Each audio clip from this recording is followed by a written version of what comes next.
Welcome here to Orlando Kart Center for the RMC Winter Trophy rounds 3 and 4. It is finally time to crown some Rotax World Finals tickets recipients. My name's Xander Clements here in the booth. Alongside me, the voice of Rotax karting from around the world, Henry Baudet. Henry, great weekend of racing last week, just 6 days ago at PK Race Park, and we're back again. Certainly, Xander. Thanks once again for having me here up with you at the Kart Chaser team. It comes around very quickly. This Winter Trophy, this 4-round championship, it seems like only yesterday we were wrapping up at PK Race Park in West Palm Beach. Here we are at the original home of the revived Rotax Winter Trophy, the Orlando Kart Center. We have got a packed day of action for you, ladies and gentlemen. Once again, over 80 drivers representing 14 different nations. 2 rounds. Drivers heading out on circuit for qualifying now. We're going to see every single driver compete in qualifying. 2 heat races, and then, of course, the finals later on this afternoon. But it's a quick turnaround here. We're going to be short, sharp, and sweet on the track, short, sharp, and sweet on the turnarounds, and it's going to be a packed day of racing. Can't wait to get started. Should be an awesome day of racing here from beautiful Orlando, Florida. Much just like last week, solid weather here to start today. However, we do have rain in the forecast for tomorrow. Oops, sorry about the R word right there. But again, that's first bleep of the day, but we did have the R word yesterday. Yes. Quite a bit of it, in fact. Quite a bit. A lot of wet weather sessions that went all the way through the final TNT session on Friday afternoon. As you can see, the Junior Max drivers are onto the racetrack for the outlap here in qualifying. There goes one, I believe, Gennaro Trappa down the inside of potentially Frederique Lemieux. Lemieux was the quickest in the final TNT session, but he'll get passed by another down in turn number 9 at the far end of the racetrack. So we'll take you for a lap around here at Orlando Kart Center as they hop to the S's and begin a full-speed lap here at lap number 1 with Salvador de la Vecchia, the one driver that went by in turn number 9. Henry will head down to the turn 1 complex here as they head across the start-finish line. So you go down the start-finish straight and then hard on the brakes into turns 1 and 2 underneath the US Army Humvees there. They come through turn 2, that right-hander, then they flick through 3, that left-hander. Now the run into turn number 4, late on the brakes, tightening on the apex, coming out of turn number 4. Now they reverse back up into turn number 5. This left-hander that brings you into a very fast, spectacular part of the circuit. Turn number 6 here. It's a flat-out entry, but you've got to be careful because it tightens up at the apex. You've got to hit those curbs at turn 7, 8. Get a good run out of 8 over that curb up Scrapyard Straight, the longest straight here at Orlando Kart Center, all the way up Scrapyard Straight, then hard on the brakes once again to turn number 9. Now, this is a real favorite part of the track for me personally. Through 10, 11, and 12. You've got to really abuse those curbs. Hard on the brakes then for turn number 12. And the one final passing opportunity through the kink at turn number 13 across the start-finish line. That is 0.8 of a mile in 57 seconds if you are a junior driver. Yeah, it is a super, super quick run down to turn number 1 and then a big run down to turn number 4 as the second major passing zone on the racetrack. You can still make a pass into turn number 5. I've seen quite a few switchbacks over there, and then the field will go towards the pit bend. This, again, a little bit trickier to get by in some of the divisions, but gets very tricky if that wet weather does come our way tomorrow. And then right here, such a cool passing opportunity into turn number 8 as everyone swings back out quickly to the left-hand side of the racetrack. And then, of course, here, the tightest hairpin on the North American circuit is turn number 9 here at Orlando. You can see how close both sides of the racetrack are to each other. Such a slow corner after one of the longer straightaways on this circuit, and one of the higher speed sections as we'll pick up more drivers from around the racetrack and begin to start to find where the lap times fall. Here comes Gennaro Trappa and De La Vecchia across the line. Keep in mind here this weekend, we do have our live timing and scoring ticker on the left-hand side of your screen, so you can keep an eye on where everybody stands here on lap times. At the moment, Salvador De La Vecchia has just gone to the top with a good toe off of Trappa, a 56.271 by 300ths over Javier Chaparro. Mr. 360, as he's been called here after his big spin and continue last weekend. I would advise everybody, when they finish watching today's live stream, go back and look at PK Raceway Park, the very first race of the day on Saturday. That man there in kart number 201, Javier Chaparro, did a full 360, kept his throttle fully pinned and carried on without missing a beat almost. But yeah, all his friends back home have been calling him the 360 guy, so he will be Mr. 360 here in the booth. And you can see, we talked about the bumps, and this is the beauty of the championship. Last weekend, tight, narrow, bumpy at PK Raceway Park. Here, it's a lot more open. It's a lot smoother. The drivers think it's a very different challenge. But you still have to use and abuse some of those curbs, but you need to know which curbs to use properly. You can see there, that is Salvador Della Vecchia, the driver that's currently second in the championship. So you're looking at, on your screen, 209, second in the championship. Your championship leader in the green race suit is Gennaro Trappa. There is a championship point up for grabs for this session for the overall pole sitter, though, Zando. At the moment, it's Chaparro who has one hand on that point.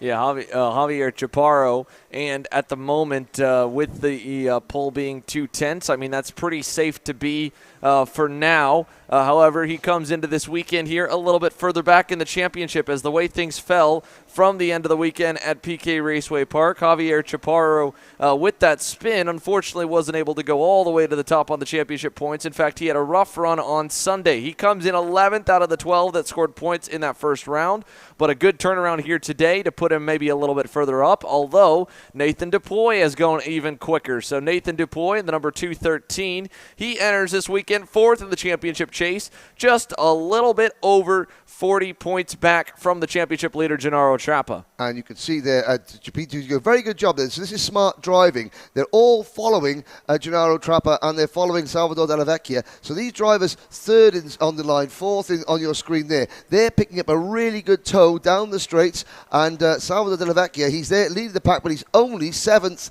fastest at the moment. He's not getting a slipstream or a tow at all. Okay, he's got clean track in front of him. There are no distractions for him, but he is giving these guys behind him a free ride here at Orlando. And of course, Orlando, home of all the Disney World. But yeah, you don't get a free ride at Disney World, but these guys are getting a free ride here around thanks to Venezuela's Salvador Della Vecchia, the driver that's currently second in the point standings. But again, Francisco Paredes from Ecuador in kart number 205. You can see he's got the bright yellow Team Ecuador race suit on.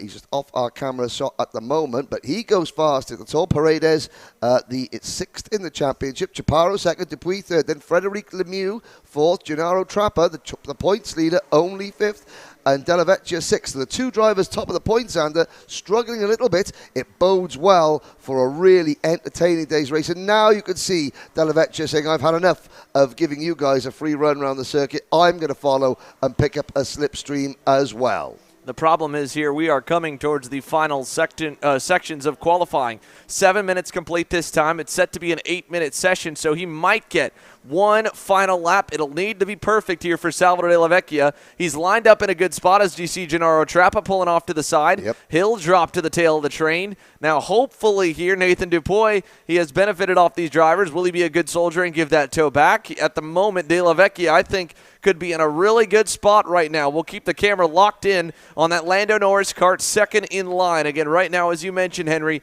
he's 3.5 tenths off. He is down in seventh. He's closing in on Dupuy, who now, as they battle behind, really is only going to benefit to Della Vecchia. They'll head to turn number 9. It should be potentially the final time. The checkered flag is going to come right at the moment or right after. Here is the 8-minute timer will elapse. So you got the number 212 kart. That's Wes Gundler at the front of this train. Dennis Della Vecchia trying to get a tow. He's not going to get a slipstream, but he can focus on the rear bumper of Gundler's kart. At the moment, Gundler down in... he's up in third position. There they go across the line. Nobody, though, can beat Francisco Paredes in kart 205. That is a 55.558 second lap as they come out of the final corner. The last couple of karts now taking the checkered flag. 15 drivers in the junior Rotax field, so we've grown in number, and they're all going to be led by, unofficially, Francisco Paredes. There he is on your screens in that Team Ecuador race suit, the driver, the 13-year-old driver from Quito in Ecuador who finished 64th in last year's Rotax Grand Finals. He is your provisional pole sitter. And again, that will move. We talk about it's only 1 point, but that 1 point, provided, of course, Francisco Paredes passes post-race tech, that 1 point will put him within 1 point of Frederic Lemieux in 5th place in the championship. So every single point counts. But Xander, let's have a full rundown of our 15 runners in Junior Rotax. Well, as you mentioned, Paredes will get the 1 point bonus for qualifying on the pole. 600's up on Javier Chaparro. Wesley Gunler will finish in the 3rd spot here. He'll line up to the inside of row number 2 for both heat races. Nathan Dupuy will join him to complete that 2nd row. It is still only 2.5 tenths all the way back to the top 5, with Eric Cuesto rounding out that field there on the inside of row 3. Frederic Lemieux, quickest from Friday TNT session. He goes 6th, just under 3/10 off the pole. You go all the way down the rest of the order. Gennaro Trappa, your championship leader, down in 7th, but again, only 3/10 off. This is the benefit, of course, for many of those drivers returning to a racetrack that they have experience at. The RMC Winter Trophy here last year, the Orlando Kart Center has its club series that also gives a lot of track time. It's playing the host to a number of national events in the coming months: the SCUSA Pro Tour, the U.S. Pro Kart Series, the Rock Florida Winter Tour, the Rock Florida State Championship, and of course the RMC Winter Trophy here this weekend. There's a lot of races that come to Orlando, so this is the big difference, and this was somewhat to be expected coming into this weekend, of course, is that we're coming to a racetrack that is known. The lap times will be a lot tighter to start, and it should give us even more exciting action on Saturday, whereas last weekend, things didn't really tighten up in some classes until Sunday afternoon. Exactly, because everyone was taking so long to get to learn the circuit. Now, of course, the newcomers, big shout out to Wesley Gunler, their 3rd in qualifying. He's making his seasonal debut, raced the Winter Series last year. Jose Maria Figueroa, new to the championship this weekend, 9th fastest. Louis Pelletier moving up from Minimax to Junior.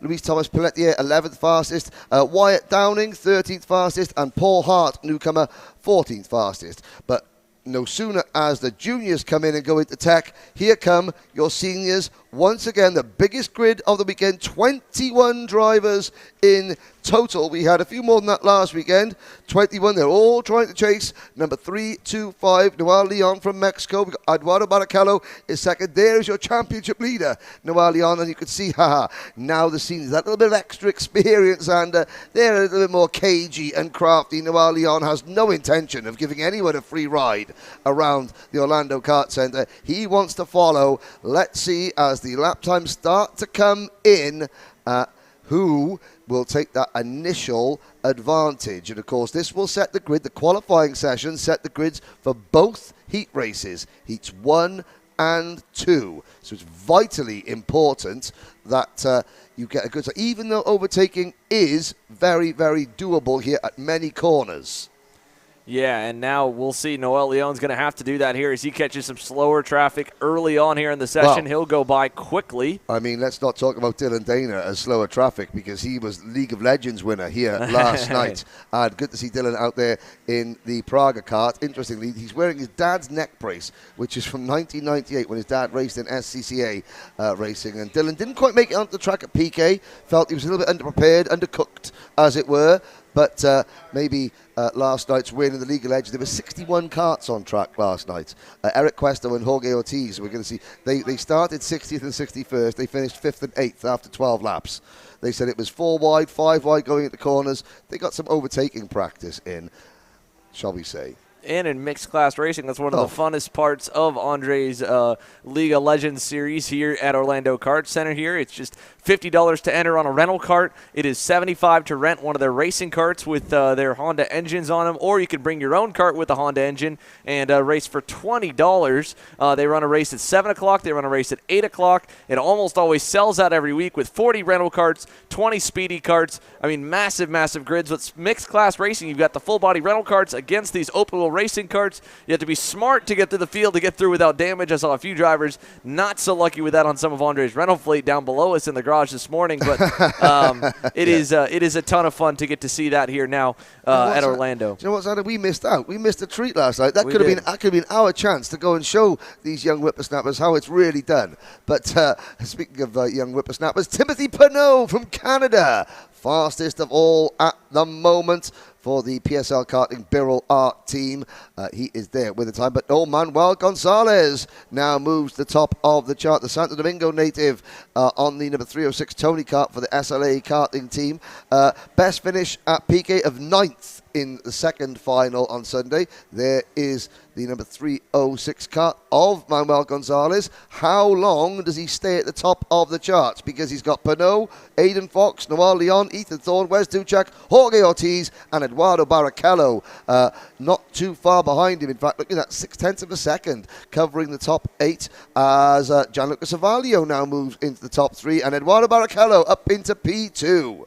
Yeah, good run there from Dudu Barrichello as we'll pick him up. Here's a look back to find Manuel Gonzalez coming into the final sector of the racetrack. He is all over the number 308 of one of the Trappos. That's Camilo. Uncle Camilo. Uncle Camilo Trappo there to Gennaro, who was running in junior. And then you got Augustine Trappa as well. Here's a look at Aiden Fox going through turn number 5. Last weekend, pretty smooth and consistent run for Mr. Fox himself. Enters the weekend 5th in the championship after just kind of runs that hovered the top 5 both days. And it was the final retirement. It was the retirement from Saturday's final right at the end for Aiden Fox. It's really, really cost him because he's been in and around the top 3, top 4, top 5 in every single race, but he's on the back foot. But of course, even though even drivers that are a little bit behind the championship, tomorrow, don't forget, it's 50% points extra.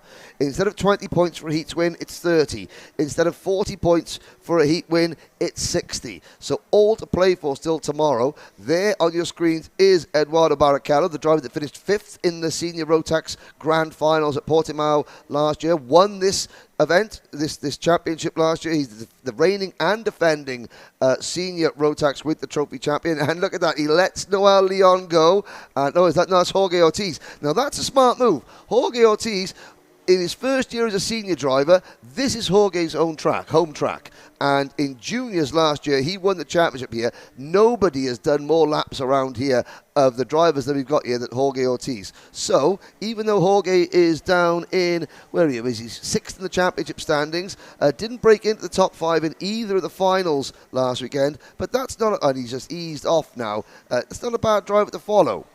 Not at all here. Now, Ortiz across the line here. He made a little radiator adjustment there. He is still down in the 10th spot. Championship points leader Noel Leon down in 8th. But you look at some of the drivers here, like Dudu Barrichello, that call Orlando Kart Center home, and that's been the benefit. And even then, Barrichello, while he's trailing Ortiz now, might go even a little bit quicker. That fast time he hit, that was early in the session by his lonesome. As you see Ortiz slowing, he's going to drop even further back to get some clear racetrack, but did not want to tow around Barrichello. He did give him a little tow on the front stretch. You can see up the road there is Gianluca Savalio and Wes Duchek, and behind Barrichello is Noel Leon. They're both going to tuck in behind the championship leader. Well, I think Jorge Ortiz could scrub Dudu Barrichello off his Christmas card list. Yeah, and now the question is, Noel Leon, where is Noel Leon at the moment? Well, he is only 8th, so they're going to force his hand. We're into the closing minutes now. Noel Leon's got to push. He's got to push. He's got no choice. He's got no time now. You've got 30 seconds to go. This is his final lap.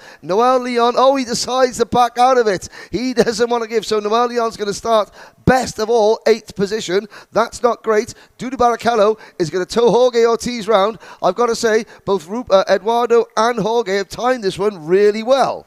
Yeah, I would say so. They definitely got the toe on the front stretch at least here, and Ortiz could be better, but you can see how good Barrichello rolls through that pit bend, turn number 6 here. And this time they'll come on the backstretch as the checkered flag rolls, and more games being played. Ortiz will finish the lap, but these guys backing off to play games with each other, I don't think we'll realize until it's too late that was their final shot to improve. Not a hurt for Barrichello. He still holds the pole by 3 thousandths over Manuel Gonzalez. Can Ortiz say anything about it? He'll be one of the last drivers to cross the line inside the top 10.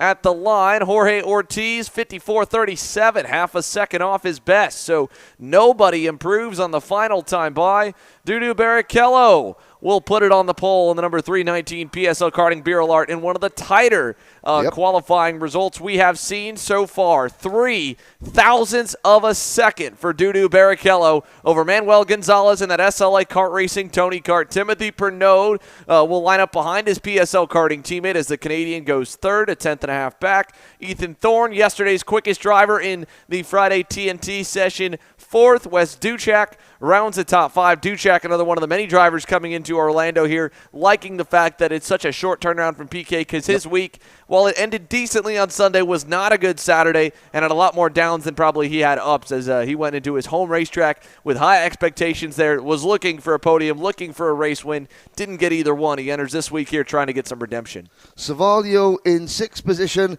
7th for Aidan Fox. Noel Leon, 8th fastest. So a lot of work for the championship leader to do. Didn't quite go to plan. Yesterday, he was, the rain that came yesterday, I think that really affected Noel Leon's plans because, again, he didn't test much on Thursday. Out of the top 8, we've got Fernando Barrichello in 9th position. Jorge Ortiz rounding up the top 10. Fernando Barrichello has been fighting with chassis and engine issues quite a bit there. I think hopefully the PSL Birolart team are getting to the bottom of those that will allow Fernando to show his real, true potential. Then out of the top 10, you've got Camilo Trapper, Nicolas Maldonado. So Nicolas Maldonado, one of 2 brothers, he is 12th, and his brother Marlon Maldonado is 14th. Augustin Trapper finishes 13th. And again, a big welcome to the Maldonado family. They only moved to Orlando from Puerto Rico 6 months ago. This is their very first race in a Rotax, and they were full of questions about the 8 tyres. They were like, so we can use 8 tyres? Well, not at the same time. You can only use 4 at one time. But the 8 tyres that each competitor is given can be used any way they want over the 2 days. If you want to put a new set of tyres on for qualifying, but if you want to put your second new set of tyres on for the first heat, you can. It's up to you how you use those 8 tyres. I think that's really good about a two round format, 1 weekend. You're giving the drivers a little bit of tactical freedom, which gives us a little bit of extra talk about because, again, you're not sure who's going to save that brand new set of tyres. Are they going to save for the final today, or are they going to save them for tomorrow? It's going to shuffle the order quite a lot, I think. And you might see that especially in classes where the drivers have a bit more of a delta over the field, like what we see here in Masters Max. It was all about Antonio Pizzonia versus Rubens Barrichello. So maybe knowing that tomorrow is 50% more points, do you save that new set all the way till tomorrow's final? Do you try and go through 2 heat races in qualifying on your set from today to give you that advantage on 50% more points in a main event? I mean, that could be key when you look at their championship separated by just 12 points here at the top. Exactly. Barrichello leads in cart number 611 on 157 points. Pizzonia, his fellow Brazilian and ex-Formula 1 driver, second on 145. Vince Carey, third in the point standings at 129 points, and I think he's going to be the type of person that is going to be thinking about using those tyres, not to maybe beat Barrichello and Pizzonia, but to stay close to them because, again, the 2 Brazilian ex-Formula 1 drivers were absolutely magnificent, and I would advise everybody to go back on the Kart Chaser YouTube channel. You guys split the finals, the finals that came out there. The Sunday final between Barrichello and Pizzonia was simply magnificent to watch, and I would advise everyone to go back and look at that. Not right now. Obviously, you're going to watch the live stream right now. But at the end of the day, this afternoon, this evening, when you're just kicking back a little bit, then go and watch 2 Masters in action. There are a total of 10 Masters in action today. The Masters grid down a little bit from PK Raceway Park. We've got Abel Martinez from Spain. He has joined the grid, as has Luis Quinones from Port St. Lucia down here in Florida. So 10 drivers, and at the moment it's the showman Harold Watson, the Peruvian in kart 602 on the red speed chassis, who is quicker, but his fellow countryman Mundi Loya, the oldest driver here, 56 years old, he now moves to the top of the charge. Early days yet, though. Yeah, very early on here. In fact, we'll see the showman come across the line here in that 602 red speed towards turn number 1. He'll improve the lap to a 55.226, nearly a second up on the opener there for him. Here we go, coming through the final corner. That is another one of the OTK machines. Heading on through. Who do we have for that one? Mundi Loya with the red crash helmet. Is that new for this week? Did he have the blue one last week? The race suit is new. The race suit is new. The helmet is the same. Change the livery up for Mundi. But the race suit is new. And again, is the wagon new as well? Let's have a look. He was on a Nash Motorsport Tony kart last week. He's still with the Nash team. But yes, there might be a new wagon, certainly a new race suit. But the same bright orange crash helmet, reminiscing of some Michael Schumacher's designs back in the early 2000s. Interestingly, Antonio Pizzonia, the driver that won the TNT, or was fastest in the TNT practice session, has chosen not to go out just yet, or he hasn't set a time. There is our championship leader, Rubens Barrichello. in cart number 611. Interestingly, Xander, while you were stuck in Dallas-Fort Worth Airport on Wednesday, there were several drivers. It was an unofficial test session. And there was rental carts going out. There was a lot of drivers testing for other championships, in the 4-strokes and what have you.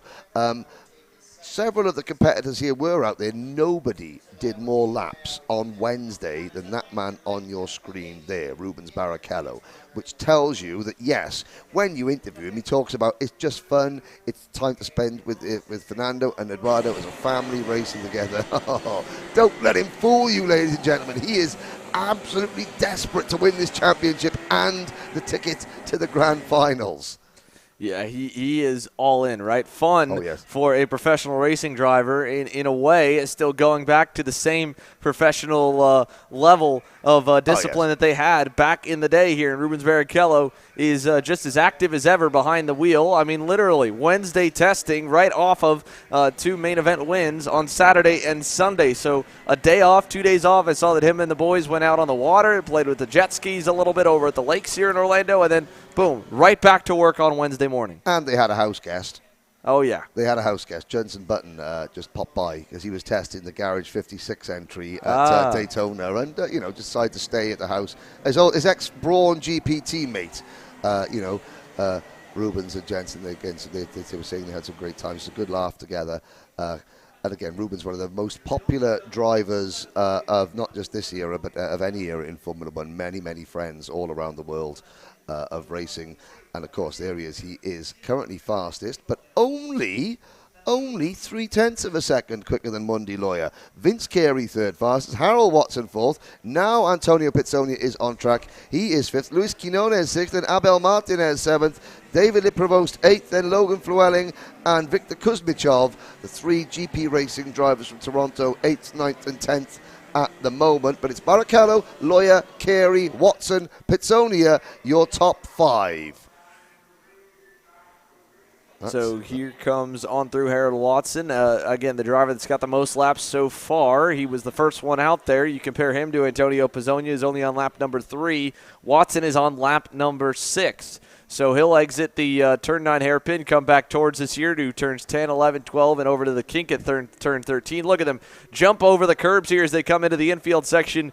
That left-hand curb, you really have to jump pretty far over to set up, and then the right-hander try and straight line to set up for that long sweeping left onto the front straightaway. Here's a look at the 617 machine of Antonio Pizzonia, that Zanella Racing Tony kart. He'll go through the pit bend here at turn number 6, and where does his third lap land him? Well, it's moved him up the order a little bit further. He's 4th now at a 54.756, but he still has half a second to find to the driver that drops in behind him, Rubens Barrichello, who has decided to reposition himself on the racetrack behind his championship rival. Smart. So Rubens Barrichello, again, without being disrespectful to any of the other masters here, Barrichello thinks to himself, okay, my real competition is Pizzonia. I am sitting top of the charts. If Antonio wants to go quickest, I am going to make sure, wants to go quicker than me, I am going to make sure that I am sitting right behind him, getting a slipstream, getting a tow, so that if the ante gets upped, I'm in a perfect position to re-up the ante. So anything Antonio does, Rubens will try and do better. We've got a minute to go, so this could, I think they're going to get one more lap in after this. So this is Antonio's and Rubens' penultimate lap. Antonio, he's up to 3rd now. Still got 0.3 of a second to find to match Mundi Lawyer in 2nd, and nearly half a second to find, and now Pizzonia backs off. Barrichello goes through. So Antonio, he's not going to get help from any Rubens. Rubens is there. Rubens is a 54.184. He doesn't need to necessarily improve. Antonio is going to find a nice bit of lonely track all to himself, looking over his shoulder to make sure he's not giving anyone a lift. Who's this coming on? That's one of the GP racing drivers coming into shot there. Now Antonio will pick the pace up, and we'll watch to see, can Pizzonia, one shot, one lap, Xander, for Pizzonia to dethrone Rubens Barrichello, to prevent Rubens from gaining another championship point. The checkered flag comes out now. He timed that just about right. So here we go. Can Pizzonia do it into turn number 4? He goes. Yeah, he'll exit turn number 4, use all the runoff coming out over into turn number 5. looks decently smooth out of 5 here towards the pit bend.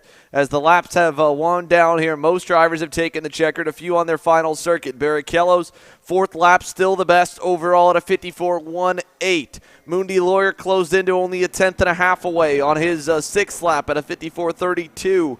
Pizzonia, of course, sitting 3rd at a 54.63. 4.5 tenths to find here. Can he do it on the final circuit? He'll enter the final set of S's. Up and over the curb. Sets for turn number 12. The run to the line. Can Antonio Pizzonia Sr. at least get himself to the front row? He needs 3 tenths for that. 4.5 tenths for the pole across the stripe. Neither. 55.244 for Antonio Pizzonia. He will sit in 3rd. Mundi Lawyer, the elder statesman of the grid, is going to get to help lead them to the green in heats 1 and 2 today. He qualifies 2nd. Barrichello, your pole man. Vince Carey 4th. Harold Watson, the showman, in 5th. Luis Quinones 6th, Abel Martinez in 7th, Logan Flewelling 8th, David LePrevost in 9th, and Victor Kuzmichov rounds the field off. It is 6 tenths for the top 5, spreads out a bit further back towards the top 10. Halfway through qualifying, halfway still to come where grids are yet to be set. Minimax, Micromax, DD2 coming our way. The mini and the micro grids picked up a little bit here this weekend in Orlando. We've got our biggest micro grid since the re-establishment of the Rotax Winter Trophy. 13 micros, 17 minis in total, the same level that we were at the PK Raceway Park. But as always, we've got some new names coming in. So in Minimax, we're going to see next. So a big welcome back to Felipe Benito. Felipe raced in the Minimax Championship, the Winter Trophy last year.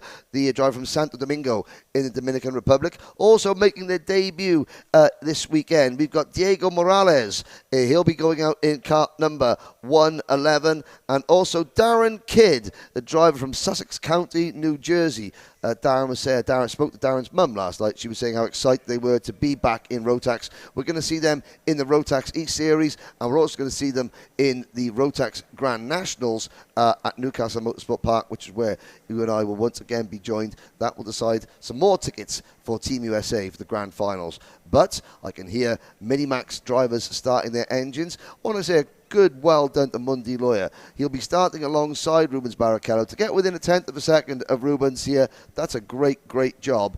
But what I'm looking forward to is Pizzonia starting directly behind his championship rival, the inside of rows 1 and 2 for our 2 ex-Formula 1 drivers.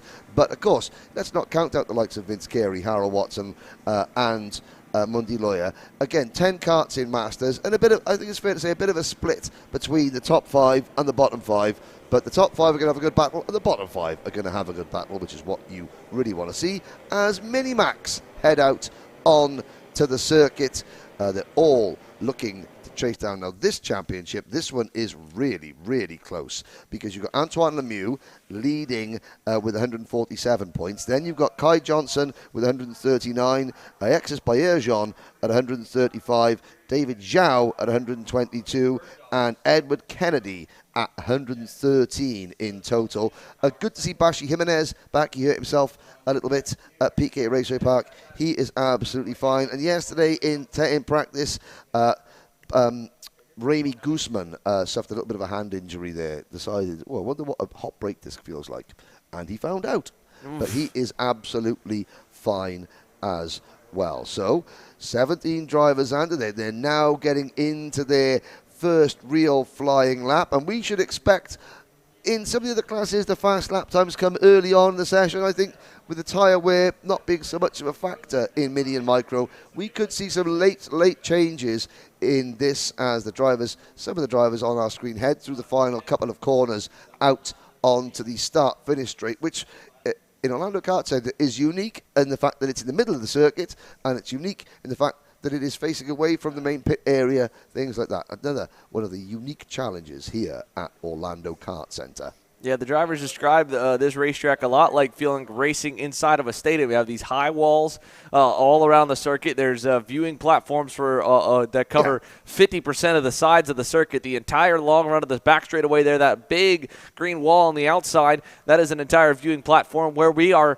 having our camera station is at the far end of another of 2 different catwalks here on the pit and grid side of the circuit as well. So as they head back to turn number 9 here, you can see it's Antoine Lemieux and Kai Johnson. They're too far apart really for a slipstream benefit, I believe. for the PSA race team Bennick driver, but maybe a couple good laps could get him closer. On the flip side here, Antoine Lemieux has been unbelievably quick throughout all of Friday practice, wet and dry. Yep. So I would not be surprised to see him slowly pull away for the 116. There he goes across the line. The initial lap, a 58.563. However, he will get bested by a couple. Sunday Pole Award winner from PK Race Park, Edward Kennedy, to the top of the boards in the Nash Motorsports Energy Card in the 113 by a tenth of a second over Alexis Bayarjan, who was also one of the quicker drivers on the weekend. But Edward Kennedy here in that 113 Nash Motorsports Energy, your quickest early on with 2 laps complete so far. And you know that Edward Kennedy's Nan Rita will be watching. She was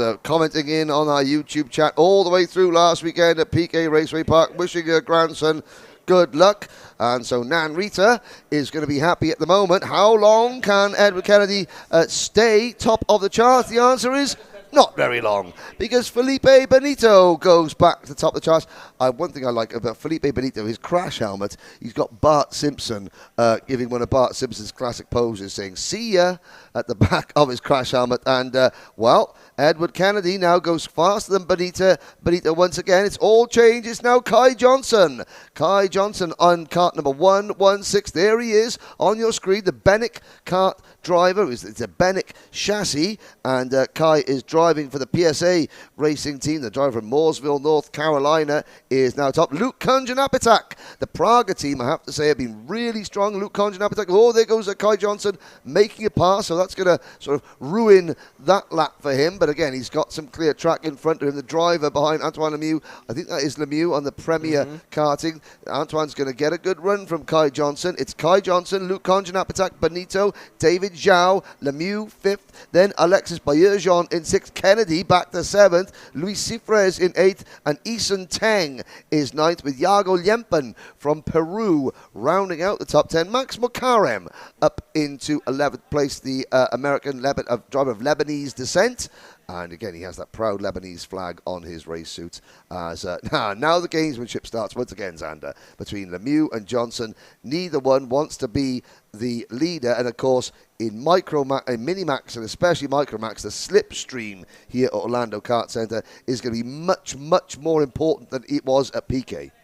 Yeah, I mean, you've got a lot. You know, it doesn't look like we've got any more straightaways per se than PK Race Park, but, you know, that run from turn 1 all the way to turn number 4 is almost flat out here for the micro and the Minimax drivers. I believe it probably is flat out for the micros here. You got this long straightaway followed up by another one that heads to the S's, and then a long run down the front stretch. So while they're kind of broken up, the slipstream definitely a good 3 to 5/10 boost depending on the division of Rotax Max Challenge karts that you're running here on this circuit. As you see David Zhao exiting here, trailing 1. He's in a good slipstream. Here he goes across the line, looking to the inside, and will go by for a lap that puts him 6th, a 57.671 for the Goodwood Kartways Canadian, and it puts him a little closer to the top 5. We are only 3/10 separated the top 5, and only a 1,000th of a second off of the pole for Luke Kunjanapitak. Oh, my word. Talk about improvement over just 2 weeks here, Henry. What a run it has been so far for the Praga driver. Indeed, and I got Luke's older brother Tristan, who is another a racer as well. He's here supporting. The younger sister Victoria, she's done a really nice poster over Luke's pit lane saying welcome to everybody, but not strangers. And Luke Kunjanapitak, again, he was frustrated yesterday. Had a couple of spins in the last couple of practice sessions, but he's put that to the back of his mind, and he's doing a fantastic job here. 100, and in fact, now look at that. Bayerjon just sets a personal best in 3rd. Kennedy, personal best 5th. Zhao, personal best 6th. Lemieux, personal best 7th. Lempen and Isan Teng in 9th and 10th. The track is in prime condition at the moment as we wait. 6.5 minutes have been completed, so we got about 1.5 minutes to go. The track is there for the drivers, and Kai Johnson improves again, 57.208. There with the white crash helmet, it's got the number 80 on the back of it. That's Luke Kunjanapitak. He is within 900ths of a second now of our pole sitter. So the pole position mark has been moved away a little bit. Can Kunjanapitak respond? Edward Kennedy back to 3rd. Felipe Benito up into 4th. Most of these drivers now have got maybe 1, possibly 2 laps to go if they're lucky, but it's now or never for Luke Konjanapatak. Let's follow him up the scrapyard straight. He's giving those curves a little bit of respect. He's going to need to get more aggressive. Yeah, he's going to need to get on it here as Kai Johnson across the line at a 57.206 was a 10th up, and he's probably going to get another one here, I think, this lap as well. Where does Kenjan Apatek go? He's got no real big toe out front. He's got at least clear track on both ends, so can the 102 improve from that burner he hit on lap number 4 at a 57.29? Where does he go this time with giving himself a gap last lap? 57.5, loses 0.2 to his best, does not improve. However, here he's still holding on over Edward Kennedy, who is also not improved all too much. There is Alexis Bayarjan in the 107. He's catching up to Moore here in a little bit of a slipstream, but also maybe some traffic on this lap for the driver that sits 5th at a 57.51. Everyone coming to the final circuits because the checkered flag is out. This will be the final time to try and knock off that PSA race team Benica Kai Johnson as they head towards the checkered flag. Here's Kenjan Apatek. Is that him in the front on that Praga? I believe. Or no, that's going to be different. No, that's a different Praga. I think that could be, let's have a look at the other Praga. That could be Maddox Ruiz in the number 112 kart. Maddox is a little bit down the back. Yeah, it is Maddox, and they take the checkered flag. Let's have a look. Well, Johnson's time is still there. Antoine Lemieux puts in a personal best lap on his last lap. That only puts him 6th. Remy Guzman up into 11th position. Luis Cifres up into 8th position. But Kai Johnson holds on, and he... provisionally, of course, provided he gets through tech, okay. Kai Johnson now moves within 7 points of championship leader Antoine Lemieux, and Antoine Lemieux will be faced starting back on the 6th row of the grid. What we're seeing, though, is we're seeing a lot of improvement. Drivers who, last weekend maybe struggled a little bit. They're more familiar with this circuit, and their confidence is boosted by the fact that they're familiar with their surroundings, and the order is being really, really jumbled up. So what we saw at PK Raceway Park isn't necessarily indicative of what we're going to see here in terms of the form guide. We're getting plenty of new names into the picture, which is really good to see. Speaking of new names, Ander, we got Micromax up next. There are several new names in that class as well. Yeah, and the engines will be firing here shortly. You're noticing these sessions coming at you fast. This day will go by in a blink. We're running straight through, no breaks, all the way till 3 p.m. here this afternoon, with main events concluding then, and then podium ceremonies right on after. So stick with us. 4 classes down, 2 to come for qualifying here, live on Kart Chaser. You're watching round 3 of the Rotax Max Challenge Winter Trophy, live from Orlando Kart Center. We'll be right back.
Welcome back, ladies and gentlemen, to Kart Chaser's coverage of the 2023 RMC Rotax Winter Trophy here at Orlando Kart Center. You are watching the 5th of 6 timed qualifying sessions for round 3 of this final 2 round weekend that will decide 6 more ticket holders to the 2023 Rotax Grand Finals. Once again, please keep your comments coming in on the live YouTube chat. We will endeavour to say where you're watching from, who you're supporting. Couple of questions. Jorge, the fat kart driver, well, a man after my own heart as well. Loving the OKC flowy track. Are these guys running on Mojo tyres? Yes, they are, as of course in every Rotax championship they run Mojo tyres. The wet tyres, which we'll get to if need be, maybe later on tomorrow if it does a little bit of rain in the air. But the rain tyres are a little bit different this weekend. But of course, as always, Mojo slick racing tyres for every driver here, and they get 6th. So in micro and mini, you get 6 tyres to get you through today and tomorrow. You get a full set and then 1 spare front, 1 spare rear. Tyre wear, not much of a factor in mini and micro. For all of the classes, you get 8 tyres, 2 complete sets of slick Mojo racing tyres, and you can use them however you want over the 2 days. A few other people are saying, oh, yep, Nan Rita is watching, and she's just watched Ed Kennedy get a decent spot in Minimax. Victor Nuccia supporting Eduardo and Fernando Barrichello. We've got Juan Ratia watching, waiting for Manuel Ochoa from Peru. Manuel's going to be going in DD2 in a little while. And again, yeah, the people supporting Javier Chaparro as well on the live chat. Keep your comments coming in. And someone's saying, is Xander Clements racing? Oh, Xander Clements. Well, it's Mouse racing up in the commentary box, but that's his job along here. Up there, that's right. But I said, we'll next year, League of Legends, we'll book ourselves in and, prove that we can do as well as we can talk. Yeah, we were set, it was thought about, don't get me wrong. Looking last night, we saw those guys having a lot of fun on the rental carts and getting ready for the League of Legends race, and there were some slots open and almost entertained it. It's a great deal. Again, Andre and Orlando Kart Center offer $20 to have your own cart, $50 to use his rental cart, $75 to use a racing cart. But I spent more time untangling wires, running around on the rooftops like Santa Claus for about 2 hours than by the time I got down, the races had already started, and it was time to go pick up buddies from the airport. So I thought about it. I would have loved to challenge those kids in the League of Legends race. And while I was sitting having dinner last night, I was thinking about you up on the top of the roof doing running wires as well. But enough of that. Here we go. We are Micro Max qualifying. 13 drivers. A big hello and welcome. Before we get into it, to our newcomers this weekend: Anthony Mazzacolo, Olivier Chasse, Christopher Lavoie, and Jaden Francisco. 4 newcomers, making a total of 13 drivers, and they're all trying to chase Ecuador's Julian Rivera, who leads Sebastian Piemonte by 3 points. Antonio Pizzonia Jr. a further 3 points back. 6 points separating 3 drivers, and that is Ecuador, Colombia, and Brazil leading the way. Maxwell Mutch, the leading American driver in the standings, 4th overall. It's going to be so close to decide who gets the Micromax ticket from the Winter Trophy to Bahrain.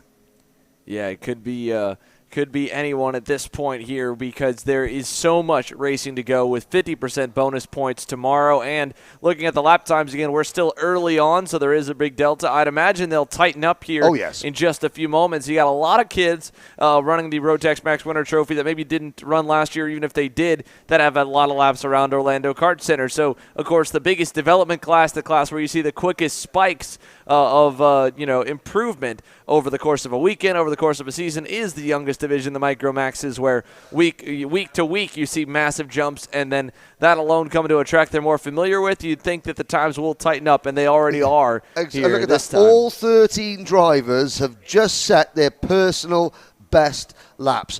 But even if qualifying isn't as close as you might think, the racing is going to be close, because you can get a slipstream, and the drivers that maybe aren't as quick as the front runners, if they can just hang on, they'll be towed around, and I think we're going to see a lot of big pack racing in the Micromax class. They're all at the moment, well, they were trying to chase the man on our screen, Antonio Pizzonia Jr., but they're not anymore, because Julian Rivera goes fast. It's the first driver to break the 1 minute barrier in kart number 6. the Ecuadorian driver on the Energy chassis for the Goodwood Kartways team. He is fastest, our championship leader, but actually by a large margin, nearly 0.4 of a second over Pitsonia Jr. Maxwell Matcha is third fastest. Dominic Vieira, one of 2 7-year-old drivers in the field. Dominic won the DM Kart competition here in the United States to get a free entry into the Winter Trophy. He impressed Esteban Del Rio and the rest of the DM team with not only his driving but also his media skills. He did a great little interview at the track yesterday and is doing very well. 5th fast at the moment. Christopher Lavoie is the best of the newcomers, 6th overall. Then Olivier Chasse, Anthony Mazzacolo, Jaden Francisco. Then Melville Dos Santos rounding out the top 10. Had a blazed in P11. So we pick up on the track right now. Maxwell Macha, they're trailing Matisse Lacroix coming out of turn number 6. Macha aboard the Parolin this week. Little change of machinery for him as he goes around the outside of Matisse, headed through the pit bend there, headed into turns 7 and 8. And let's see where he can improve. Again, 1.1 seconds to find for Maxwell on that SLA Kart Racing Parolin.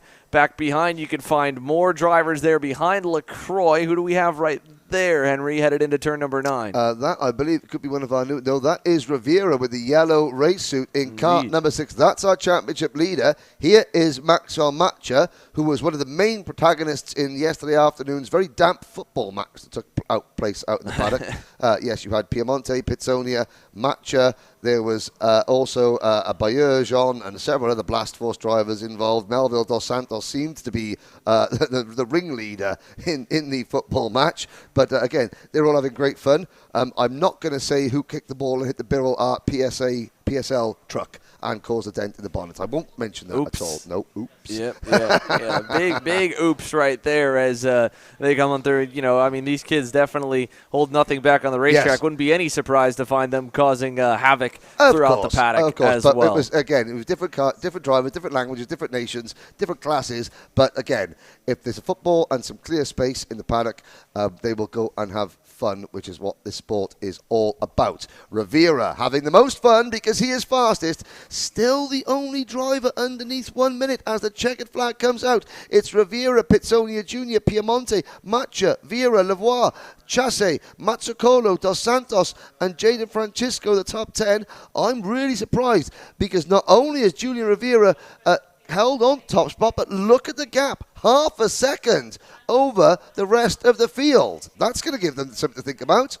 Yeah, that's a massive gap for Julian Rivera here. There's still time for a few more to hit laps. We saw that group come across the line. Matcha involved in it as well. Antonio Pizzonia Jr., I think, just came across to hit his final lap, and no improvement there either for him. A 60.256, so a 59.74 for Julian Rivera. Like you said, 0.4, nearly half a second on the entire field. It is still decent gaps all the way back down. It's 2.5 from Pizzonia Jr. back to Sebastian Piemonte. Maxwell Matcha, another 0.3 back. And then it's a massive gap to find Dominic Vera, 0.8 away in the 5th spot. So big spread here in Micromax, but we know, being the slowest class, how big the slipstream is. Oh, yes. Will they tighten up, or will this actually be a spread out field here in the pre-final or heat races and main events? Well, what the drivers are going to have to do is they're going to have to work together to try and prevent Rivera from pulling away. That gap, that's going to make everybody sit up and take notice. Speaking of sitting up and taking notice, it is time for the ultimate class in the Rotax family, the DD2 class, these 2-speed karts here at everybody in the class. Only 5 of them, but as we saw at PK, 5 karts can make a very entertaining race indeed. You're looking at the driver that won the TNT practice session, was fastest in final practice yesterday. That is Australia's Jonathan Markison. And I know that a lot of people back at Jonathan's home city of Sydney and around around Australia who have raced overseas in the UK and raced in the Aussie Pro Tour are watching Jono. And his dad Shane have been great additions to the Rotax paddock. I have to say they're really popular drivers. I mean, Shano is out. I mean, he's working with, helping out the other drivers. Again, it's a real sense of community spirit in the DD2. And again, all the DD2 drivers, they're happier with the gearing. this weekend. Again, it's giving them a little bit more oomph out of the corners, and they're happy with the fact that the circuit isn't literally trying to put them in the ER at every possible opportunity. It's far more driver friendly, this. But of course, championship positions, Gianluca Savaglio, well, I mean, the fat lady's not singing yet, Xander, but Savaglio, a commanding 31-point lead. He is undefeated at the moment, the only driver in the paddock who has won every qualifying session, every heat race, and both finals. Maximum 162 points for that driver, the 18-year-old Toronto native who finished top 5 in the DD2 class in the 2021 Rotax Grand Finals. He has got a cushion, a buffer, and of course, in a class with a small amount of drivers, even if you finish down in 5th, you're only losing 6 positions. However, reliability is going to be the key. If you fail to finish a race, you fail to score any championship points. And that is where Matthew Taskinen, he struggled with front brake issues a lot of the way through PK Park. They said the kart didn't have front brakes for quite a few. They got new brake lines in. They think that kart's working well. He is the only other driver who has finished every other race in the class. So even though we saw Jonathan Marcuson challenging Gianluca Savaglio a lot, Jonathan failed to finish Heat 2 on Saturday, and that is why he's only 3rd in the point standings. For Savaglio, it's about making sure everything is bolted together every single race. Don't beat yourself, Gianluca. Yeah, it's just a matter of, again, staying consistent through. He knows that it's a small field. Finish every session.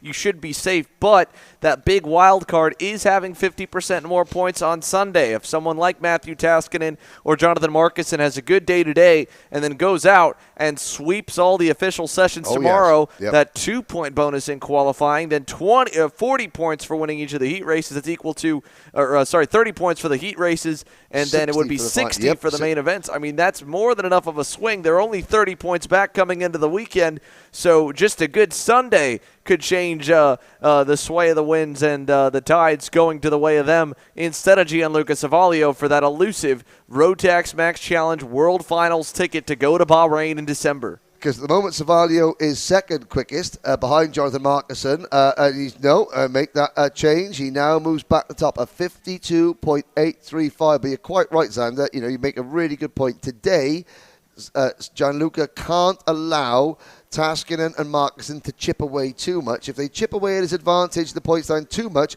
then he's got a nervous Sunday. If he can maintain that consistency, he can't relax on Sunday, but he knows his destiny is in his own hands. But, again, if 2 points here, 4 points there, that adds up over the course of a day, and suddenly your 30-point advantage turns into a 20-point advantage, and then you don't finish one of your heats, suddenly, bang, that 30-point advantage is down to nothing, and then it's game on. So Gianluca still cannot relax. There is Jonathan Marcuson, that Praga kart, looking absolutely resplendent under the bright sunny skies here at Orlando Kart Center. Marcuson in his Team Australia race suit. He's represented Australia in the grand finals. In fact, apart from Colin Livingston, all 4 of these 5 drivers, Manuel Ochoa has represented Peru back in 2022. Taskinen has represented Canada several times in the grand finals. Marcuson there in Portimao, and Savaglio, a 2-time grand finalist in 2 different classes, senior Rotax and DD2. Very, very experienced field. Savaglio, as Marcuson saving his tyres coming in, I think they're saying, okay, Gianluca, we'll give you 1 more point. We'll give you 1 more point because Savaglio is leading the way at the moment. Marcuson is not going to improve in second. Taskinen in third. Manuel Ochoa fourth. Manuel, the youngest driver in this class. I've got to say, that is one tough young man. He drove both classes at PK. He was a late entry into DD2 to really make the class viable. And then doing 2 classes that he got beaten up something chronic at PK and is withdrawn from senior Rotax. On Wednesday testing, he was able to do 5 laps at a time before his ribs hurt. Then on Thursday, he was doing 6 and 7 laps at a time. He was going out there, and now he says he's back up. Yesterday, he was quickest in most of the practice sessions yesterday that weren't disrupted by the torrential rain that we suffered in the early afternoon. And, really have to say, Manuel Ochoa is gritting his teeth. Colin Livingston, we're going to keep an update on Colin's progress. Again, Colin, the elder statesman of the field, But to give Colin in the number 702 car an awful lot of credit, he is within 3.2 seconds of Gianluca Savaglio, and he's giving away £50 on the scales, which is very impressive indeed. And I know he, for one, is a lot happier here at Orlando, than he was at PK, saying that it's a far more driver-friendly circuit. There he is in kart 702. We'll keep a look at that time. He's done a 56.0 for Livingston. I'm going to write that down because I know that the first thing he will say to me is, got to get in the 55s, got to get in the 55s. But, Sander, DD2 is complete in time qualifying, and time qualifying is complete. We have our grids set for the 2 sets of heat races. What a 2 sets of heat races we are going to have. And they are going to be short, rack 'em up and run 'em sessions here. 6 laps for the minis and the micros, 8 laps for the full-size divisions here. Very short, get to the point, get to the lead as quick as you can with no time to spare. You're going to see time of the essence for many and a big urgency, I think, for a lot of drivers in some of these classes that are a little further back. You look at the likes of Antonio Pizzonia, who doesn't start alongside Rubens Barrichello. He starts behind him in third. You talk here DD2, Savaglio, the points leader, roll off on the pole. He was able to get away and then kind of got hunted down in the midway point of a lot of the sessions at PK Race Park. They will not be that long here today or tomorrow, and only 8 laps at a track that's a couple seconds a lap shorter than PK Race Park, which, of course, we got to these lap lengths by the Sunday for PK. Very long Saturday, but a very short run them through the heat races before they lengthen back out for the main events. There is, again, no time to spare. If you didn't have a great qualifying run, you've got to come from the back in both. It'll be very, very interesting to see as we kick off with Junior Max of what the racing will turn out to be like here in Orlando. We're going to find out very, very shortly. Heat 1, Junior Rotax, coming right up.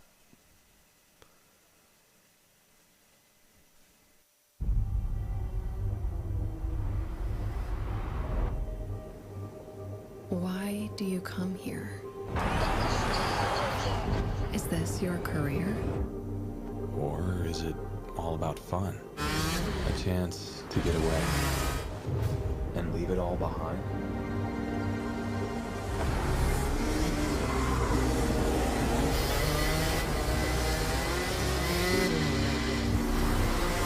Or do you chase your personal best? Challenging yourself over and over again. Why do you come here? Maybe you're here to collect moments. Good ones. And not so good ones. Or you can't afford mistakes because you want that victory.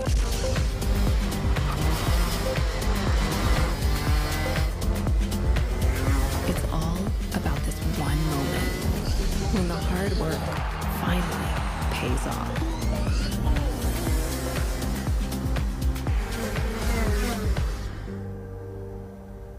This is the place that brings us closer to the people who share our story. Whoever we are. Whatever we're here for. Racing is who we are.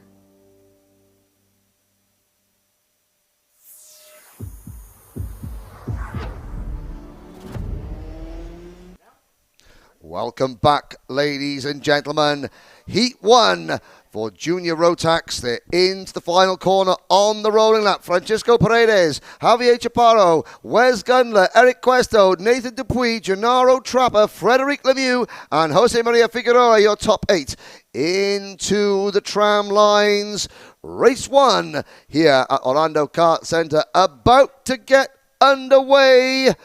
They come to the line, lights are green, we're off and racing. Paredes leads the field into turn number 1, a little bit of bumping and boring in the middle of the pack there. I think that may have been Javier Chaparro. No, it wasn't Chaparro. I think it might have been Wesley Gundler there, just getting it eased wide a little bit. In fact, Gundler up into P2 with a good start there from the American driver. But they're all chasing Ecuador's Francisco Paredes through turns number 5 now, down towards pit bend. It's very, very fast. Right-hander, Paredes leads. And then with a green race suit up into second position, that is Wesley Gundler, the Raleigh, North Carolina native. Javier Chaparro, I believe, is in third position in the first Orlando Norris kart. Coming under pressure, though, from the Cosmic of Eric Cuesto. Pretty in Pink moves into the top 3. And at the back of the pack there's a couple of karts in the barriers. One driver just leaving the scene of the crime, as it were. The other driver stuck in the barrier, but moving around absolutely okay. Hopefully that driver can get their kart refired, but already drama on the opening lap. Movement in the field. It is Gundler up to second. Nathan Dupuy has dropped down a little bit. I think Nathan Dupuy down into 8th position. Trapper, Lemieux, Figueroa, Salvador de la Vecchia has moved up as well. But it is Paredes, Gundler, Cuesto, Chaparro, Trapper, de la Vecchia 6th, and Lemieux, Dupuy, de Alencar, Figueroa, Sankapasand, Hart, Antolo Tiziano. There's a move. That is your championship leader, Gennaro Trapper, trying to make a move and signalling to Javier Chaparro, saying, no, come on, let's work together, as they scrap over 4th position. Down they go into turn number 12 and 13. Chaparro chasing Trapper up towards the start-finish line to complete another lap. 6 to go now. And it is Paredes still leading with the best lap time of 56.348 seconds. And Gundler second. Cuesto third. 4th is Trapper. 5th for Chaparro. 6th is de la Vecchia. 7th is Dupuy. 8th is Frederic Lemieux. Then you got Victor de Alencar in 9th position. And Jose Maria Figueroa rounding out the top 10. Head of Sankapasand, Paul Hart. Then it's Antola Tiziano with Wyatt Dowling, I think was the driver, the Pirate Wyatt Dowling back having problems down in 50th position. Luis Pelletier in 14th place. But it's Paredes leading on lap number 3. He has got Gundler and Eric Cuesto right behind him. The top 3 now breaking clear, coming out of turn number 13. There's a 4-kart train behind them. And that 4-kart train comprises Trapper, Chaparro. Then, Salvador de la Vecchia getting very, very wide coming out of that there. And there is a move down at turn number 4.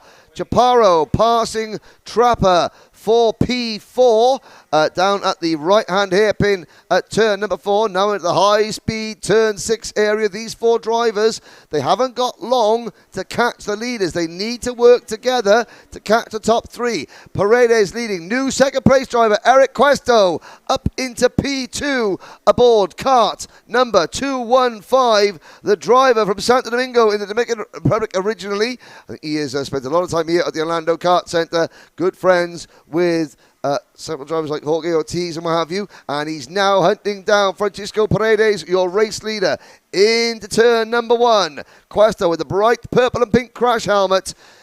He likes to call himself Pretty in Pink. And he comes out of turn 3 over that curb. And now we have a new leader. Eric Cuesto up the inside of Paredes. Paredes has to settle back in a second. It's now Dominican Republic leading Ecuador, leading Raleigh, North Carolina. Wes Gundler. This is his first appearance in a Rotax kart since the opening round of last year's Rotax Winter Trophy. He's got the same chassis. Hasn't been out on that engine in a year, and he's going great guns. Is Wesley Gundler. Going to call him Top Gun if he's not careful. He's got a couple of places to make up, though, to get that little nickname, and chasing them down in 4th position. Javier Chaparro, Mr. 360 himself, is closing in on the 3 leaders on that number 201 Lando Norris kart for the San Antonio race team. Trapper, the championship leader. Paredes up the inside. He had a little look. He had more than a little look. He almost got alongside Cuesto. Cuesto having to force, runs a little bit wide offline. And now we've got another change. Gundler up to second position. Our early race leader, Francisco Paredes now drops back to 4th position. It's Questo from Gundler, from Chaparro, then Paredes, then our championship leader, Chaparro. Further back in the order, I can think it's Delavecchia in 6th, Dupuis is 7th, Lemieux is 8th. Then it is to Alencar, Hart, Sankapasand, Figueroa, Tiziano Antola Nieto and Wyatt Dowling. Sadly, Thomas Luis Pelletier has retired, so 14 drivers still running. And Wesley Gundler had a look going into turn number 13. 2 to go. They crossed the line. Wesley Gundler, again, absolute transformation in terms of the driving compared to this time last year, and he looks to the inside. He's got to be careful because Chaparro is sitting and waiting for any crumbs to fall his way. Paredes has fallen back a little bit, so fastest in over a single qualifying lap, but Paredes hasn't quite got the race pace yet, although he's still comfortably clear of Gennaro Trapper, the championship leader. So Trapper is going to gain points on Salvador Delavecchia because Delavecchia is one place behind Trapper in 6th position. All eyes, though, on the front as they head down through turn number 9, the hairpin at the end of Scrapyard Straight. Now, through turn 10 over the curb, 11 over the curb, hard on the brakes, take a late apex around turn number 12, let the car wash out a little bit to get a good run through the flat-out turn 13. And that is white flag in the air, I believe. Yes, we have. So, last lap, board goes out. Here comes Wesley Gundler up the inside, making his bid for victory. Can't get the kart slowed down at the apex of turn number 4. Questo retakes the lead, and now Gundler's going to have to defend through turn number 6 because here is Javier Chaparro right in his wheel tracks. Paredes is closed back in as well. It's Eric Questo. Here comes Chaparro, Mr. 360 up the inside, and where's Gundler? Loses P2, but now Gundler on the attack once again. Chaparro has to defend, gets the kart sideways in the braking. There goes Gundler. He runs wide coming out of turn number 9, and that's going to give Gennaro Trapper a chance to maybe pick up a couple of places. Paredes is already through in 3rd place, and Trapper getting absolutely freight trained there. Nathan Dupuis with a move back in the final corner, but checkered flag comes out. Eric Questo takes the win. So a great win. And I have to say, Eric was quite confident in the paddock earlier on, saying that he can feel himself winning today. And he has already done it. And I can see that Salvador Delavecchia in kart 209 eventually comes home in 7th position. So your unofficial results from Junior Rotax Heat number 1 with a rather unhappy Salvador Delavecchia ruining missed opportunities there with Gennaro Trapper only 6th, the championship leader. Delavecchia wasn't able to capitalize on that. So it's Eric Questo from Javier Chaparro, Francisco Paredes, Wesley Gundler, and Nathan Dupuis rounding out your top 5. A great start to the day. Xander Clements has just going out to do some other things around the paddock, but he'll be back very shortly. You're watching Kart Chasers coverage here of the 3rd round of the opening weekend, or the 3rd round of the 2023 Rotax Winter Tour. Eric Questo, your provisional race winner in Junior Rotax. Senior Rotax coming up shortly. Great start of the day, great action. Shows you just how good this circuit at Orlando is going to race. Even drivers that maybe weren't on the pace in qualifying, they got plenty of opportunity to race their way into contention here. And, well, Gennaro Trapper came into this weekend on 155 points with Salvador Delavecchia second on 129. Victor de Alencar, who didn't really feature in the top 8 or 9 drivers, he is 3rd. Nathan Dupuis, actually, the top 4 drivers, top 5 drivers in the championship at the moment. Nathan Dupuis was the best finisher in 5th place overall. But we've got the likes of Eric Questo, 7th overall. Going to take a couple of steps up towards the leaderboard coming into the second heat and the final. But we have got excitement coming up guaranteed. Just there. Hello, Xander, by the way. A nice shot of your legs there. Good. I've been working out, got to show them off a little bit. But no, good to be back. Quick little errand, but now we're back here for one of the biggest divisions off the first heat race of the day. Senior Max, of course, one of the tightest grids in qualifying through all of the sessions to start. Yes. Dudu Barrichello, 0.03 of a second on the pole over Manuel Gonzalez. Still only 0.3 to cover the entire top 7. we'll take you to the rest of the lineup here, starting with row 2, Timothy Pernod on that PSO Karting Bureau Alert. Really impressive runs from last week, having to come out of the slow group. Qualifies, obviously, as an entire group here today. He qualifies third. Ethan Thorne, quickest in the TNT Friday session, fourth overall on the grid. And there's a glance down at the paddock there behind the top 2 rows of the grid. Wes Duchak and Gianluca Savaglio on row number 3.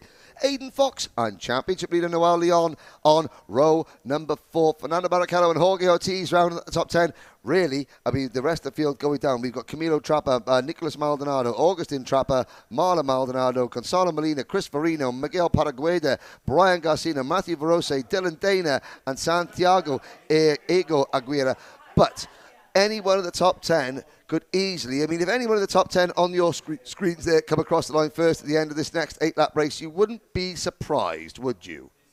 No, you would not. I mean, it is so tight. And again, these guys are kind of put in a box in this 8-lap heat race. This is going to be all-out action here to start the morning. Of course, we are ringing them right through you, back-to-back to go through. We've already gotten through qualifying, heat racing going through. Heat number 2 will go directly after, straight into main events right on after. And a huge thanks to Rotax Karting and BRP for upgrading the live stream here this weekend. The main events today and tomorrow, fully free to watch. That is great news. And again, a big thank you. Great cooperation there between BRP, Rotax, Kart Chaser. This is the first time that Kart Chaser have provided the US, and in fact, well, a global audience, but I mean North American audience with Rotax Racing doing a fantastic job. And yes, I can even spell that. It's got 4 letters in it, beginning with F.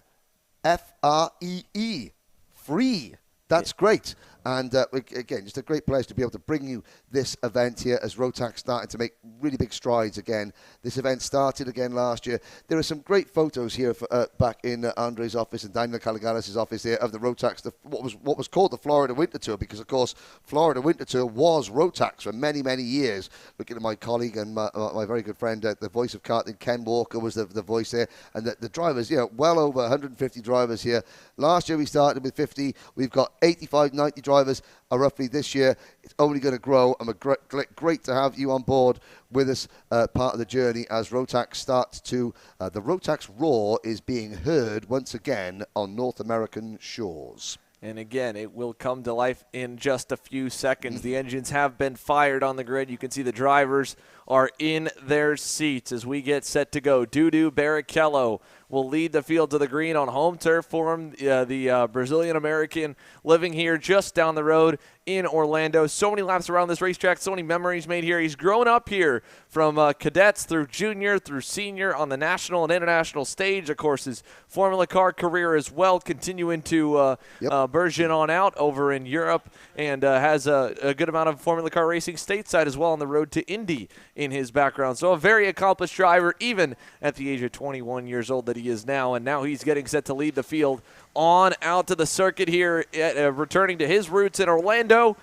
And a big field, as you can see, some scrambling on the grid there. I think I noticed there was some Birrell Arts PSL racing mechanics who were scrambling, and yes, they're the red and still white. There's Marion Kramer's there on the left-hand side. One in the jeans there. One of the other team members there. They've got more Mateus Morgato here, the current World Karting Champion, CIK World Karting, and that is Eduardo Barrichello's kart. Oh dearie me! Wow, drama before we've even got the start. Can that team get Eduardo Barrichello's kart to fire? And, Gianluca Savaglio has had a problem at the exit of the... So he's gone out. He's trying to kick the kart. So that's another technical failure. Can he get that kart fired up again? He's trying. So, well, we were going to say, no, he can't. Xander, we were saying, this is a perfect opportunity for Noel Leon's rivals to capitalize. And look at Antonio Pizzoni there, trying to help Eduardo Barrichello to get there. Perfect opportunity for Noel Leon's championship rivals to capitalise the fact that Noel Leon qualified badly, and his 2 nearest title rivals could be out of this one before we even get started. Oh my goodness, here it is a scramble on the grid. It looks Watch like Pizzonia, great sportsmanship there. Yeah. Pizzonia, he's always going to. He was going to go. They They got him going. Okay. Now, but again, I want to just compliment there Antonio Pizzonia, Senior. He was trying. He said, "Look, what can I do to help? What can I do to help?" That's the sportsmanship that you want to see. Different teams, different chassis, different classes. But hey, you know what? If I can help get you out on the circuit, I will. Well, this is going to be very interesting. So the inside lane moves up. Timothy Pernod gets to go green. You see FIFO Barrichello trying to wave his arms. He's trying to wave. No. Please don't go green for my brother here. Are we going to go? And we do not. Okay, so they will wave that one off to allow Dudu Barrichello to catch on up. Fernando Barrichello, he wasn't trying to wait to start off. He obviously had a problem with the cart. Yes, of course. That was it. He had a problem with the cart, and he was telling him, no, I've got to try and fix it. And I got a feeling that about now, that problem's going to fix itself. Because the problem was that he didn't have his brother in front of him where he should have been. But again, you know what? Well, if you're going to have a brother in the race, make it useful for something. But again, there was obviously a technical problem there for Fernando Barrichello. I think one of the other Birol ART carts may have had a technical problem as well. I'm not quite sure if I saw Timothy Pernod gesticulating there. But hopefully those technical problems have been solved. I think they have. And we can go racing, sadly, not with Gianluca Savalio. So Savalio out of the race. There he is. Oh, dear. He's having a look down. And he's trying to get that. Yeah, definitely an electrical issue there for Gianluca Savalio. You could see it was something there on the right-hand side that had disconnected. Maybe, again, one of the wires on the right side of the motor towards the engine side that just came off. It didn't look like a chain the way that it went. So now they're going to kind of get all sorted as we go around the final turn without Gianluca Savalio, but with Dudu Barrichello. Attempt number 2. The field will quickly form up behind him here as they slowly roll into the tram lines. Dudu Barrichello, Manuel Gonzalez, 3,000ths apart in qualifying. The field at least almost all together except for one. Noel Leon, their championship leader in the orange and black CRG on the outside of row 3. We've got him on the power. We've got him green down to turn 1. Great jump for the inside lane. It'll bring Pernod through into second. Gonzalez back to third. And where do they all cycle out as they go to turn number 5? Good start for Leon. He's up to 5th here as they go down into the first hairpin. Noel Leon made a great move up the inside going into turn number 1. Gutsy move. Got 3 wide. Not a lot of breathing space, but he made it work. He is now chasing Wes Duchak, who is in 4th position. But from hold your breath, not sure if you're going to even race, to taking the lead at the early corner, it is Eduardo Barrichello leading teammate Timothy Pernod. Outside front row starter Manuel Gonzalez running the best that we have seen him in seniors this Rotax Winter Tour. He is there in P3 with Duchak and Noel Leon 4th and 5th. And then in 6th position, it is the reigning junior Rotax Winter Tour champion Jorge Ortiz with Fernando Barrichello next. Aidan Fox is up there in the top 10 as the order adjusts itself. It's Fox actually in 7th, Ethan Thorne 8th, Barrichello 9th, and Chris Farino up 5 places into the top 10 for the Cartworks driver. Oh, and where's Duchak getting it all crossed up into turn number 4. That's going to put him under pressure. Noel Leon in Kart 325 trying to get round, but it's going to slow Noel Leon down. Yeah, Leon there saw Duchak miss the corner. He got loose under braking. No time for mistakes here. Leon was not able to pounce on it, though, as Duchak defended into turn number 5. Here they come on the run to turn 9. Timothy Pernod seems content running in second, just learning a little bit from his teammate Dudu Barrichello in race conditions. Manuel Gonzalez, great run out of that hairpin, but he lost a little bit in the mid-range on that straightaway. He was all over the bumper of Timothy Pernod on exit and then just didn't get the launch for whatever reason through the power band. They'll come up the front stretch here. Already now, we are 3 laps completed as that first lap waved off, counted against them. So 5 laps to go. Dudu Barrichello in this sprint of a heat race, trying to run away from the field here and hang on after what could have been disastrous for him. He has turned it around, gotten underway, and he is starting to pull away a little bit. 3.5 car lengths for Dudu as they exit turn number 5. We watch the field head through the pit bend. And we've got a great 8-car lead train here at the front. Count them, 2, 4, 6, 8. Then a big gap back to Fernando Barrichello in 9th. Then Chris Farino, Nicolas Maldonado, Brian Garcia, Gonzalo Molina, Miguel Parra, and the rest of the pack. We didn't seem to have Dylan Dana at the start of this one. And obviously we lost Gianluca Savalio. So we've got 19 out of the 21 runners in there. Yeah, Dylan Dana not going out in the Praga kart. Not sure if there was a technical problem there, but it is Eduardo Barrichello, 3/10 of a second. Now, Timothy Pernod in the championship. Obviously team orders not coming into play here, but Timothy Pernod is only 8th in the point standings. So, this would be a good result for Timothy Pernod, who had an up and down weekend there I mean, his best final finish in that number 311 was a 7th place finish in round number 1. But again, this will set him up quite nicely. I can't see him challenging Eduardo Barrichello if he could. But again, Gonzalez in 3rd, Duchak 4th, Leon 5th, Ortiz right behind him in 6th. There's ever-consistent Aiden Fox in 7th with that predominantly white Team USA race suit with the Fox and Sons racing team. And tagging on the back of this league group, it's Ethan Thorne in kart number 301 for the Nash Motorsport team with the white nose cone on his kart. Great close racing so far, Xander. Not a lot of overtaking, but very, very close to your swing. Who's going to pull the pin? I think Jorge Ortiz was looking on Noel Leon there coming on into the infield S's. He is all over him. He's got to worry about Aiden Fox as well. So pressure coming for second, pressure coming to the bumper. Noel Leon for that 5th spot as well. Here comes Manuel Gonzalez looking for second on Pernod, and he can't get by. Nice attempt, and somehow it stays clean. Here comes Duchek now, and the rubber band effect will push Gonzalez back to the rear bumper or front bumper of that RPG Cosmic, who will send it on the inside in turn 8, and Duchek gets through for 3rd. Good move, Wes Duchak. Now Gonzalez, who is, again, one of the least experienced drivers at this level, and he is now going to fall victim to Noel Leon. Leon tries to get 2 for 1. Noel Leon up the inside, forces his way past both not only Gonzalez, but Wes Duchak himself, puts Noel Leon into what will now be P3. And this could be really significant. Aiden Fox right behind him saying, okay, I'm going to push you. I'm going to push you. So, championship situation, I'll get my words out. Noel Leon led Dudu Barrichello by 3 points coming into this race. Barrichello on 20 points for winning a heat. 3rd place gets you 16 points at the moment. So this could change the championship positions, but Noel Leon minimizing the damage by that really, really strong move. He's got 2 of those red and white Birol ART karts in front of him. They are quite a ways away. Yeah, Leon was just trying to get on the inside of Gonzalez, but again, it's such a slow and tight hairpin. He just barely got into the right rear tire of Wes Duchak. No harm, no foul. They're all still going. Gonzalez got swallowed up by the pack heavily by the move. And as Leon leads them down here to turn number 1, we are already down to the final circuit. 1 to go. Whoa. Aiden Fox up and over the bumper there. Little miscue on the Fox and Son Lando Norris card. Here comes Duchak to the bumper. He'll apply some pressure. That will give Leon some separation and give him a little bit more space out back to hold on to 3rd. And it should be smooth sailing for the 3 of them to the end as they're back up to 3 car lengths while your leader, Dudu Barrichello, heads through turns 8 and 9 and onto the backstretch for the final time. Yeah, it looked like Aiden Fox has got a really good run coming out of turn number 1, turn number 2.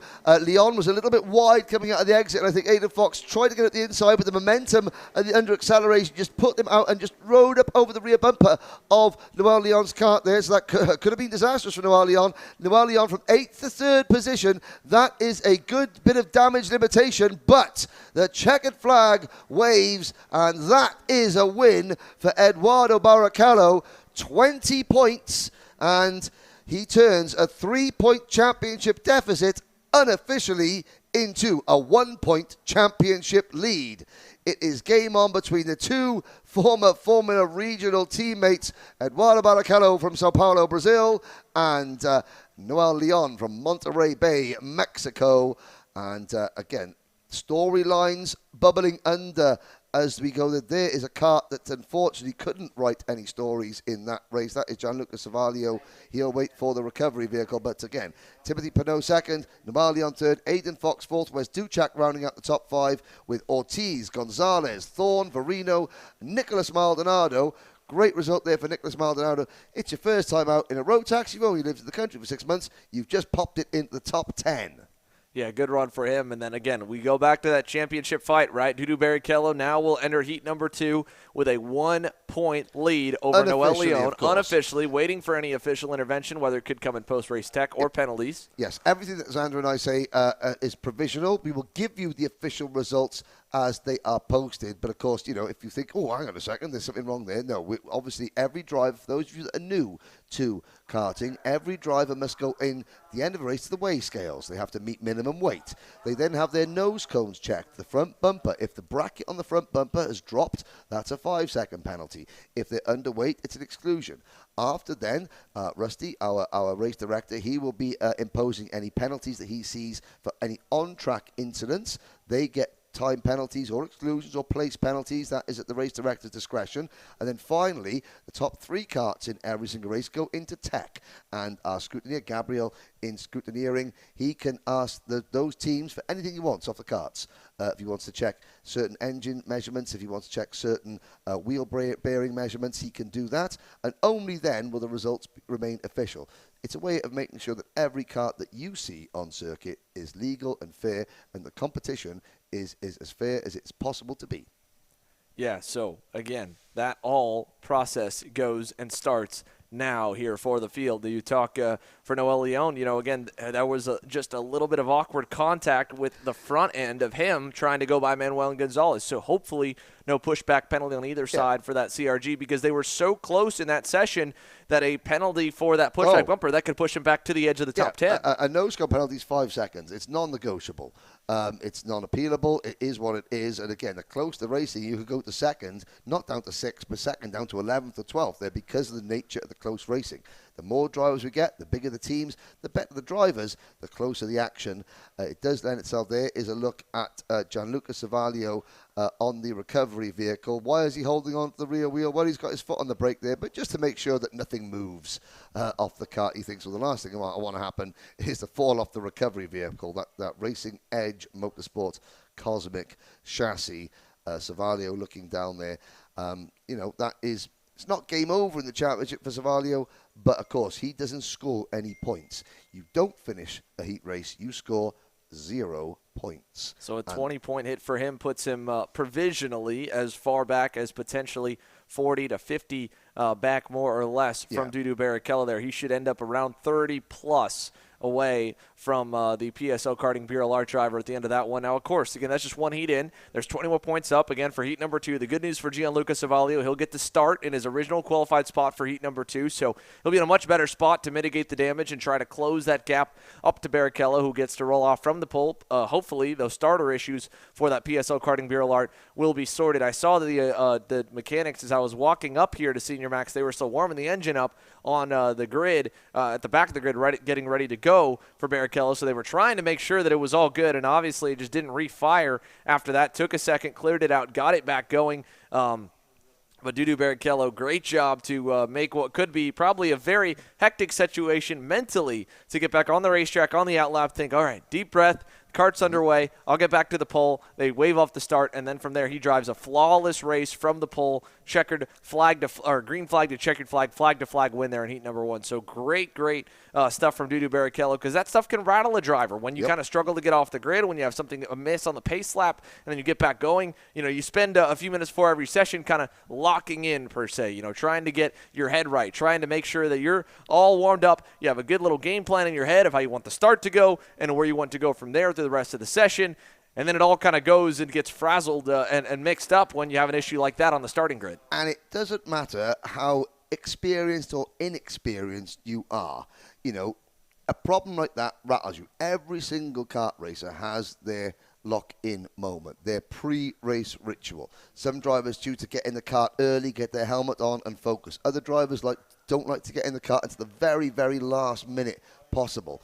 But anything that disrupts that pre-race ritual, the drivers have to reset very, very quickly. Whether they're starting out in Micromax or whether they're the most experienced drivers like we're about to see in Masters, again, it's really important that the drivers go through their individual process, whatever that might be. And a last-minute drama, something like an engine not firing on the dummy grid, that will rattle you. Because then, of course, is it going to die again in the race? That's what's going to be the thing. When it died once, what's to stop it dying again? Okay, the mechanics have managed to get it going, but they don't exactly know what the problem is. And if there was a temporary problem, you can't change parts on the grid. You can't change anything. If the kart is as it is, goes out. You can't suddenly throw a different spark plug or something like that in the kart. No, it is what it is. And then you've got to sort of take that focus and go through the next, the next 8 laps, as it were, wondering if I hit a curb at the wrong angle, will that loosen the wire that they've just tightened on the grid? It's very nerve-wracking indeed. Yeah, very, very nerve-wracking stuff there. But, again, he handled it well. He got himself provisionally the points lead with that heat race win to get himself the maximum points. A pole position, 1 bonus point, 20 points for that heat race win. He'll line up to do it again later on here this early afternoon for heat number 2 in the second round. But with Senior Max in the books, we move now to Master Max, one of the tightest classes in qualifying, to one that's been a little bit more spread out. Rubens Barrichello and Mundi Lawyer are currently locking in down on the grid, and they'll be coming your way next here live on Kart Chaser. You're watching the Rotax Max Challenge Winter Trophy here from Orlando Kart Center. Henry Baudet, myself, Xander Clements, bringing you all the action. 2 races down. We've got 4 more to come in this first run, another 6 in the next flight, and then, of course, the main event's all live here from Orlando. They're onto the racetrack. They'll be ready to go green here in just a moment.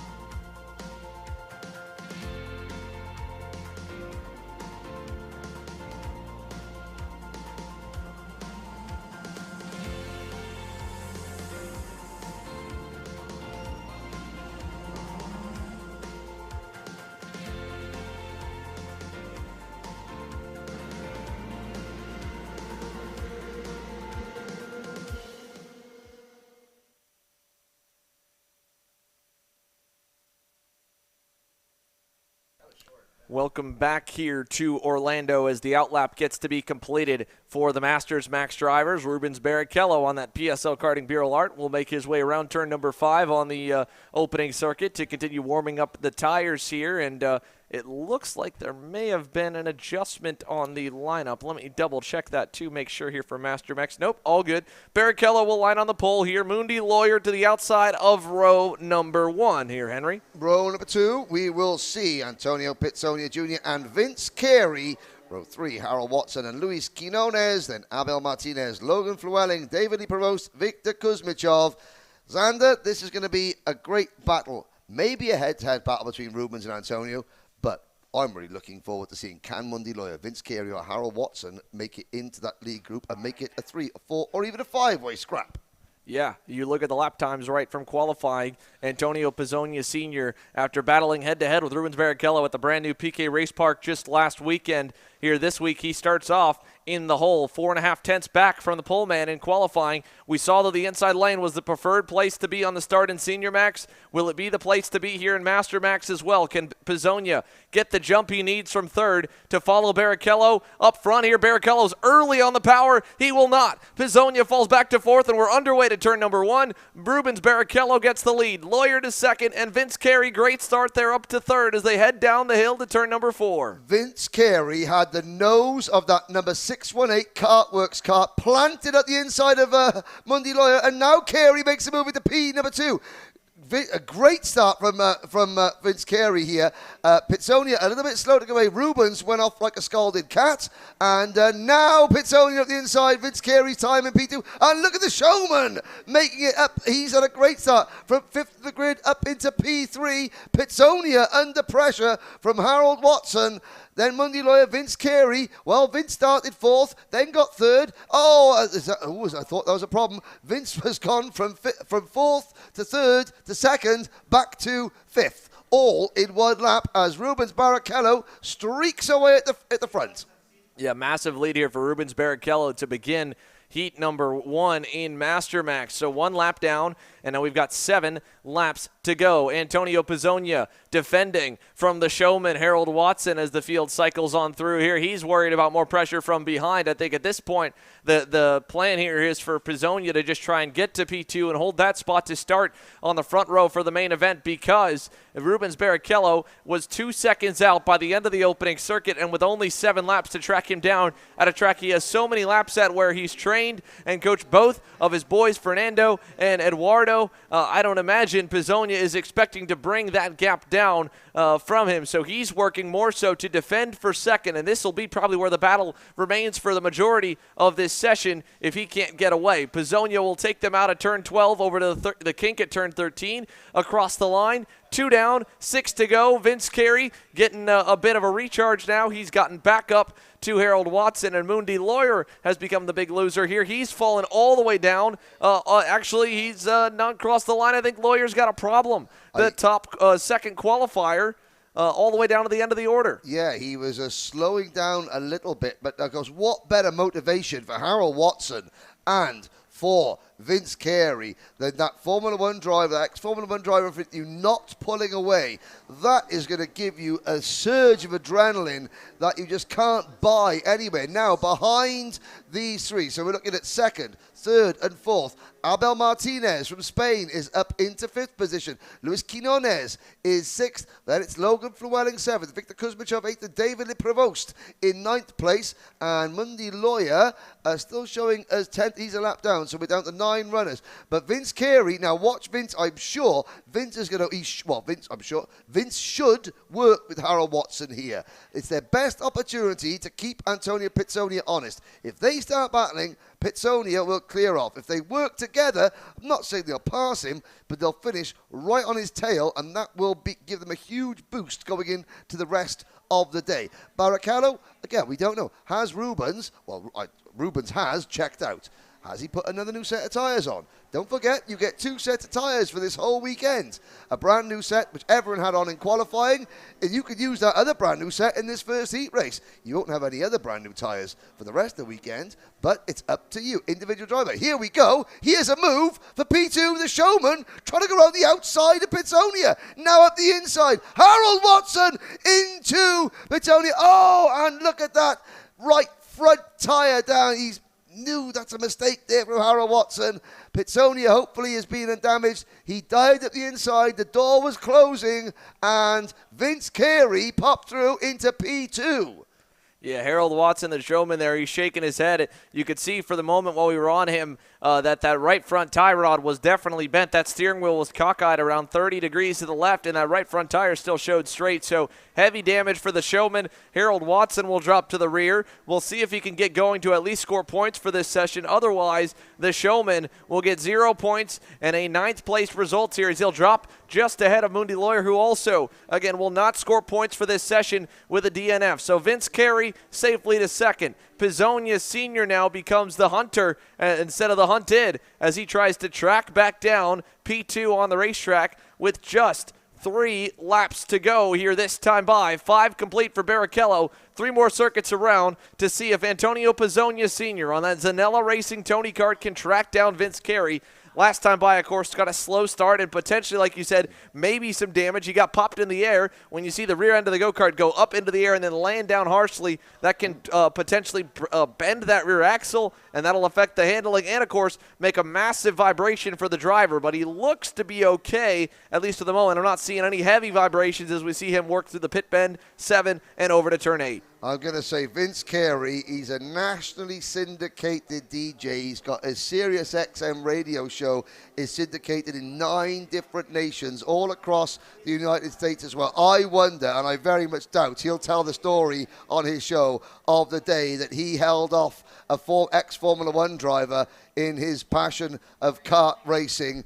And it's certainly been an excellent performance and a big credit to Jerry White, Justin White, the entire Kartworks team. They've worked really, really hard to get Vince in the best position it's possible to be. At the moment, that best position is P2, just 3.6 seconds behind race leader Rubens Barrichello. Pizzonia in third. Martinez up into 4th place.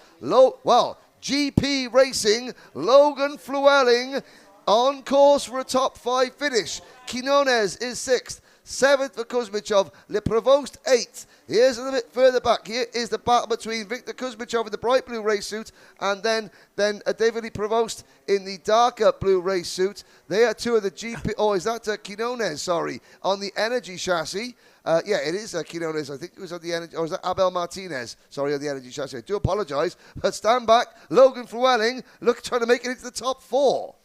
Yeah, indeed. Logan Flewelling and Luis Quinones here on the final circuit. So this will be the closest battle we'll keep our eyes on here while the leader, Rubens Barrichello, gets away.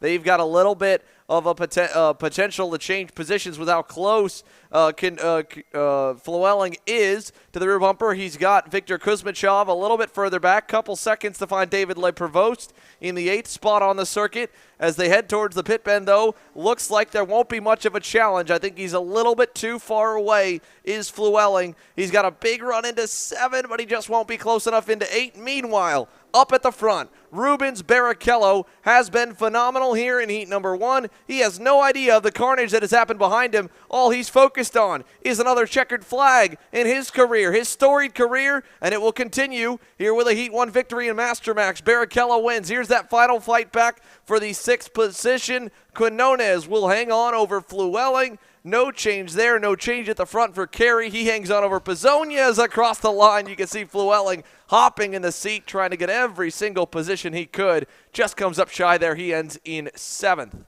Well, there's your 3rd place finisher, Antonio Pizzonia. And that does mean that for the first time in some while, I mean, all the way through round number 2, it was... problem. So there is Harold Watson. Watson's cart there, but I mean, for the first time, all the way through round number 2, it was Barrichello, Pizzonia, 1 and 2. Vince Carey can celebrate. I think that would be possibly his best finish of the season, and what a way to start out. Just when you thought that, Max Masters could be a 2-horse race, that race was really a 1-horse race. But significantly, then you saw both Harold Watson and Vince Carey matching the pace of Antonio Pizzonia. Now, we don't know if Pizzonia had an issue or a problem, but that bodes well. Rubens Barrichello will increase his lead ever so slightly. Watson, again, the body language, he knew that it wasn't a deliberate mistake. Of course it wasn't deliberate. It was a racing incident. He went for a gap. The gap was closing, but the body language really said that Harold Watson knew that mistake was made. And, of course, Harold, I've got to say, Harold's beautiful partner, Vita, is here watching. And I said, is your wife going to be here? He was like, oh, yes. I said, that must be nice for you. And he went, no. If I'm not fast, she gets really cross with me. I got a feeling, whoops, Harold might have to hang his head in shame there. What a mistake to make her. Alba Martinez, welcome back to the Winter Trophy, finishing 4th position. Logan Flewelling, great top 5 result. That's the best result for the GP racing team this year. They had 5 drivers out at PK. They got 3 drivers here. They get a top 5 finish. Luis Quinones, new to the championship, finishing in 6th position. Kuzmichov and LePrevost, 7th and 8th.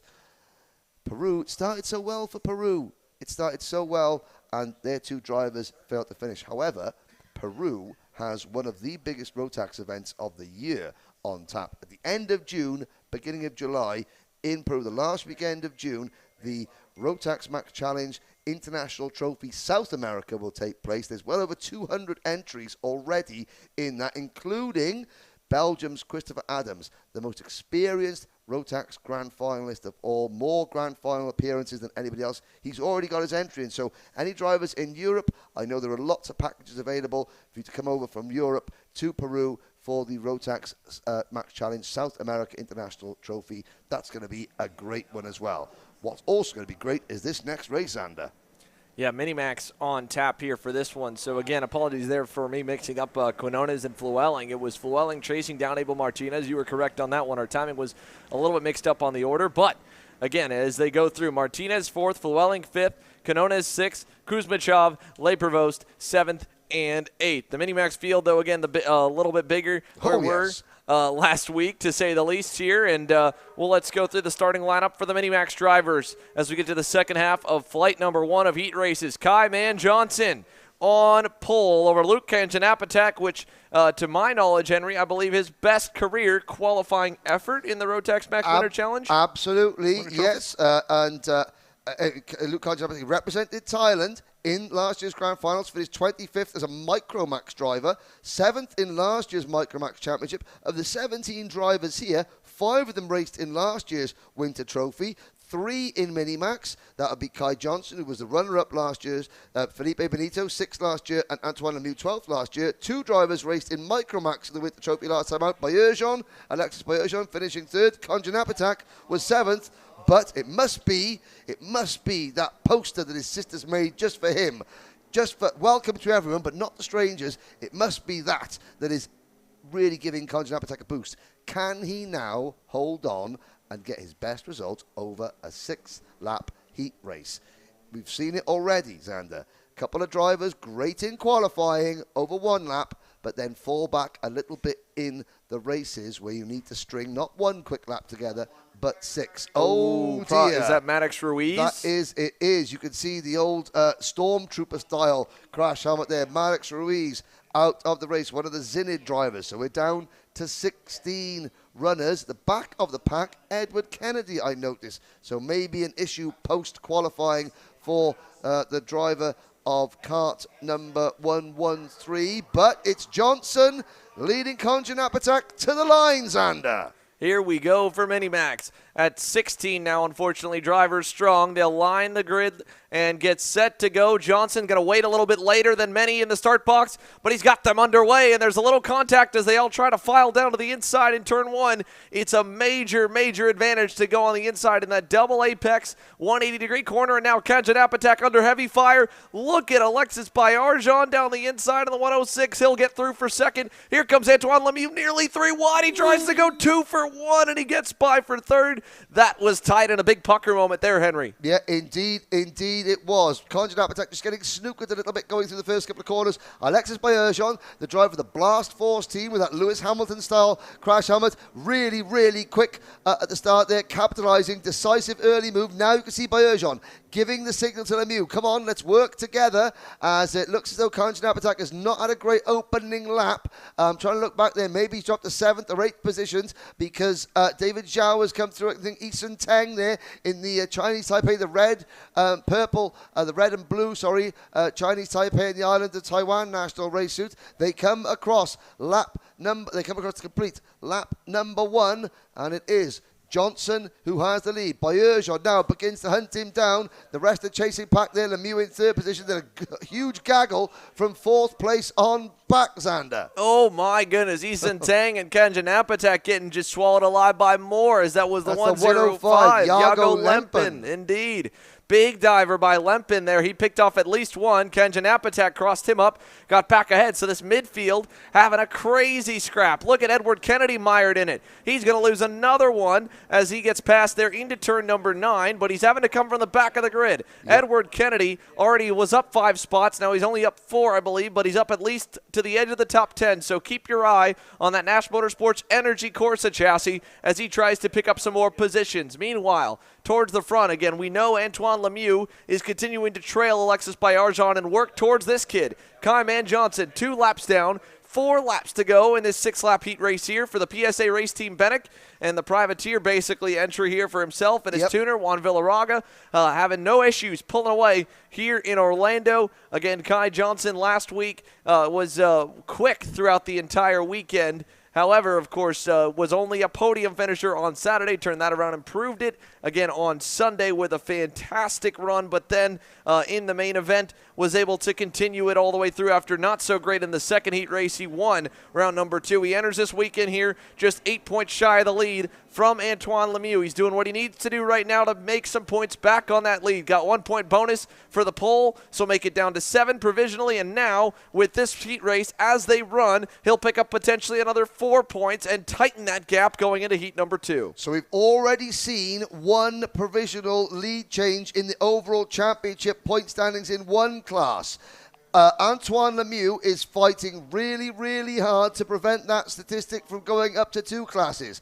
At the moment, Lemieux with a great start, and here comes Antoine Lemieux to the inside of Baerjean. That will give him 2 more points if he can stay there. Oh, Baerjean and Lemieux, they weren't necessarily the best of buddies after Piquet. There was a little bit of door handling between them there as well. Baerjean stays in front. Now, at the moment, like you said, 16 points for 3rd position, 20 points for a win.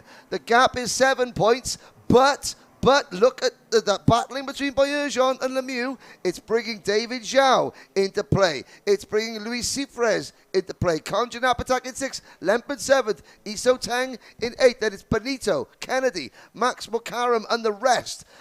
Lemieux at the moment is doing enough to hold on to his championship lead. However, one mistake, one nose cone penalty, one ill-timed maneuver that brings more people into play could lose Antoine the title lead as things stand. The moment, he's just doing enough, Xander.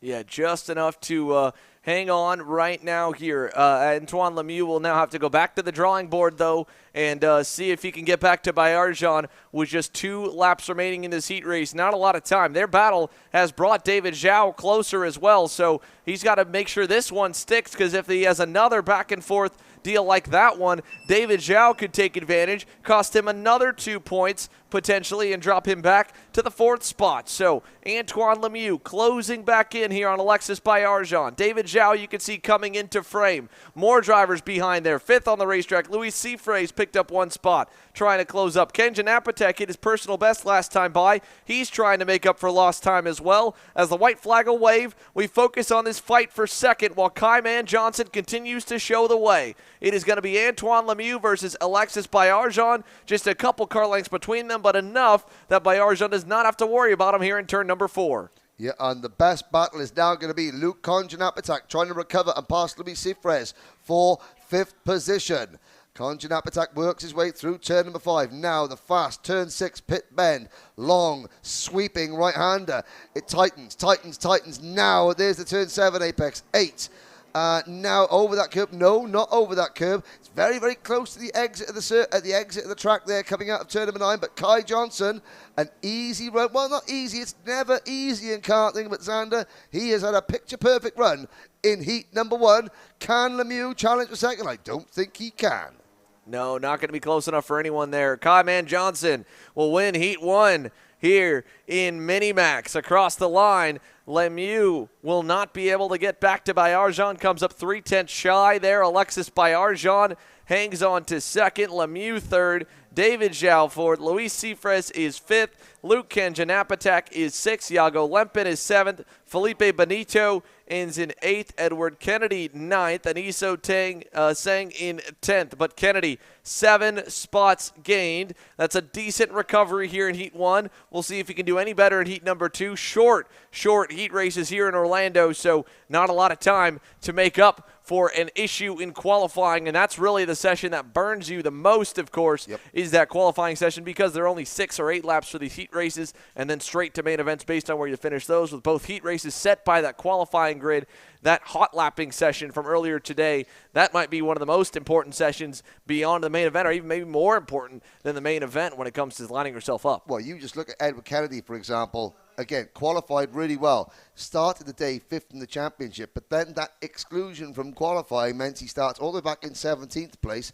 Okay, yeah, he made it up to 9th in that race, but he lost more points to all his title rivals. Lemieux, Johnson, Bayerjean, and Zhao, the 4 drivers in front of Kennedy, the points, all finishing above Edward Kennedy. So despite that really fighting drive over just 6 laps, that exclusion from qualifying, that one mistake, whether it had been technical, whether it had been an on-track incident or something like that, has cost Kennedy realistically a chance at challenging for the title. He's going to rue that mistake, even though he's still got to fight his way through. He's still got to keep on battling. But you saw in that race there at the outside of turn number 4, Xander, there are still some puddles of water left over from yesterday. I have not seen, I mean, I'm from the UK, and it is known occasionally in the UK to rain. I have not seen rain like we had yesterday afternoon for a long time. The Micromax drivers are out next. At one point, we nearly made it an official ruling. Not only did the Micromax drivers have to have wet tyres and wetsuits, they almost had to go out with water wings as well. The puddles were that deep. We nearly lost 1 or 2 of them. They're just floating away down the paddock. But what I got a feeling, this next grid, the one that we're looking at now, 13 Micromax drivers, they are going to be able to provide a lot of entertainment over their 6 laps. And hand in the air, there, that's Julian Rivera. Hello, Julian. He can hear us on the thing, looking around. That's Ecuador's Julian Rivera. Remind you once again, won this title last year, got the ticket to the Grand Finals, went to another event 2 weeks before the Grand Finals in Italy, and hurt his arm, a break of his arm, couldn't go to the Grand Finals. On the outside of the front row, Antonio Pizzonia Jr. It was here 1 year ago at this circuit that Antonio Pizzonia Jr. made his first ever start in a race. Last year, in his first ever race, he was running the risk of getting lapped by the leaders. Now he is the leaders, are the leaders, one of the leaders. There was a grammatical error in there somewhere. But again, just goes to show, and again, this is for the drivers that are starting down at the back. Do not give up. And I want to look at there on your screen, just the left-hand side of the screen, the driver standing up there, just bending over the kart there in the black, red, and white race suit. That's Nathan Dupuis. Nathan's one of our junior drivers, but he has been helping the driver coach, young Aidan Keishon. There they are. All day yesterday, Nathan has sat down, he's got his GoPro out, and he's sitting with that young man there, showing him around the racing lines. A really, really nice thing to do. You can see Andre Deniz there standing up in the blue T-shirt. He's got his Blazed in his set to go out. But that just goes to show, again, you've got a junior driver, and Nathan's only 11. He's a young junior driver, but he's sitting with 7-year-old Aidan Keishon, walking around the track on there, lap after lap, trying to show his lines. Again, that's really nice to see. They're, great job. Different teams, but still, wonderful, wonderful sportsmanship. There's Daniel Calagaris there at the bottom of the screen. He's working with Eason Teng as well on some driver coaching. Eason, the driver from Chinese Taipei, obviously his first time racing in the United States. And the karting family here, shows that, it's fantastic to see. There's Sebastian Piemonte's dad walking through the red shorts there. Yesterday, he had a cracking pair of orange Hawaiian shorts. Oof, dearie me. But signal is given. Karts are on circuit. Let's see, where are we going to line up? Yeah, let's take you through the lineup here for the the Micromax drivers as they head onto the circuit. Again, Julian Rivera had a very healthy gap in qualifying over Antonio Pizzonia Jr. here. 4/10 for the reigning Rotax Max Challenge Winter Trophy champion. Then you go back to find 2/10 off of Rivera, or off of Pizzonia in second. You find Sebastian Piemonte in the number 8 machine, 6.5 off the pole, and just back from him in that parallel for SLA Kart Racing, Floridian Maxwell Macha will complete the second row of the grid. Dominic Vera will start there on the inside of row number 3. And the number 7, Christopher Lavoie, with a decent qualifying effort there. Only a couple hundredths off of Vera. Both of them a little ways off of the top 4. So you may see the top 4 begin to break away in the pack. Beyond Christopher Lavoie, Oliver Chase rolls off in 7th. Anthony Mazzuccolo will roll off on the outside of him. Then Melville Dos Santos, the leader of the off-track team when it comes to football for all the micros. And Jaden Francisco joins him to round row 10. Blaze Deniz, as we saw on your screen there, with his father as well, rolls off in 11th. Aidan Keishon rolling from the tail end of the field here, but making some strides in the number 11 and starting at the back to bring up 13th on the grid will be Matisse Lacroix in that PSL Karting Bureau Art, trying to make up some more time and close the gap to the front of the grid. Again, this race, for many of the micros, especially some of our international pilots that were not here for the Rotax Max Challenge Winter Trophy, they start off on a much bigger deficit just because there's so many of these younger drivers that call Orlando Kart Center home or have a lot of laps around here. So while in some of the other classes, more experienced pilots that have seen a little bit of everything, they were going to PK, and it was kind of a level playing field. Here at Orlando, especially in the young drivers where the seat time is, one more lap is a bigger percentage of their career and a big jump, you see some more experience at Orlando paying off. But for Julian Rivera, the experience of last year's championship, well, that's more than enough for him as he leads them into the tram lines, and we get set to go green. Micromax getting set to go with Pizzonia Jr. on the outside. They're trying to keep him nice and slow. It looks a little bit awkward, though. I don't know if we'll get the green on that. There's, have we gone green? We're going to turn number 1. We'll have a little look up. Yeah, an awkward start there. A very awkward start there. There was a lot of pushing going on. I think Maxwell Macho in the 4th place was being pushed by the drivers behind into Pizzonia Jr., who got it crossed up, but I think we are off and racing, Sander. Yeah, we are green here. Pizzonia Jr. gets the jump, so an awkward start that'll for sure be, again, under review and probably a little bit of a come-together meeting before that second heat race to get these boys together. Julian Rivera, unfortunately, he kind of pays the price. He was trying to keep them slow and maybe slow them down even a little bit more coming down to turn number 1, but ultimately now he's got to be on the back foot trying to work his way forward as he looks to the inside of Maxwell Macha. Could not get the job done in turn 9. There goes Pizzonia Jr. with a look over his shoulder. So Antonio Pizzonia Jr. leads. Does Rivera go here? Here he does. Big dive, though, and he'll make it stick. Julian Rivera quickly back to second, and now he begins to hunt down Antonio Pizzonia Jr. Henry, we've seen this story before. Oh, yes, we have. It's like just fast forward 6 days, and here we are once again. The only difference between here and PK is that number 5 kart in third position, and that is Maxwell Macha. Maxwell, different chassis this weekend. He's gone from the KR to the Paralin kart. Was a little bit down on power at PK, but Maxwell knows this track very, very well indeed. Even though he's only 8 years old, like you were saying, Xander, so much experience. And Maxwell, he's just got to stay with it. Now, Julian Rivera, he's eating up the gap to Pizzonia Jr. Macha trying to stay in striking distance. Piemonte is third. Of all these drivers, the best result internationally for any of these 13 drivers is Sebastian Piemonte, the Bogota native, who finished 18th in last year's Rotax Grand Finals in Micromax, the third of the 36 entries. Piemonte was the leading Colombian driver home in that. Here comes Rivera chasing, not chasing, alongside, not alongside, now in front of Pizzonia Jr. Pizzonia Jr. doesn't do the crossover, tucks in behind. Macha hanging on.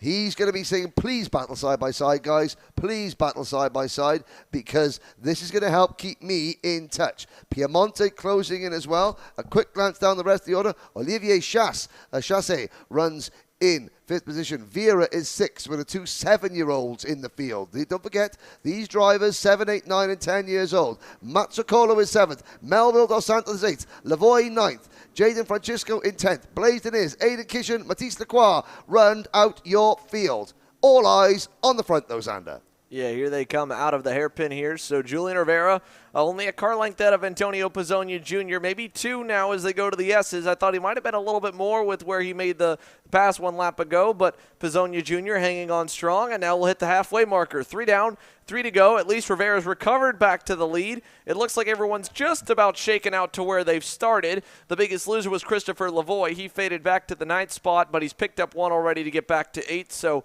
all's well that ends well, and right now it's ending decently for everyone that kind of had an awkward run to the green. Now we look further back to 4th. What a great run for Sebastian Piemonte. He was the quickest driver on the racetrack last time by. The number 8 machine hunting down Maxwell Macha for 3rd and hanging on to the end of the top 3 as a whole. This is a great run here for Piemonte and could result in a top 3 result in Heat 1 if he can just get a little bit closer there in the closing stages. Now, that interesting fact about Piemonte, the kart that he is driving is the kart that Salvador Della Vecchia used to win the race last year. So that is an ex-Salvador Della Vecchia kart that is being used by Sebastian Piemonte. Della Vecchia, of course, racing Minimax last year, so the chassis are the same size in micro and mini. They use the 900mm chassis, so it's the same chassis. Oh, there we go. No! He might need a new one after that, though. Curse of the commentator. Apologies there.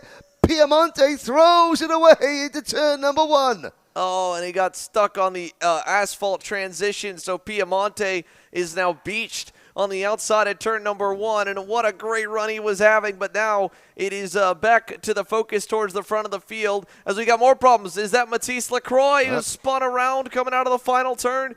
He'll at least get back going in that PSL Beer Alert, but Matisse Lacroix drops down the order here. Matisse Lacroix was right behind Aidan Kishan. I think Lacroix probably tried to make the pass going through turns 10, 11, where the drivers are, the leaders coming into now, and it didn't quite work out. So there's going to be a real shuffle. Olivier Chasse is going to move into 4th position. Vera is going to go into 5th. Mazzucolo into 6th. Lavoie 7th. Then it's Melville Dos Santos into 8th place. Here we are. Good battle. That's Olivier Chasse in kart number 4, the Montreal-based driver for the Blast Force team. But we're on the final lap.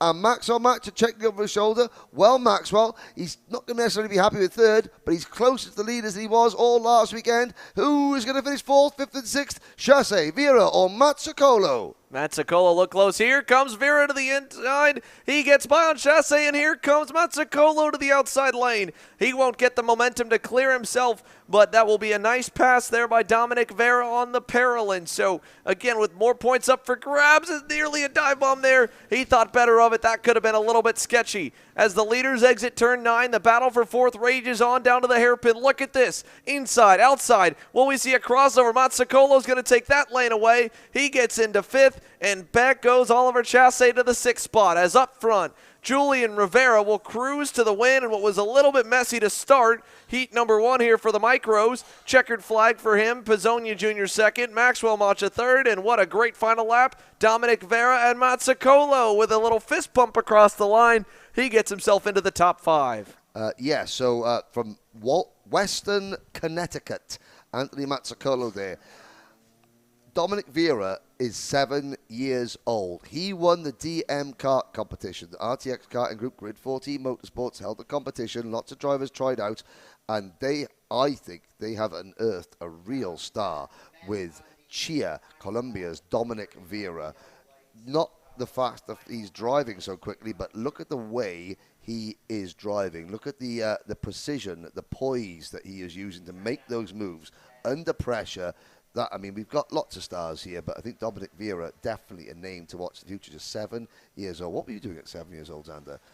It was a long time ago, so I can't really remember, but it certainly wasn't driving in international kart racing, passing and beating drivers 2-3 years older than me. No. At that point there, I was trying to find out how to get into international kart racing or to local kart racing in general. I wish I could have started back at 7 years old. These kids so impressive, of course, to be putting together the performance they are and running the laps that they are at the moment and all the racecraft that they've got. Like you said, great pass there for Dominic Vera to get the move done there for the 4th position. So much better than both of us at 7, and a much better run here for Julian Rivera than where the way that race started. He ends as the winner over Pizzonia Jr. and Maxwell Matcher. We move from micro to the headline division at the end of the order. DD2 Max, led off by Gianluca Savalio, getting set to go your way here in Orlando. We'll be right back here as Kart Chasers coverage rolls on for the round 3 of the Rotax Max Challenge Winter Trophy from beautiful Orlando Kart Center, sunny and 70 degrees here in Central Florida. We'll be right back.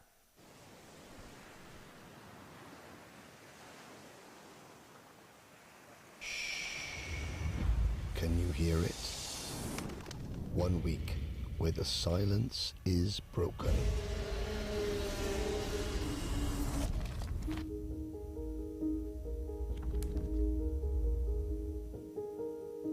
"394 drivers, 60 nations, united in their goal to be the best, the very best." This is the most equal race in the whole world. I will win. There's no opportunity. No one has ever won junior, senior and DD2 before, and that's what we're aiming for this week. 1 week where every second counts.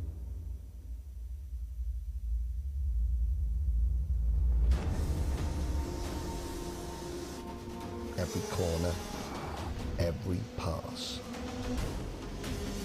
The competition does not get tougher than this, closer than this, more intense than this.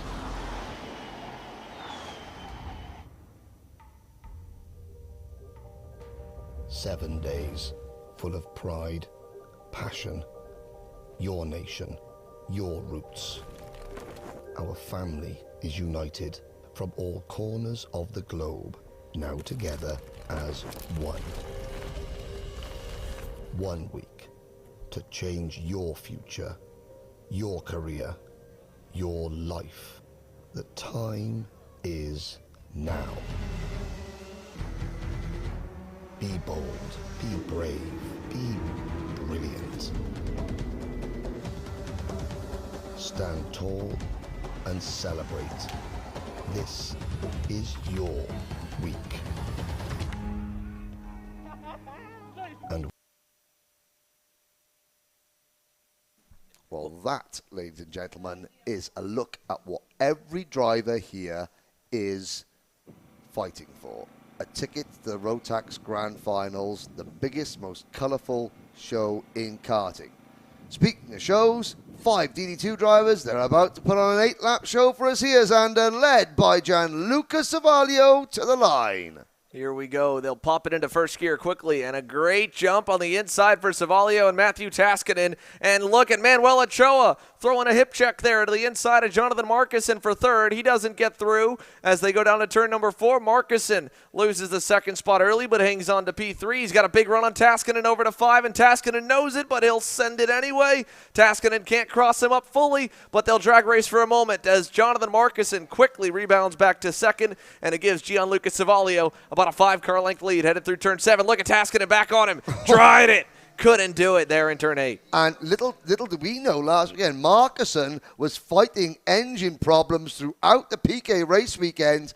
And in the last lap at the final on Sunday, we thought, oh, Marcuson just given up, and he sort of like faded back in a second. He knows he's not going to catch him, so he just nursed the kart home. Au contraire, the kart was about to croak it. The engine had cried enough, and they worked really, really hard just to try and get that engine sorted. And it looks, I mean, from an outer perspective, it looks as though they could have hit on something there. Savaglio checking over his shoulder. Taskinen now with both front and rear brakes connected and working into third. Ochoa, his third ever time at a DD2, getting closer and closer to the front. Colin Livingston at the back.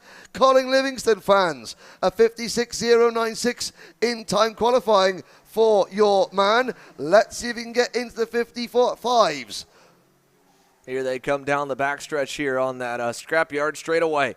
Jonathan Marcuson pulling into within a car length away from Gianluca Savaglio. Taskinen just a shy way a little further back on that CRG as they jump the curbs through the S's section. Marcuson even taking a little bit in turn number 12 as well on the inside. He loses a bit on exit here, but he's still decently close to Savaglio as they go down to turn number 1. Gianluca Savaglio over Jonathan Marcuson now with just 6 laps to go. Marcuson has eaten that gap away of what he gave up on the opening lap with a not-so-great start, and I think the Aussie might be able to make himself a winner here in the heat race here. He's got the pace to do it. He was 0.2 better last time by. He'll close in a little bit more to turn 7 and 8 here this time. And, of course, DD2, what does that mean? Direct drive 2. It's a direct drive car. It's got 2 gears, though. It is on the hand controls. No clutch, but again, you could see the marks are closing up. So on the hand control, on the steering wheel, they've got upshift and downshift. And how fast are they going, you ask? Well, the answer is over 130 kilometers an hour, even here at this 0.8 of a mile Orlando Kart Center. And now Marcuson will go up. Gianluca Savaglio checking over his shoulder. Are we going to see a move into turn number 1? No, but Marcuson is sitting there and he is eyeing the rear end of Savaglio's kart with a certain amount of intent, Sander. You can see he's kind of just, learning a little bit from Gianluca Savaglio right now, taking some different lines from him to try and also avoid just that touch of aero wash that these higher speed karts will get in DD2, Senior Max, and a little bit in Junior Max, but not so much here. So he's trying to just avoid that wake a little bit from Savaglio and also give him a great exit. He got right to the bumper coming out of turn 8. Savaglio knows it. He'll block into 9, and he'll force Marcuson to the outside, and that will back them up and allow Matthew Taskinen to close back in here. Great fight going on in DD2 with 3 laps complete, coming to put 4 complete this time by. And look at Taskinen and look at Ochoa just loitering in the background.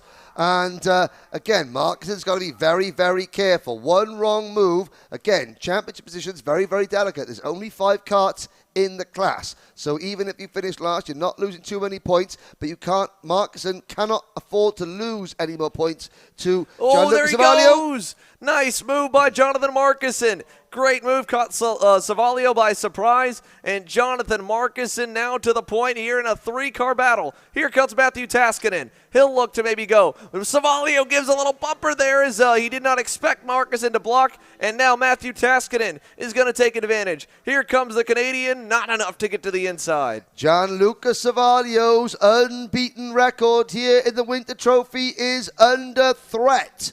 And it's under threat from the man from the land down under. Sydney's Jonathan Markison leads this one. I have to say he did a good job of backing Savalio up going there into turn number 8. And he braked a little bit early, defended early. And I think the ploy is, look, if Savalio finishes second in every single one of these races, well, that's still not going to do us any favours. We got to try and make sure he doesn't. And I mean, they're going to gang up on him, they are. And that's nothing against Gianluca Savalio. That's just the way that the point system, the fact that the numbers are like that. So Savalio has got to be absolutely up on his haunches. And there he goes. He knows he can't. He knows his rivals are going to try and drag him into a massive scrap. And look at this round the outside. Where did Matthew Taskinen come from? What a move by Matthew Taskinen. You could see Savalio and Markison were fighting down to the inside there and looking dead on. You couldn't even tell how big of a gap Matthew Taskinen got on them both by opening up for the corner and getting a massive launch. And Matthew Taskinen leads now with just 2 laps to go here in DD2 Max's opening heat race. What a run for Matthew Taskinen. He did not look like he was that strong in the opening couple laps. Gave up second to Markison, faded back a little bit. And now as Savalio goes low to block from Markison here for second, that's going to give Matthew Taskinen an even bigger boost out in front here with a lap and a half to go. So, I say Savalio, I said he had to be up on his haunches. He made one superb move in at turn number 8. But then, of course, that slow here, 1 lap ago, it slowed the pair of them down. Then as Savalio and Markison scrapped to the inside, trying to defend, Taskinen was able to get a great run out of the corner, up the preferred racing line, up Scrapyard Straight.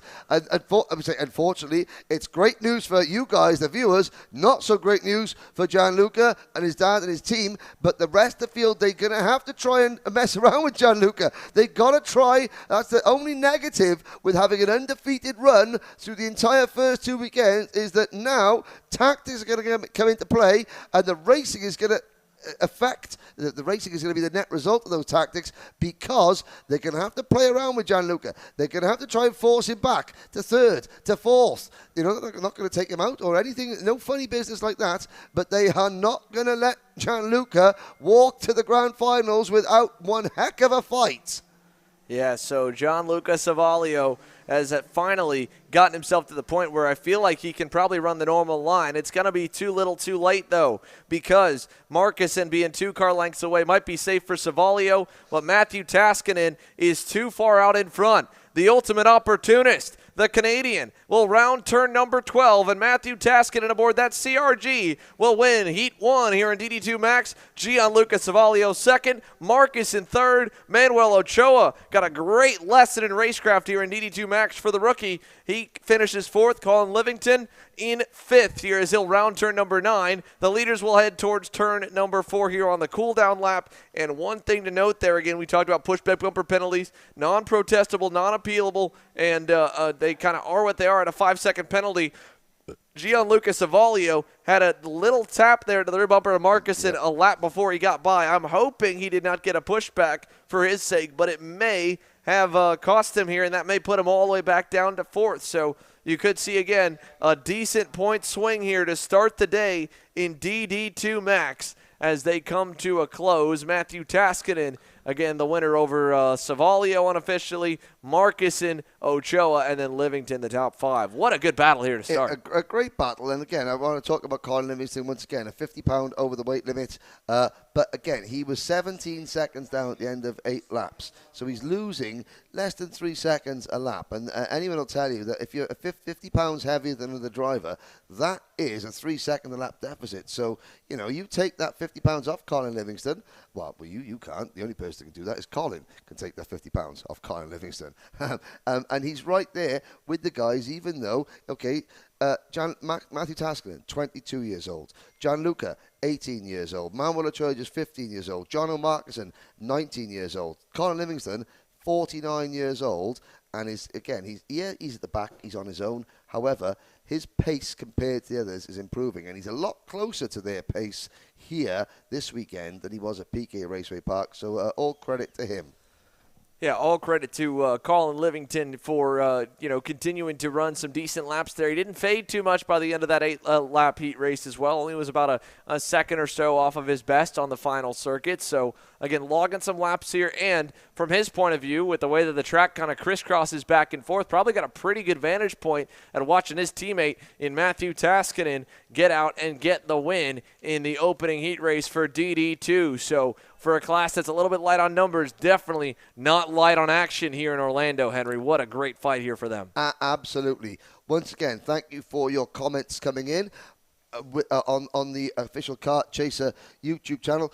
We've got the second round of heat starting very shortly. Who's dropped by on YouTube to say hello, Xander? Well, we've got quite a few that have come on in here to give us a lot of love and give a lot of love to their drivers here. From Tiger Drift GTA 5, giving a shout out to FIFO Barrichello, Felix Altagracia saying go to Eric Cuesto. Jaden Francisco here, your greatest fan. Aurelia Francisco giving a shout-out from online as well. And then here from Jorge, the Fat Car Driver. Rotax Racing at PK in Orlando is amazing. Any chance for a third stop at AMR Motorplex future as well? Well, we'll see. You never know where the Rotax family might just make it stop. AMR Motorplex, Xander, enlighten me. That is the track in Homestead. Homestead, Southern Florida. You never know. You never know. There are plenty of plans. If you like what you're seeing in the Rotax Winter Trophy, you've got the Rotax East and the Rotax West series that take place during the rest of the season. They're going to be at Pittsburgh. They're going to be at Arizona. They're going to be. I'll get the full calendar for you there. And of course, you've got the U.S. National Finals at the Newcastle Motorsport Park in Indiana in September. But and of course, I can't reveal anything just yet. But there are plans for more Rotax racing in the United States, both here in Florida and around the nation. So, the Rotax Raw on his way back. Now, race number 2, Junior Rotax, coming up short. It's Francisco Paredes and Javier Chaparro, row 1. Nathan Dupuy, Eric Cuesto, row 2. Eric Cuesto, the winner, provisionally. I think that's been confirmed now of heat number 1. Wesley Gundler, Gennaro Trappi, a championship leader, are up on row number 3. Frederic Lemieux, the older sister of Antoine Lemieux. She starts 7th with Salvador Della Vecchia, rounding out the top 8 of what is a 15 kart field. Hopefully all 15 are out there, or I'm looking at the ticker on the side of the screen. Did I say the ticker? Oh, sorry, I did say scoreboard. Ticker's right. Either one. Yeah, ticker. I mean, I think I'm trying to be American. I'm trying to be down with the kids right? Here. Down with the kids. Yeah, so with the live leaderboard, the ticker there on the left. Now, we have one driver late out onto the racetrack. Is that the 2? Who cannot I see? Where's Josh Sankamasand? He's there. Luis Thomas Pelletier is there. Let's have a look. Antelo. Is it Paul Hart? Paulie Hart there, the 204. Paul I think that was a late Hart, one that was headed onto the circuit. So I think he's caught up to the field. Cortland Manor's own Paul Hart, who couldn't test yesterday. His dad was here. He runs the PDH 16 racing team, but Dad was saying that Mum wasn't too happy about Paul missing school, so Paul missed out on practice. But he's going to get his plenty of race laps in here as we go green for the second round of heat, Xander. Down to turn number 1. Good start for the inside again. That time here, Paredes will bring through. I believe Wesley Gundler was able to get on through. Chaparro drops down to 3rd, and they'll all go single file down all the way back to Gennaro Trappa in 6 as there's a big fight back for 7. De La Vecchia going to get a spot away in turn number 4. Yes, indeed. Paredes continues to lead. Top gun. Wesley Gundler is second. Had a Mr. 360, then Pretty in Pink. Yes, I know we are drivers, but they all seem to lend themselves to the thing. Then it's Nathan Dupuy, who is in 5th position, and Nathan closed the gap on the championship leaders in heat number 1. He's not out of this one yet, is Dupuy. Victor Alencar is down in 9th position, but for the first time, Francisco Paredes, he's made a good start. He's got a bit of clean air in front of him. This group now, the karts you're looking at on your screens, depending on how they behave over the next lap or 2, that depends on what the chances of Francisco Paredes has of winning this race. He's not as quick as them over a full race distance, but if they battle and squabble and slow each other down, as they're doing now, Paredes could try and escape. I like that Top Gun there. Wesley Gundler gets back around with a good crossover. And Gennaro Trappa, your championship points leader. He'll collect Salvador De La Vecchia as well. The 2:13 of Nathan Dupuy and Gennaro Trappa get together. De La Vecchia, and we got one more as well. The Orlando Norris kart right behind De La Vecchia got involved. That could be, well, that is 3 of the top 4 drivers in the championship all caught up in that.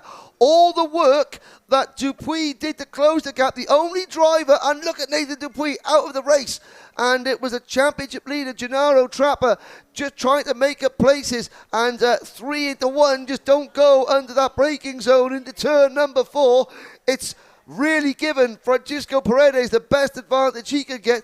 How lucky were Wes Gundler, Javier Chaparro, and Eric Cuesto to get through that unscathed. They're running 2nd, 3rd, and 4th with Gundler 4th, Cuesto 3rd, and Cuesto 3rd, and Chaparro in 2nd.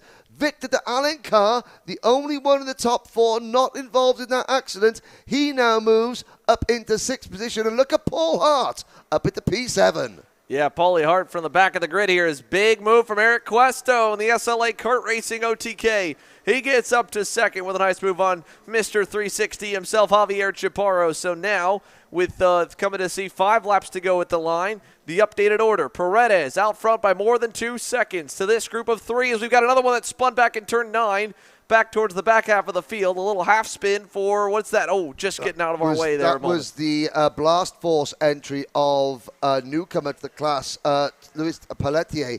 The 4th kart that we couldn't quite identify in that incident was Frederic Lemieux, the driver in 5th position. So the four drivers involved in that incident at this corner 2 laps ago with the drivers, 1st, 2nd, 4th and 5th in the championship. Well, Francisco Paredes, who runs 6th in the championship, and race 1 winner, Eric Cuesto, who runs 7th in the championship, they are going to be very, very pleased with how things are unfolding for them. Cuesto up into P2 and setting off and trying to give chase but to Francisco Paredes. But the Ecuadorian driver has got a big advantage, and we're going to get some new names up here in the front. Paul Hart 7th, Josh Sankapasand is in 8th, Wyatt Downing, the Pirate, is 9th, and Luis Pelletier, despite that spin, is 10th. 11th for Tiziano Antelo Nieto. Then it is Gennaro Trappa, championship leader 12th, championship rival Salvador De La Vecchia 13th, and then it is Frederic Lemieux in 14th position,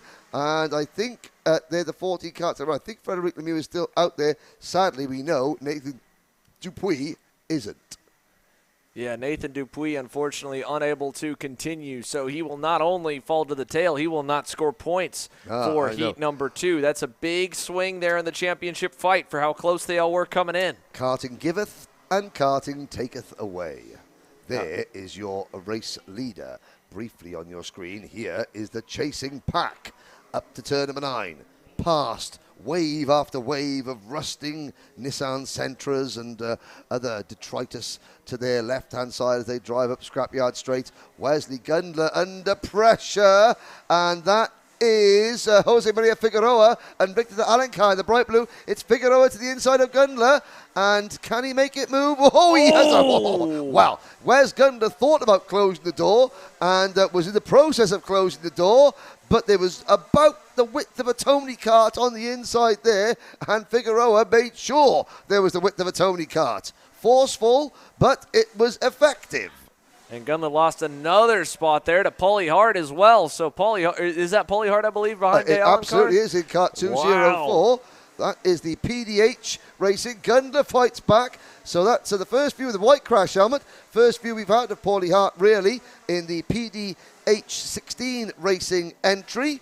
And he's made the long trip down from Cortland Manor. Well, he's going to get another one right here. Look at him on De Alencar. What a run out of the final hairpin, but he overshoots it. My goodness, a 4-wheel slide. And De Alencar holds on. Now he'll cross him over again. What a launch for Paulie Hart. My goodness, is his Tony kart rolling right now. Paulie Hart to the top 5 from way back on the grid. Now he slides a little wide as De Alencar is going to muscle his way back by him. He takes back the 5th spot. What a great fight here for the edge of the top 5 is now back to the inside. Top Gun Wesley Gundler gets through for 6th. And Gudler checks over his shoulder. He looks at the inside again. This is great stuff. Now, Victor de Alencar, poor result in heat number 1, but this is great. This is if you're gonna have one race where you do really well, you want to be at this one because all your title rivals are way back in the pack. Trapper still 12th, De La Vecchia still 13th, Lemieux 14th, and I'm looking down, and there's 0.2 of a second between De La Vecchia and Lemieux. They've already crashed into each other once. They're involved in the same accident once, and they're still on track. Oh, and Paulie Hart, he was having a nibble, and he almost took a bite out of the rear bumper of Top Gun Wesley Gundler's kart there as the white flag waves. We can't forget that Francisco Paredes, there are 2 Ecuadorian drivers here.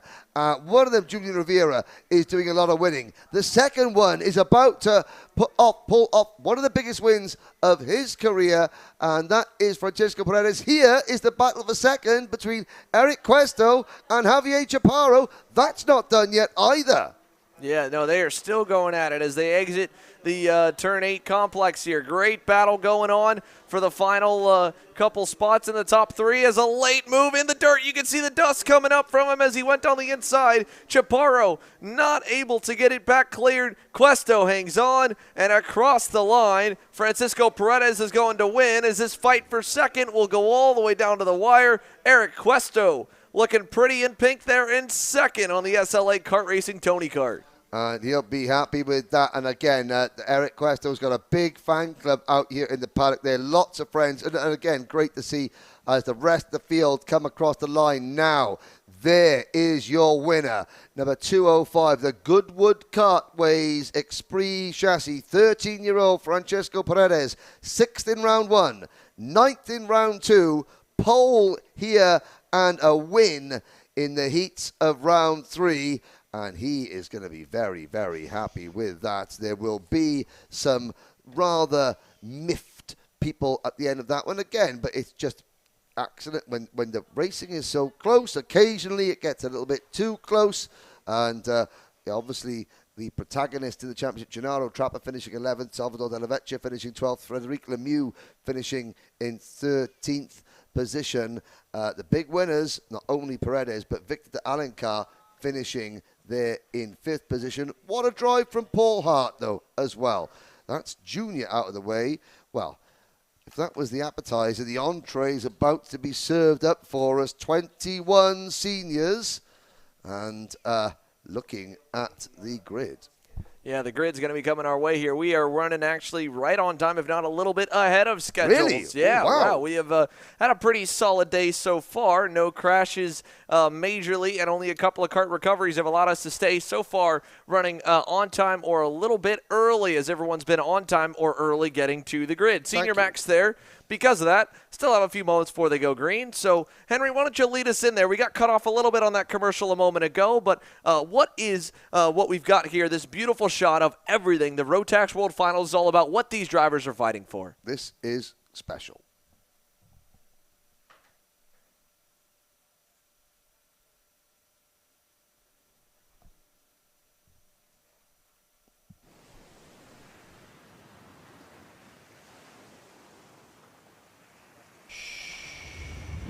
Can you hear it?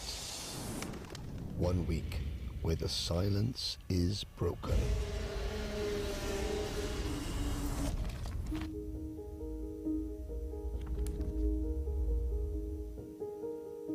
"394 drivers, 60 nations, united in their goal to be the best, the very best." This is the most equal race in the whole world. I will win. There's no opportunity. No one has ever won junior, senior and DD2 before, and that's what we're aiming for this week. 1 week where every second counts.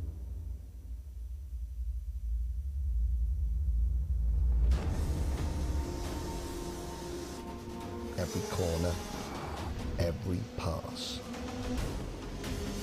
The competition does not get tougher than this, closer than this, more intense than this.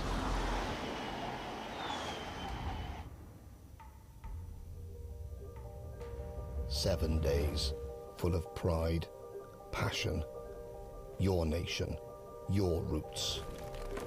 Our family is united from all corners of the globe, now together as one. 1 week to change your future, your career, your life. The time is now. Be bold, be brave, be brilliant.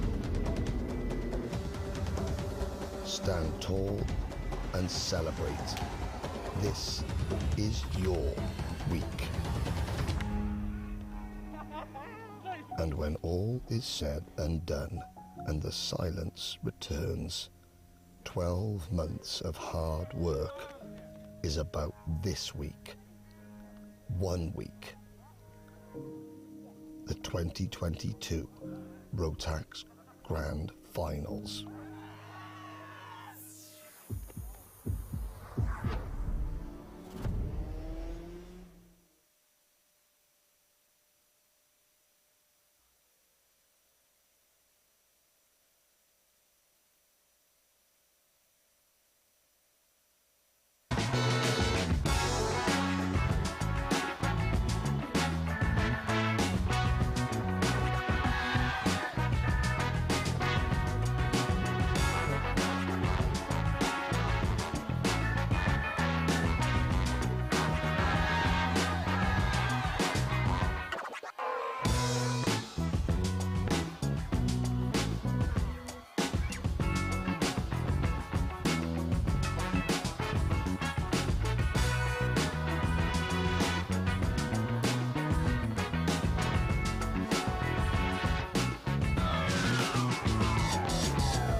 Well, welcome back here to Orlando Kart Center, and the engines have fired and the drivers have been released onto the racetrack for Senior Max Heat number 2.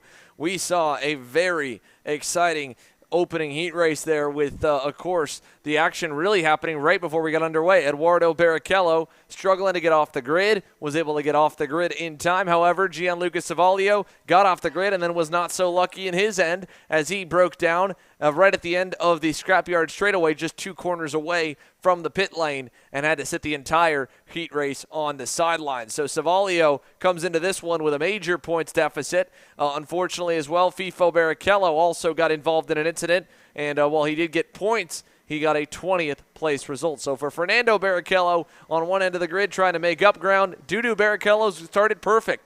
Pole position in qualifying, the Heat 1 win, and provisionally right now he sits as the championship points leader heading into the second heat by 1 single point over Noel Leon. So Dudu Barrichello will bring the field around here and get them lined up to go green for the second heat race on the day. Again, the lineup set by qualifying, which means Manuel Gonzalez and then SLA Kart Racing Tony Kart will join him on the outside of row number 1. Timothy Pernod will start to the inside of row 2 in that Canadian number 311 entry. To the outside of him, the Nash Motorsports EOS card of Ethan Thorne. Row 3, Wes Duchak, and the RPG PK Sports Cosmic. To his outside, Gianluca Savalio. On the Racing Edge Motorsports Cosmic. And starting tail end Charlie here will be FIFO Barrichello, who is slowing in the 320, trying to get himself in a good spot to go green. The field is set, lined, ready to go. Down to turn number 1 here, Senior Max. Heat 2 is underway, and we're racing towards the back end of the racetrack here as Dudu Barrichello leads Pernod once again, slots into second. This time, Wes Duchak, really good start to third. Aiden Fox to fourth, make it third. He goes by on Duchak there in turn number 4. Duchak will try to challenge back into 5. He can't get there, so terrible start for the outside groove. Gonzalez, Savalio, Leon all fall back outside the top 4 here as they go through the pit bend for the very first time. Jorge Ortiz right there at the end of the train. Look at Savalio. He'll put it to Manuel Gonzalez and get by. Now Gonzalez worried about Noel Leon. Leon says focus forward. And he'll dive bomb him, though, in turn number 9. Little gamesmanship there from Noel Leon. He'll bring Jorge Ortiz with him, and the field will head towards turns 11, 12, and 13 here. 10, 11, 12 now, and then over to turn number 13. On to the front straightaway. Dudu Barrichello leads once again here. 1 down, 7 laps to go as Timothy Pernod trails in second. Aiden Fox there in third position has made a good start. Now, the question is, we've got a change of championship lead provisionally. What can the man in orange there, Noel Leon, do? He's in recovery mode. Eduardo Barrichello can control things. He's got Timothy Pernod in second position. I'll be interested to see if Timothy can get to his teammate, and if he can get to him, how are his tactics? There's Gianluca Savalio making a move. What does he? Oh, his collective holding of the breath here in the commentary box as Savalio. Now, the one thing that Savalio has got going for him, he's probably thinking, right then, okay, my best chance of a ticket is in DD2.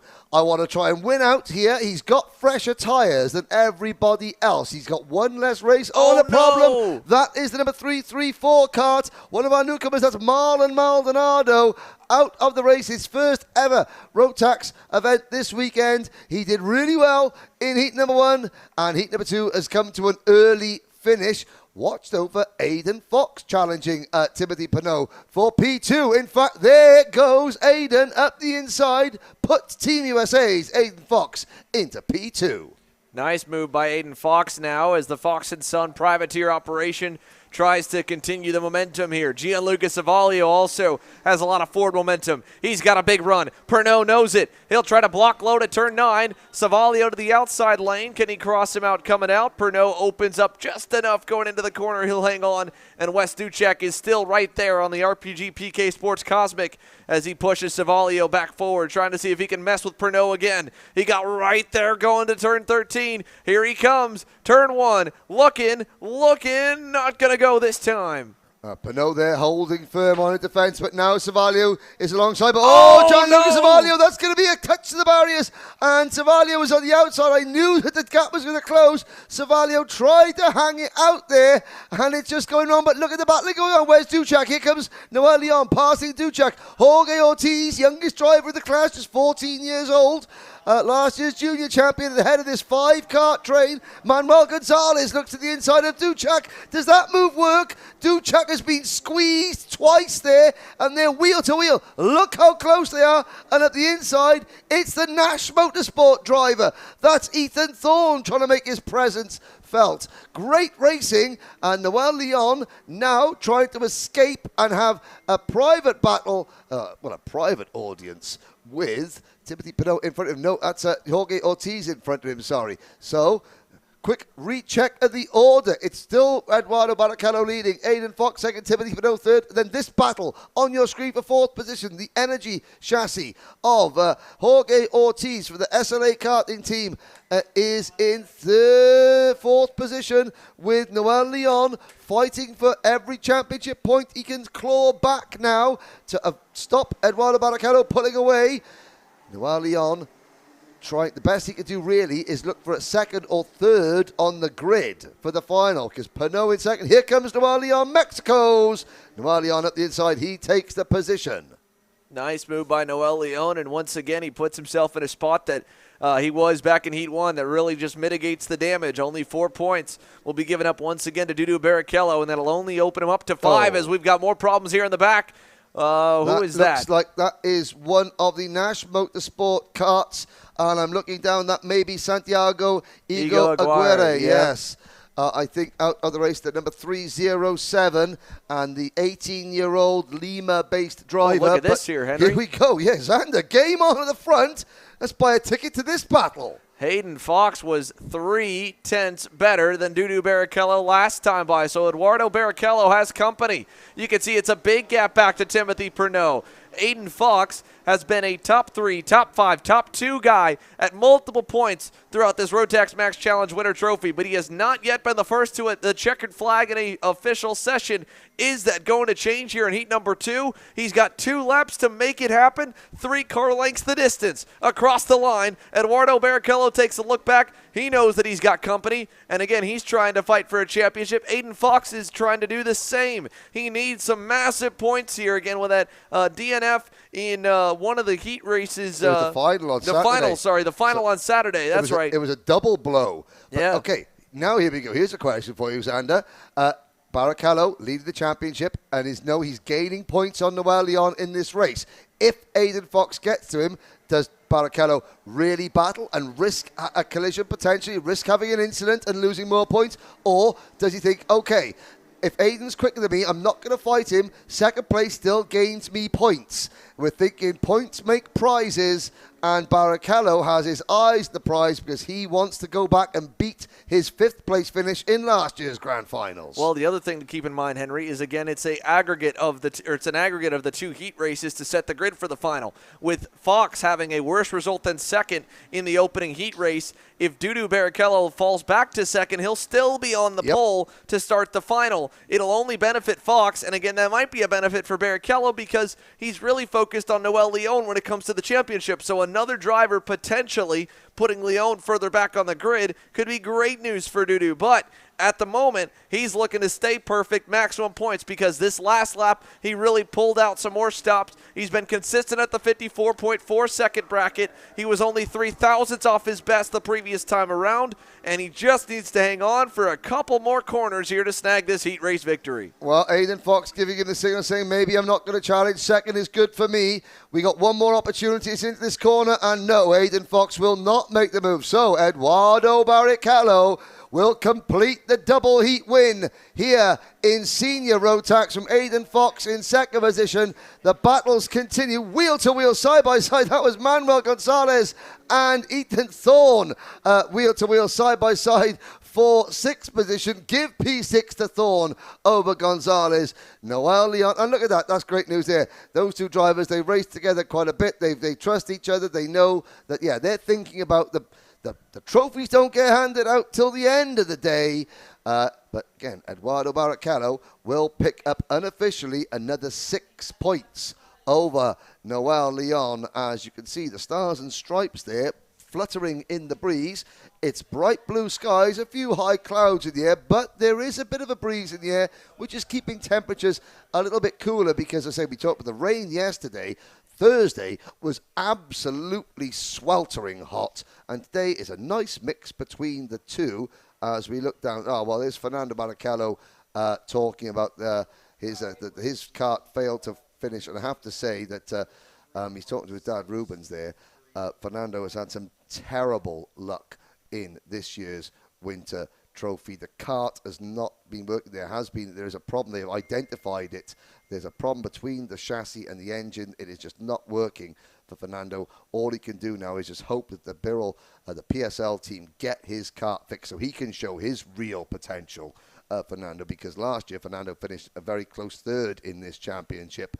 He's nowhere near that this year, but that's not his fault. That is wagon not working. Here's another wagon that is not working. That's the 321 of Gonzalo Molina.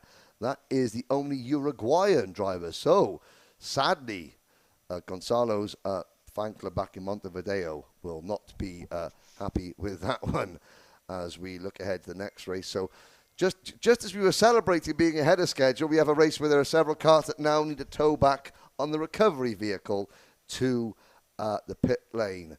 As let's have a look there on our screen. I think that is Young in the white shirt there going through. That's is that young Antonio Pizzonia Jr.? No, I'm not sure it is. Yes, it is. That's the young Mr. Pizzonia Jr. looking at his phone, smiling. Yes, he knows he's on air.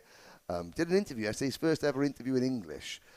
Dad had to coach him a little bit because Antonio loves speaking English when he's not on a microphone. The minute you show him a microphone, suddenly we get a little bit shy. We forget our English, but he's improving all the time, and he's going to get prime position now in the grandstand to watch his dad take it, hopefully, to championship leader Rubens Barrichello. What a turn up for the books in seniors. It's been drama all the way in juniors. Masters had its own set of thing. Now, I had a little wander through the paddock there in between that race, and Mundi Lawyer said that after tech in qualifying, they put the pipe on the wrong way, which is what led to his retirement in the opening heat race. I looked at that. We saw Maddox Ruiz retiring from the start of his Minimax race, and Maddox's granddad is busy refettling that Praga kart. I said everything okay. Maddox smiled at me, and his granddad sort of looked at me and went, oh boy, well, I'm glad that Maddox is okay. I'm not, as he's hacking away at the internals of that kart. Well, we'll see if all those issues can get solved. Hopefully they can. The biggest issue for the Masters Max drivers, though, is really closing the gap to Rubens Barrichello, especially on the opening couple laps. Remember, all the shuffling they had on the start in heat number 1 gave Rubens a 2-second lead off the start. And from there, it was game over for the race win. For a driver as talented and experienced as Rubens Barrichello, you will not get a mistake out of him. And outside of a mechanical failure, there's really no way that gap ever shrinks down enough to hunt him down and fight for the win. So they've got to kind of redo the game plan a little bit. For Mundi Lawyer, maybe it's, get a jump on the start to go nose-to-nose with him and challenge him through. Maybe it's let Antonio Pizzonia through early and try to let him go to work on Rubens in turn numbers 4 and 5 off the green. But hard to say what'll be the best battle or best bet to try and take the fight to Rubino, because, again, I mean, he has been untouched so far this weekend. And you talk about the drivers' pre-race rituals, getting locked in. Rubens has just sat down in his kart now. Antonio Pizzonia is still standing away. Everyone else has been sat in those karts. Oh, no, Antonio was, okay, starting engines. Yeah, he was chatting away, some friends there at the side of the pole. Okay, let's go racing. The other drivers have been sat there waiting, focusing, locked in for seemingly endless amount of minutes. And suddenly the two most experienced drivers, yep, okay, green flag, let's pop in, fire it up. And here we go, out on the rolling lap. Heat 2, Max Masters. And at the end of this race, we'll be halfway through the second slate of heat races. We are we're picking them up and putting them down here at the Orlando Kart Center. Santa Clements alongside me here in the coach box. You're watching Kart Chasers coverage of the 2023 Rotax Winter Trophy. Thank you again for all your comments on the Kart Chaser YouTube channel, Xander. Again, you've got a really loyal audience here in the North American. You cover lots of different championships. The response has been really good to having Rotax here on your channel, has it not? Oh, it's been great. I mean, I think everyone is just excited at this time of the year, right? There's only so many parts of America that you can go racing, so many parts of the world that you can go racing in January and February, and so everyone's just been grasping to watch more kart racing, and we've been able to bring it now for 2 weeks straight. I mean, the snowmobile racing up in Canada at the moment is excellent as well, but it was that cold on Friday that a couple of our Canadian friends here at the track were saying, have you got any snow tires? But don't need that here today as we watch Masters, Barrichello, Lawyer, Pizzonia, and Carey, your top 4 at the start. We'll see Harold Watson, Luis Quinones, Abel Martinez, Logan Flewelling, David Lee Provost, and Victor Kuzmichov. A full grid of 10, all 10 entries this weekend. We're missing Laurentiu Mardan. Hope Laurentiu is okay. The Techno Kart importer, a couple of the drivers couldn't make it up here. Again, all these drivers, lots of work commitments as well that sort of get in the way of their real passion of karting. Lights are green, though. It's a good start. Lawyer and Barrichello side by side into turn number 1. This time, Lawyer makes a really good start there. Vince Carey isn't able to slide into P3. That is the domain of Antonio Pizzonia at the moment. But can Mundi Lawyer, don't forget, fresher tyres on that kart. Can he revitalise himself after a DNF in heat number 1 and take the fight to Barrichello already. Well, this is closer than the rest of the field got to Rubens Barrichello throughout the first heat race. Yeah, much closer here as Pizzonia makes a little bobble in turn number 8. Luckily, Vince Carey got a little love tap from behind from the showman Harold Watson going through turn 7, so he didn't have any challenge from behind. Now, as they exit turn 9, Pizzonia, hands in the air there, he was struggling. It looked like he was almost frustrated that his cart bogged down out of that turn 9 hairpin complex, and now he's lost about 4 car lengths collectively to the top 2, with Mundi Lawyer only a car length away from Rubens Barrichello with 1 lap complete. Well, Mundi Lawyer, he's been racing since 1978. He's taken a couple of breaks in between, but again, he has been racing longer than... Harold Watson having a little nibble at the inside of Vince Carey. Well, it just shows that mistake that Harold Watson made in racing, when it hasn't dented his confidence. Mundi Lawyer he has raced against so many of this sport's top drivers during his lengthy career. He may never get a better chance to make a move on Rubens Barrichello. Will Mundi Lawyer go for it? Here's the move. New race leader, Peru's Mundi Lawyer. Nice pass there in turn number 9. Hopped in the seat to kind of bounce the revs back up. And now Rubens Barrichello is on the back foot and having to charge on the offense mode for the first time this weekend. He'll go back to the bumper of Mundi Lawyer. 2 laps complete, 6 laps to go here in Heat 1. He's still got plenty of time, and he's got a big cushion out back as Antonio Pizzonia Sr. on that Zanella Racing Tony kart, still struggling just a little bit to keep pace with the front runners. Vince Carey on his tail. Harold Watson is close. Barrichello, he had a look there to the inside, was a little bit tardy to get into the outside lane to set up for the corner. I think he's just, again, weighing out his options, sizing up Mundi Lawyer. Again, this is the first time Rubens Barrichello has really gotten to follow somebody, even in qualifying. Remember, Rubens went by himself, then he went back behind Pizzonia, then Pizzonia went back behind him. So he hasn't had the opportunity to kind of see, is there anywhere that PSL Karting Bureau Art is lacking pace for him. This is the first time he's getting to really study someone else, and it happens to be the closest driver to him in raw pace. Vince Carey was having a look at the inside of Antonio Pizzonia going into turn number 10 there. That wasn't really a move that was on the cards, but it shows that Pizzonia is struggling at the moment. There's not all is well with that Zanella Racing Tony kart, but another Tony kart up at the front. It's Mundi Lawyer. And look at this battle. 3rd, 4th, and 5th. Vince Carey, the Kartworks Racing Cosmic Chassis driver in P4. Harold Watson, the SLA Racing Red Speed Chassis in P number 5. Behind the top 6, Logan Flewelling is in P6 rather than it's Abel Martinez 7th, Luis Quinones 8th, David Leperos 9th, and Victor Kuzmichov in 10th. There goes Harold Watson up the inside. Side by side between Watson and Carey. Up scrap. Yeah, that's right. Oh, they almost touch. They do touch. Wheel to wheel action. Now the crossover. Look at the move that Vince Carey's going to get. He's going to get back alongside, and he makes the move back into P4, but they have allowed Pizzonia to pull away. Yeah, that one took quite a moment there for Vince Carey to get back around Harold Watson, but nicely done as Watson, unlike many other drivers we've seen so far today that have opened up the apex going to turn number 9. He stayed low to defend in the hairpin, and it really cost him. Again, all the single-speed go-karts here. You make a defensive move like that, you go narrow, you make a bobble, you lose so much time, especially with these Rotax engines that are so power band heavy in the mid-range, again, the mid-speed section. So, again, that's parts of the racetrack like right here, this bend, where we saw again as well in turn number 5, turn number 4. A lot of times today, drivers get bogged down there, not as quick to power off the low speed, but then once you get into that power band, it takes off like a rocket ship, and that's just, again, rewarded the smoother pilots and rewarded those that don't make the mistakes in the low speed section where you don't have that extra bit of acceleration instantly. It comes just about 1,000 or 2,000 RPMs a little later, and that's the difference, of course, for many of where the speed is to be found. As they come up the straight to complete another lap. 3 laps to go. Lawyer, again, you have to say, I mean, imagine if you or I were out there. I think the nerves would have got to the pair of us there, with Barrichello right behind us without a shadow of a doubt. But Lawyer has just remained right. He's not been looking over his shoulder. He's not been defending. He is driving perfect apex after perfect apex. And, what Rubens Barrichello's had a couple of little looks, but really Mundi Lawyer has not given Rubens Barrichello any sniff of a real opportunity. And Rubens is thinking, if I'm going to make a move, I'm going to have to risk something here. And at this stage, the risk and reward benefit is not really in Rubens' favour.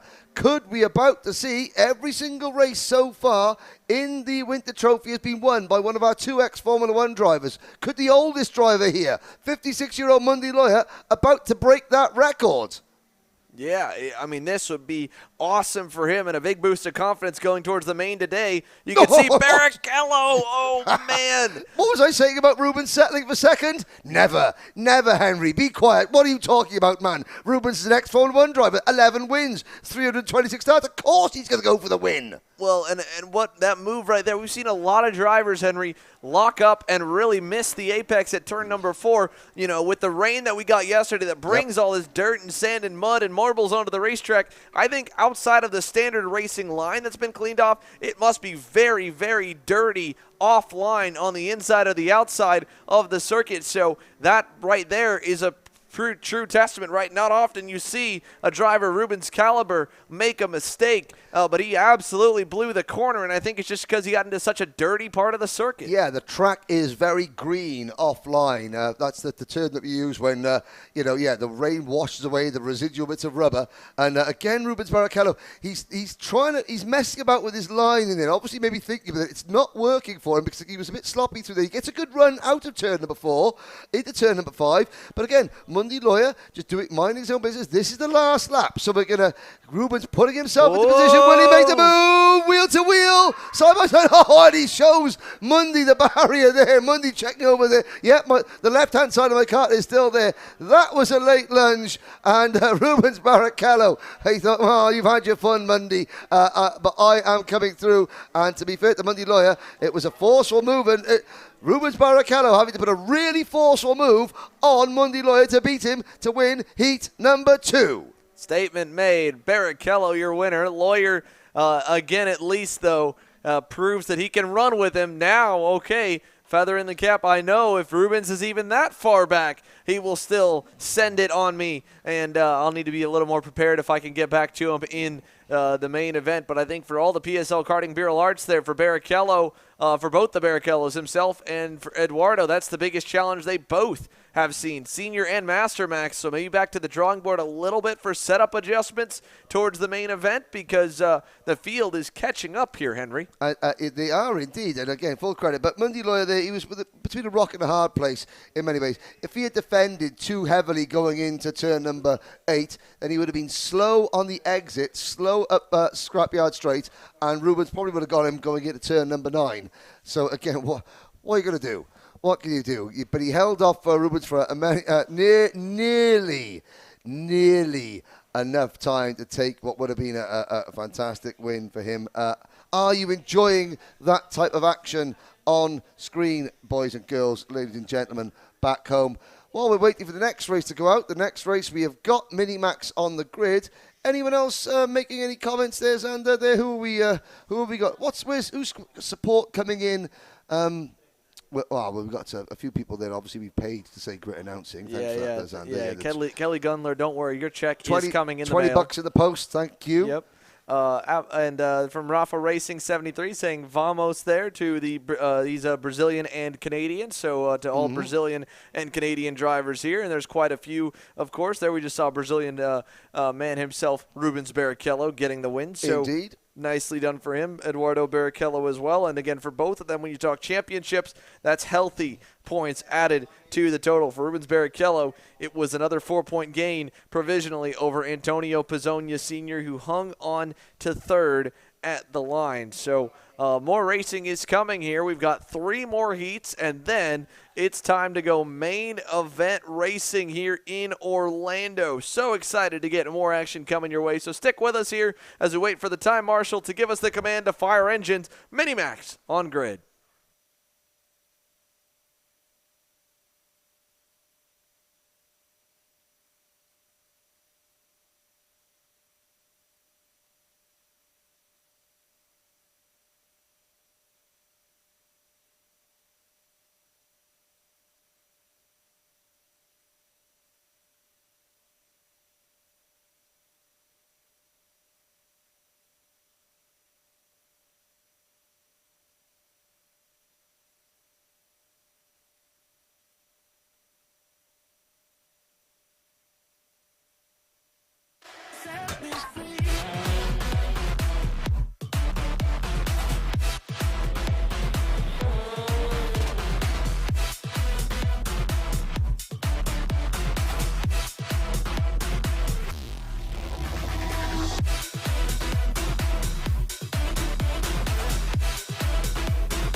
Welcome back here to Orlando Kart Center. And the Minimax drivers are headed on to the circuit.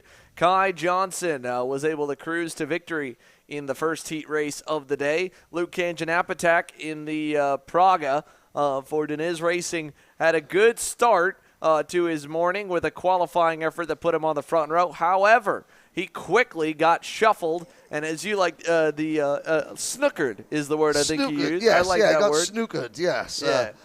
It's like, he got hung out to dry like yesterday's laundry, but did fight back to 5th position, did Luke Kanganapatak, and snooker, the familiar sport that the North Americans aren't generally familiar with, the old game of English billiards.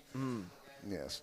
Very sedate sport. The complete antithesis of what you're about to see here. 17 Minimax drivers set to do battle. Kai Johnson cutting into Antoine Lemieux's championship lead. I can't quite remember what the gap was at the end of it, but it's not a lot of points. And Kai Johnson with another win, depending on where Antoine Lemieux can finish. I think Antoine Lemieux starting at the Premier Racing Kart there on the second row of the grid, the outside of the second row of the grid, behind Luke Kanganapatak. You've got Johnson and then Alexis Baerjon in third on the grid. They come to the line, 17 drivers, 6 laps. We are off and racing. It's a good start from Johnson. Baerjon up into P2. Now we're going to get everyone through turn 1 cleanly. Yes, we are. And Luke Kanganapatak, they're in 4th position, so he's lost another place, but again, a better start. He is certainly able to now get into his rhythm a little bit earlier. Lemieux runs in 5th. Is that David Zhao up into P3? I think it might be, It is indeed. The Goodwood Kartways Canadian David Zhao with a great run forward here. The inside lane picked up a lot, and Jago Lempin was aggressive to try and get himself on down, I believe, aboard the Paralin and try to make up some ground. So down the scrapyard straight we go. It is Kai Man out in front over by Arjan. David Zhao, Kanganapatak in the 4th position. 5th is Antoine Lemieux. So 5th place for the championship points leader. He needs to make up some ground. How long will it take him to try and work his way forward as the 5-card group has started to get a little bit of a gap out back, but Kai Johnson, not nearly the gap he had to start Heat 1. 1 lap down, 5 to go by Arjan, only 3 car lengths away, headed through turns 1 and 2. Keep an eye on the progress on the ticker on the left-hand side of your screens of Edward Kennedy in kart number 113. Oh, there's a move from Kanganapatak. He outbrakes himself into turn number 4 again. Another driver just missing his braking point there. He's now under pressure from Antoine Lemieux. Edward Kennedy up, having to start from the back of the grid. He forced his way up into 9th place in heat number 1.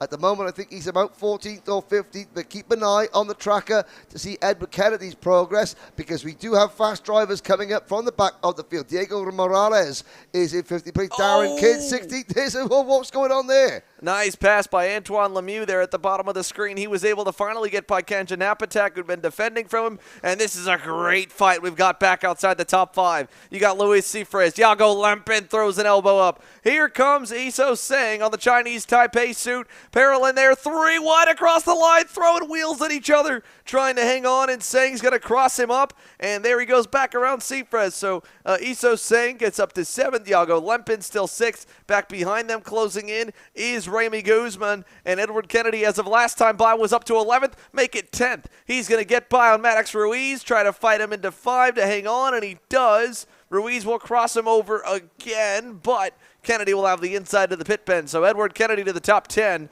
on that Energy Corsa for Nash Motorsports, and now he starts to close in on Remy Guzman. Yep, indeed he does. Here's your race leader, Kai Johnson on the Bennett kart number 116. Alexis Baerjon not able to pressurize Kai at the moment. David Zhao in 3rd. Lemieux 4th. And then Kanganapatak, is that in 5th position? I believe it still is. They are all quite stable at the front of the field as things stand. Kai Johnson was able to control things in race number 1. Now this is the race where I think Kai Johnson could possibly snatch the championship lead away from the driver there with the white crash helmet, the black Premier Racing entry of Antoine Lemieux. Early stages yet, however, plenty of points still up for grabs. What Antoine Lemieux is doing is just consolidating a solid thing. Okay, looks like Kai Johnson is the class of the field here at the moment. But when things shuffle out and we get the grid for the final, Antoine Lemieux has recovered quite well from not a great qualifying session and is putting himself in the best place he could possibly be for the final. Conjan Apatak there in 5th position. Lemieux in position to maybe gain a couple of places. He's got David Zhao in front of him in the number 119 kart, but at the moment, not able to take place. Bashi Jimenez runs 17th. Darren Kidd runs 16th. And then you've got the rest of you, all 17 karts still running, which is always good to see, Xander. Great to see here as now across the line, 2 laps to go, and this is going to be a 3-way battle here. Alexis Baillargeon, David Zhao, and right in there is Antoine Lemieux, who's going to look for 3rd, but he's not going to be confident enough on the brakes to go by in turn number 4, and David Zhao will get a little bit closer to Baillargeon there. You can see Kenjan Apatak on the Praga still kind of watching on, about a half second to second away, back in that 5th position. And it's this huge gap back to Iago Lempin in 6th as here comes Lemieux finally on the inside, gets the confidence, gets the move done on David Zhao, and Antoine Lemieux now, same spot he was at the end of Heat 1, and he'll close all the way up with help from Zhao to the rear bumper of Alexis Baillargeon. What I'm noticing, Xander, is that the rain yesterday seems to have cost us a potential passing opportunity. Lemieux tried to look up the inside going into turn number 4. That passing position into turn number 4 seems to be pretty much off limits now with the lack of grip offline caused by the rain yesterday. We've seen a few drivers try, we've seen 1 or 2 moves happen coming into this corner now, but more often than not, drivers diving up the inside, the kart starts to understeer, the back end then breaks away, and they miss out. We've had 1 incident there already, and Lemieux last time tried the move and it didn't work. So potentially 1 prime overtaking spot that all the drivers would have had in the back of their mind is gone. But here comes Conjan Apatak, certainly into this corner here. That is A1, both thumbs up for a passing potential as we battle side by side. Oh, Lemieux almost gets squeezed by Baillargeon there as Baillargeon cut back across to take the racing line into the corner. And don't count out Zhao or Conjan Apatak from this battle for second, because the more Baillargeon defends, the closer the chasing drivers come. Yeah, here we go. Across the line, checkered flag coming out now as Kai Johnson will win that one, and then it'll be Alexis Baillargeon 2nd, Antoine Lemieux in 3rd, David Zhao 4th, Luke Kenjan Apatak 5th, Iago Lempin 6th, Edward Kennedy, he gets all the way up to 7th on the Nash Motorsports Energy with a 58.308. Just a couple spots higher. He ended in 9th in Heat 1. He goes 7th in Heat number 2. So good drive forward for Edward. And then you go back. Iso Seng ends in 8th. Luis Cifres rounds out 9th. And then Felipe Benito, your top 10 here. But Kai Johnson, the winner at the end of that one as he continued to pull away. He ends by 1.8 seconds out front. He will close that gap all the way now to, I believe, nearly a dead-on tie between himself and Antoine Lemieux, if not a 1 or 2 point swing either way, which with 40 points up for grabs in the main event towards the pointy end of the field, it could basically as well be a tie at that point, Henry. Yeah, exactly, and that's perfectly poised. All 17 drivers made it to the end, so well done to the likes of Remy Guzman, Bashi Jimenez, Mateus Brunetti, Diego Morales, Maddox Ruiz, Darren Kidd and Max Mukaram, so a full slate to finish. That's good as well. You know, nobody with a quick turnaround. You don't want to see lots of drivers falling out because, again, you want to make sure we've got 81 drivers here, and we want to make sure that all 81 get to the finals.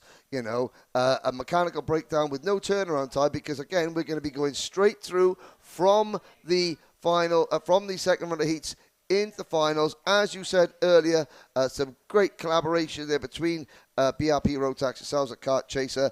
The finals will be FREE, free to air on the Kart Chaser YouTube channel. So a big thank you to that. There'll be the audience get to see the drivers in action straight away. But we're going to be up to Micromax up next, Xander.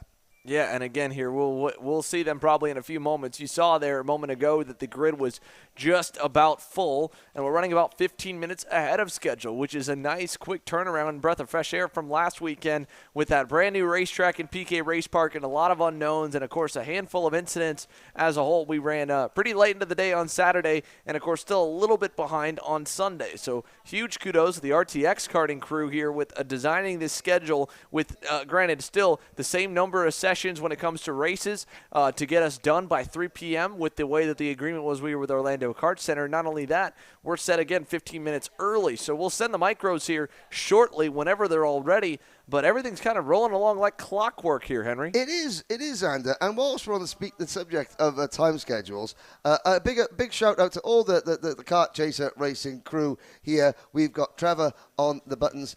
We've got other members of the team there around the circuit. Who have we got here for Kart Chase this weekend? And more importantly, Xander, oh ye of little faith.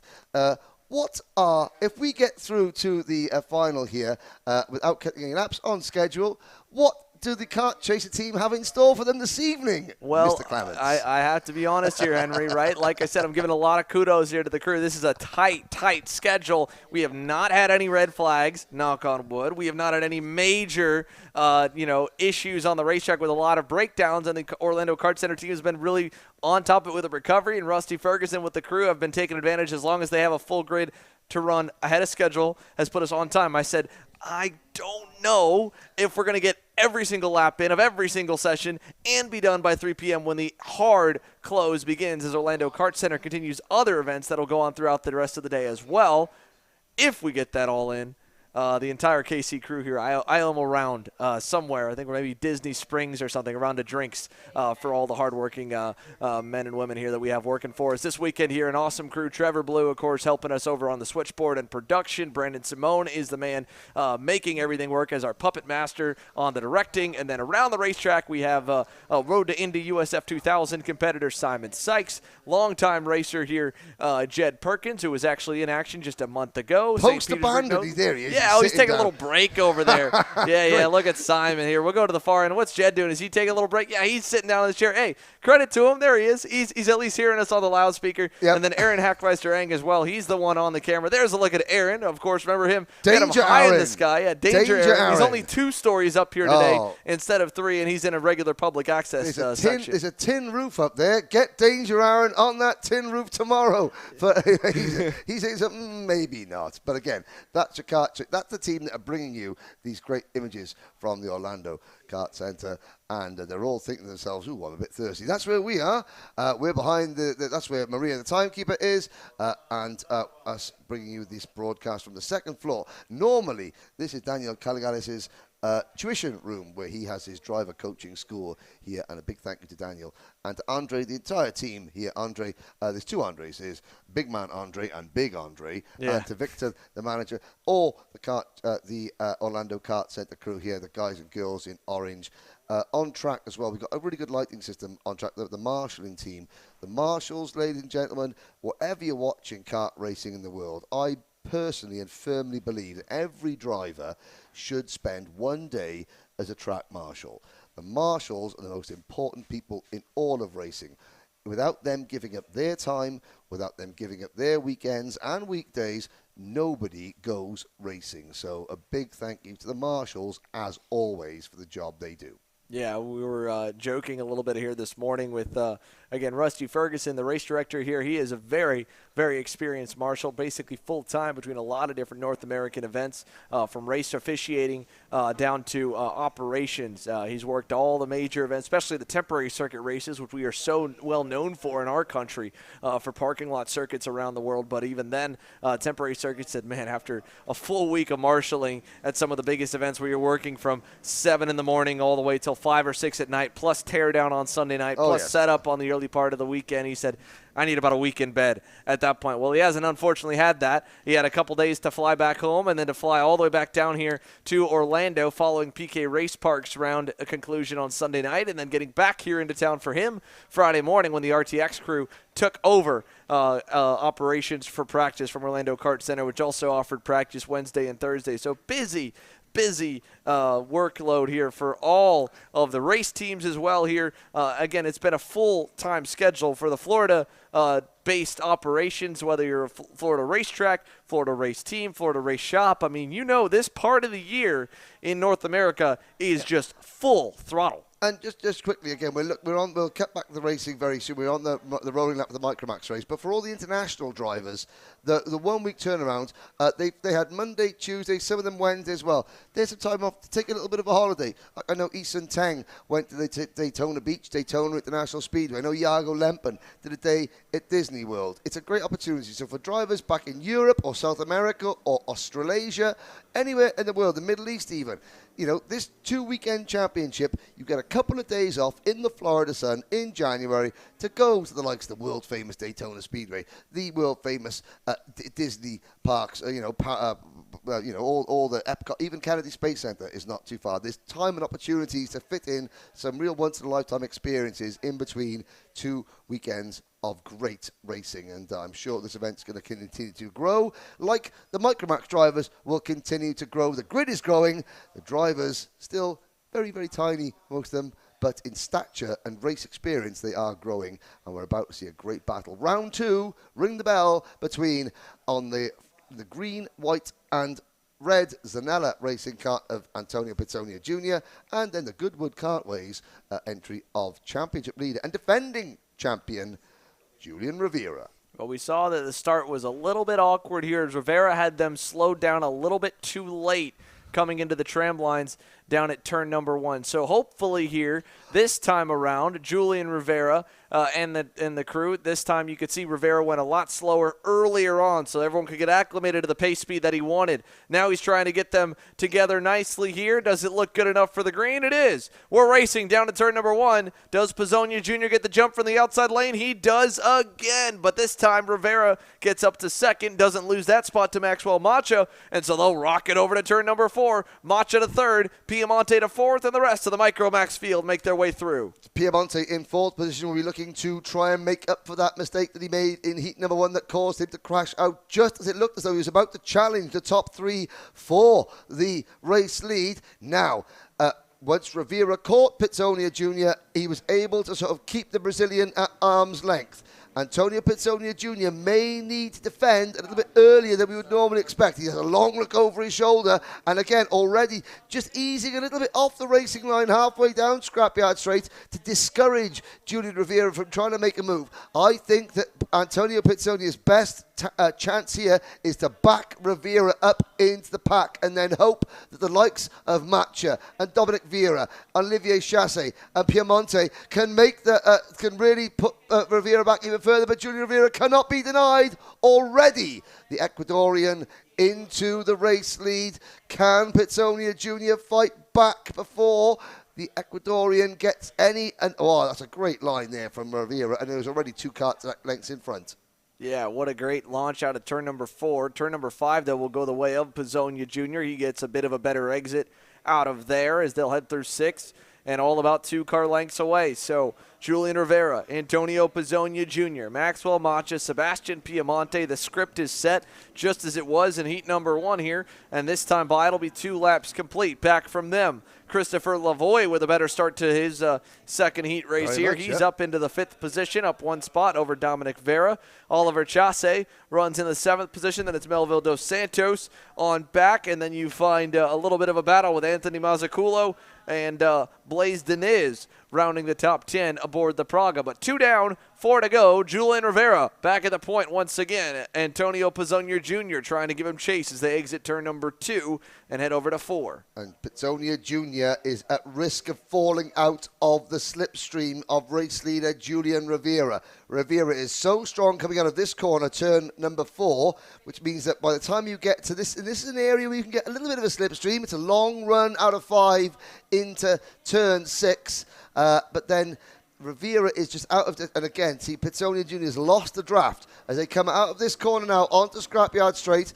The air that Rivera pushes off the kart does not allow Pizzonia to sort of get sucked along. You know, we talk about drafting and slipstreaming. Yes, all these carts, they push air over the top of them, and then behind them there's a little vacuum. And if you, like a vacuum, if you can get into that vacuum, you just get pulled along by the cart in front of you. You can see that's what Piemonte has got Matcha in front of. So Piemonte is going to close up on Matcha coming down that straight, not because Piemonte, his engine is faster. No, it's because the airflow is being broken up by Matcha, and that allows Piemonte to step into that vacuum and again now potentially make a move, or as he just did then, push Max Matcha along. Max Matcha says thank you. 8 wheels working together are better than 4 wheels working on their own. They're trying to stay in touch with Pitsonia Jr. and maybe battle over second as Rivera escapes at the front. Yeah, he does. He's got a big lead here, booming.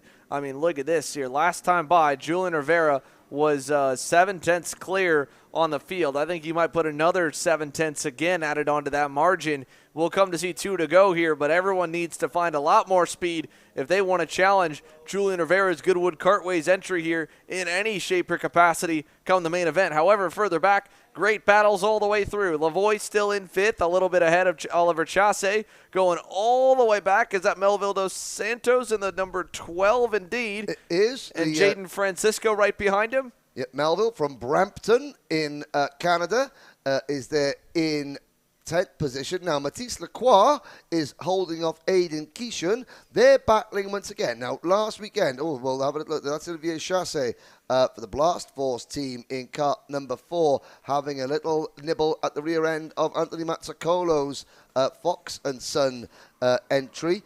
Last weekend, we talked about Aidan Keeshan and Matisse Lacroix trying to practice their overtaking. It seems as though Lacroix is good at defending.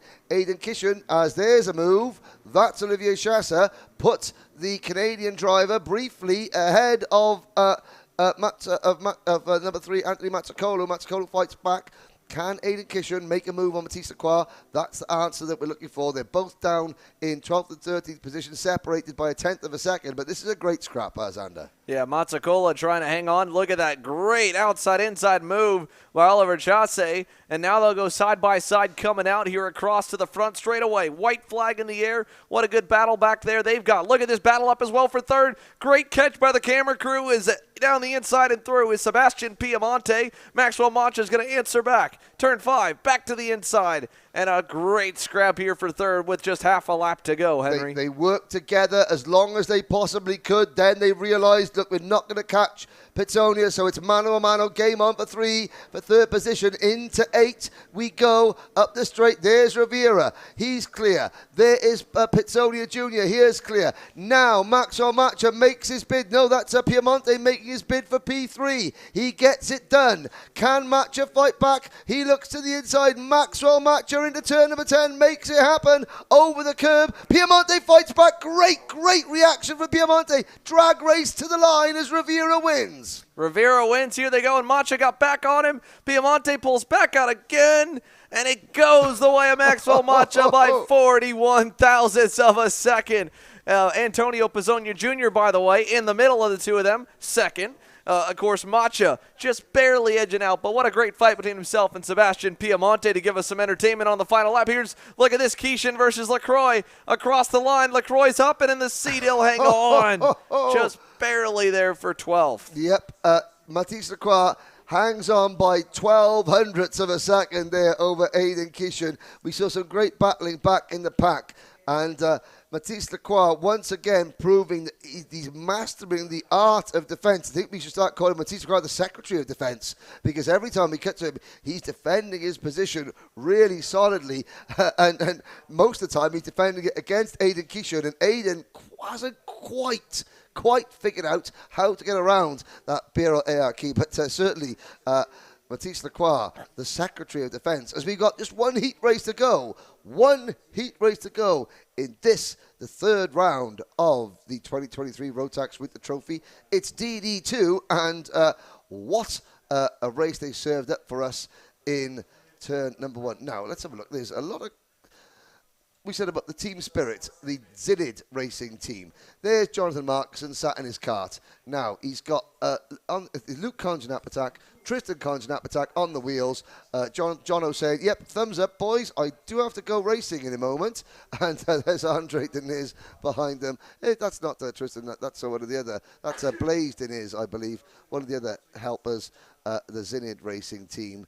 And again, great in the paddock there. Dylan Dana has got a lot of those drivers there. They hang off his every word. I don't know why, but I'm joking. But again, there's Mrs. Congenapatak there running off there, having taken a nice photo of Luke and the drivers. And they're going to be cheering Jono on. Jono's dad, Shane, is probably somewhere in the back going, Christ, I don't know why they want to take a photo with that idiot. Oh, man. Big hello to everyone watching back in Australia. It's a very late night for you guys. But it's a Saturday night, so, Saturday night. Who needs to sleep on Saturday night? Yeah, so let's go through here. We got a lot of you, again, sending in your well wishes to many around the world. Edward Kennedy getting some love from Nana Rita on line saying, don't give up. Fantastic run. Love you, love Nana. Yep. To Edward there from Scott Campbell Racing, one of the Rotax Max World Finals veterans, the Canadian. 14 grand finals, possibly for Scott Campbell. He will correct me if I'm wrong. 14 consecutive grand finals. Hopefully we'll see Scott. Hopefully be able to do some work with Scott in Canada this year. Great to see. But again, the Canadians down in force. Who else have we got? Yeah, so Scott wanted to give a shout-out there to some of his Scott Campbell Racing drivers, Frederica and Antoine Lemieux, and Timothy Pernod, who are all down here with a couple of different outfits. All three in with a shot of an overall podium. Yeah, very, very nicely as well. And Tiger Drift GTA 5, I think, giving some more love there to Dudu Barrichello and to FIFO Barrichello in Portuguese, which, unfortunately, I can't say that I'm good enough with the language yet. Obrigado, muito obrigado. Back to everyone in Brazil. Thank you for very many thanks for your comments and your support. Here we go then. It is time for DD2. Matthew Taskinen was emerged out in front of the first race. Second was Savalio. Third, Markussen. Fourth, right behind them was Ochoa, if my memory serves correctly. And we are looking for fans of Colin Livingston.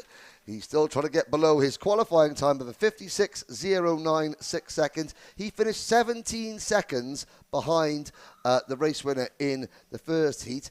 He'll be looking to, if he can get that done, if he can do a 55.9 and finish within 16 seconds of the leaders, that's progress, and that's something that's going to keep spurring him on. Because happy hours, that little bit closer. Yeah, especially this weekend, right? I mean, happy hour didn't start till about 6:30 p.m. Saturday in PK. Finish at 3. Finish at 3 right now. Right now, we're set to finish at 2:45 and cost me about another $50 over at Disney Springs. So, in any case here, Gianluca Savalio is looking for a little bit of a better run here in the second heat race. He did not have the domination over the field that we saw him have 1 week ago. In fact, he had challenges from all sides. Jonathan Markussen applied a lot of pressure, got to the lead. Then the battle went all the way on to allow Matthew Taskinen to get around them both and take the heat race victory. Well, Gianluca now knows if he does not get a clean start and get clear air and get away from the field, they are going to drag him into an all-out war because they have to see him finish third and fourth if Taskinen or Markussen have got any hope of winning the ticket to Bahrain. Game on in DD2. It's a good start from Taskinen, but from P3 up into P2 as Savalio leads the field through turn number 3 and down into 4, and already Savalio checking over his shoulder. We're going to see Gianluca have to defend because if Taskinen makes the move, and now we'll see, there goes Markussen. Talking about, and what's that? That's the Savalio. That is music to their ears. Talk about hopping like a kangaroo up over the curb there. Markussen really committed, and here comes Ochoa into P2. Briefly, they clash. Oh, man, that was contact there of Markussen both times going by. Livingston goes third. Oh, briefly. Man. It was third for about He 10 got it for meters. a He was there. He was there. Heck yeah, for Colin Livington. So he gets up to third. It's captured on camera. Yep. Up to P3 for the moment there. Unfortunately, again, Savalio and Ochoa get by. And so, again, with Savalio, it looked like the right rear bumper of Jonathan Marcuson hooked on Savalio's left front bumper, and that's what kept him hooked on the outside. And then it was straight up wheel-to-wheel contact between himself and Manuel Ochoa on that deal there. But you think to yourself, why are they being especially aggressive with Gianluca Savalio? And, of course, Gianluca's going to be thinking, but Gianluca knows what they've got to do. He knows that situation, so he's going to expect that to happen. The drivers, Taskinen and Marks, they've got no choice. They have to race him so hard. They can't, if they just make the move and let Gianluca sit there in second position, that's not good for them. That's no good for them in their championship positions. They have to try and somehow, cleanly, obviously, but manufacture a situation where Gianluca finishes third or fourth. That gives them a better chance of the title. And Gianluca then also has to be very, very careful. The urge to win against the urge of putting himself in a position where he might get involved in an incident or get a technical problem or retire from the race and score 0 points. So you might think to yourself, what a great week. Gianluca must be absolutely on top of the world coming into these 2 rounds with a perfect score. No, not case at all, because the pressure is on in a different way now for Gianluca. He's in third position. What will Savalio do? At the moment, he survived this. Let's let the top 2 battle and see what happens. But I don't think you're going to see as aggressive racing between Taskinen and Markinson as they're on their own as that you would if Savalio was in that mix. Yeah, maybe not there, but that said, Jonathan Marcuson is tracking Matthew Taskinen down. And remember, again, he did not get the better of that heat race. He did, in his mind, probably all the fighting, all the punching there to Savalio just for Taskinen to take advantage. So maybe here he's going to be at least a little bit aggressive to say, hey, look, I paved the way for you for that first heat race win. You better not fight me too hard for this one, or at least, understand why I'm going to fight you for it. As Jonathan Marcuson goes by, we got problems for Manuel Ochoa. Looks like he's got he's found a gear. Looked like he had a box full of neutrals then, but he has found a gear. Now, that looked as though it was maybe not an incident, but the cart ground to a halt, and you can sort of if you hit a few things and hit a few switches, you can bring these back to life, but it means that Colin Livingston will move into P4, and we've got a battle for the race lead. Check the gaps. Savalio just sets a new fastest lap of the race, 53.89. He's 1.7 seconds off the race leader. Now it's Taskinen's turn to be very careful. Taskinen and Markinson, how do they play this? If they slow each other down, Savalio will close back in, and their hard work will come in then, because Savalio might nick a second place or even win. Here comes Jonathan Markinson, new race leader. Jonathan Markinson up at turn number 4. Proving me wrong when I said that turn 4 probably wasn't an ideal place to make a move. It's now side by side, and for the first time all weekend, Savalio is the driver thinking, great news, this is my chance to close back in. They're tearing strips out of each other, not out of me. Yeah, they are going at it just a little bit there. Marcuson having to play defense mode the last couple turns. He'll go normal through turn number 9. Taskinen goes back to follow, and Jonathan Marcuson, even if he wins this one, he's still got a third-place result from heat number 1, so it would give the pole to Matthew Taskinen, I believe. Gianluca Savalio, a second and a third, puts him at 5 heat race points there. Of course, Marcuson, a first and a third, would give him 4, and Taskinen, a first and a second, would give him 3. So it would put Gianluca Savalio to third on the grid as they run right now. If it were to be flipped up front, the tiebreaker would go to Savalio with the pole. So Jonathan Marcuson, he needs to do this here to get himself on the front row for the main event, and he's starting to pull a little bit of a gap over Matthew Taskinen. Last time by, when they were finally single file for a moment there, well, actually, sorry, this will be the first time it's fully single file. Last lap was still with the pass at the beginning, so we'll have to see. But in both cases, though, Gianluca Savalio, quickest on the circuit last time by 2/10.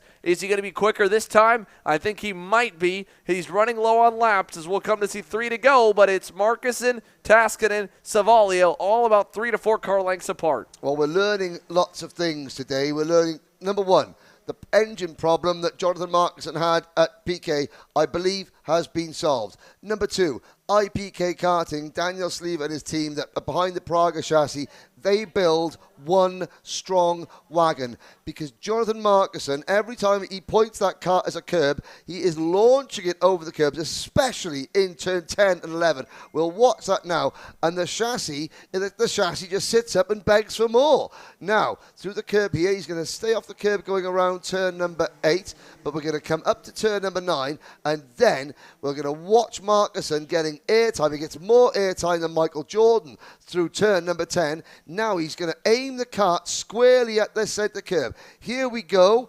Bounce, bounce, straight over there. To be fair, the CRG and the Cosmic that are following Marcuson are doing the same thing, but that kart is standing up to all the abuse that Jono is throwing at it, and it relates now, it equates rather, to a half-second lead. Savalio may be thinking about possibly, just possibly, a P2 here, because he has closed right in on the CRG of Matthew Taskinen, and Colin Livingston continues to run in 4th position. I'm having a look. His last lap was a 56.1, only a 10th off his overall thing. But again, we're looking at how far back Livingston is from the race leader. Taskinen starts to defend with 2 to go. In fact, make that about 1 1/4 to go. Savalio, here we go. Does Savalio commit fully? Does he run the risk of losing more than just the 2 points which he would lose to Taskinen if he sat behind him? We're going to find out. Savalio, though, to the inside, backs out of it quite smartly as well, I've got to say. Savalio thinking better of it. That's it for the race. Oh, the lap ticker there seemed to have Oh, sorry, yeah, we were got just a right. rate. And I'm just checking there. Colin Livingston's fastest lap at 56.1, but Marcuson takes the win. Indeed, yes. So Jonathan Marcuson, your winner. Matthew Taskinen second at the line. Savalio half a tenth shy there as he tried to get by him before the checkered flag flew. So P3 for Gianluca Savalio, 4th to Colin Livington.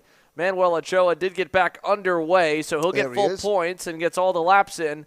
But he does end up 5th, so Colin Livington, for the first time. Well, don't we say that? Let's have a little look. Well, he got a 3rd in the second heat. Yes, but that was with DNFs, though. Yes. So this is the first time with everybody running on the racetrack. Colin Livington has found himself ahead. Well done. You can look over his shoulder, and there is something other than the recovery vehicle behind him. Yeah. Well, ladies and gentlemen, this is the point, Zan, that we would now say please to all our very loyal and thankful Kart Chaser members. You now get access to finals, but it's for everybody. Such a giving. Rotax and Kart Chaser coming together, and the finals about to take place. How many minutes are we ahead of schedule now? Are we going to be? We got a couple of moments. We're 18 ahead, but you can see drivers are down in their go-karts, so I think we'll be moments away from going green. Let's go to commercial here for a moment, and we'll come back live from Orlando Kart Center. You're watching the Rotax Max Challenge Winter Trophy Round 3. Main events coming your way here, free thanks to a new partnership with Rotax, BRP, and Kart Chaser for this weekend only. The Rotax Max Winter Challenge rolls on.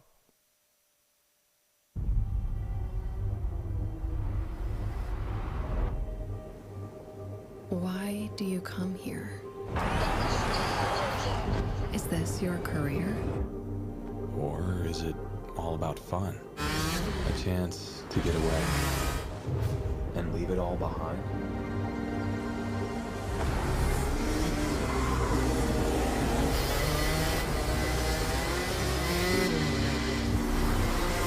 Or do you chase your personal best? Challenging yourself over and over again. Why do you come here? Maybe you're here to collect moments. Good ones. And not so good ones. Or you can't afford mistakes because you want that victory.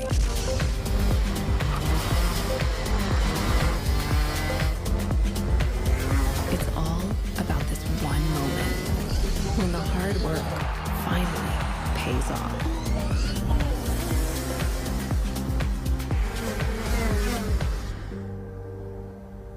This is the place that brings us closer to the people who share our story. Whoever we are, Whatever we're here for, racing is who we are.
Can you hear it? 1 week where the silence is broken.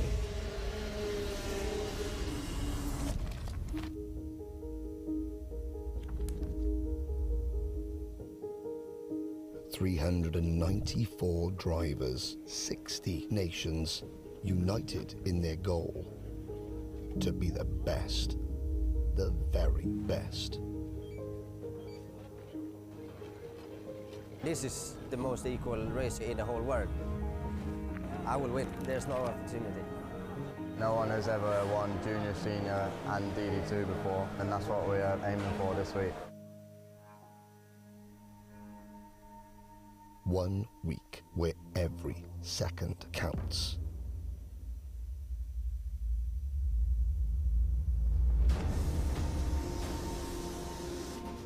Every corner, every pass.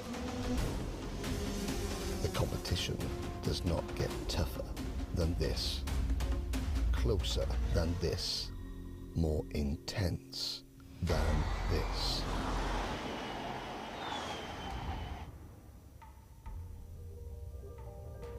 Seven days full of pride, passion, your nation, your roots.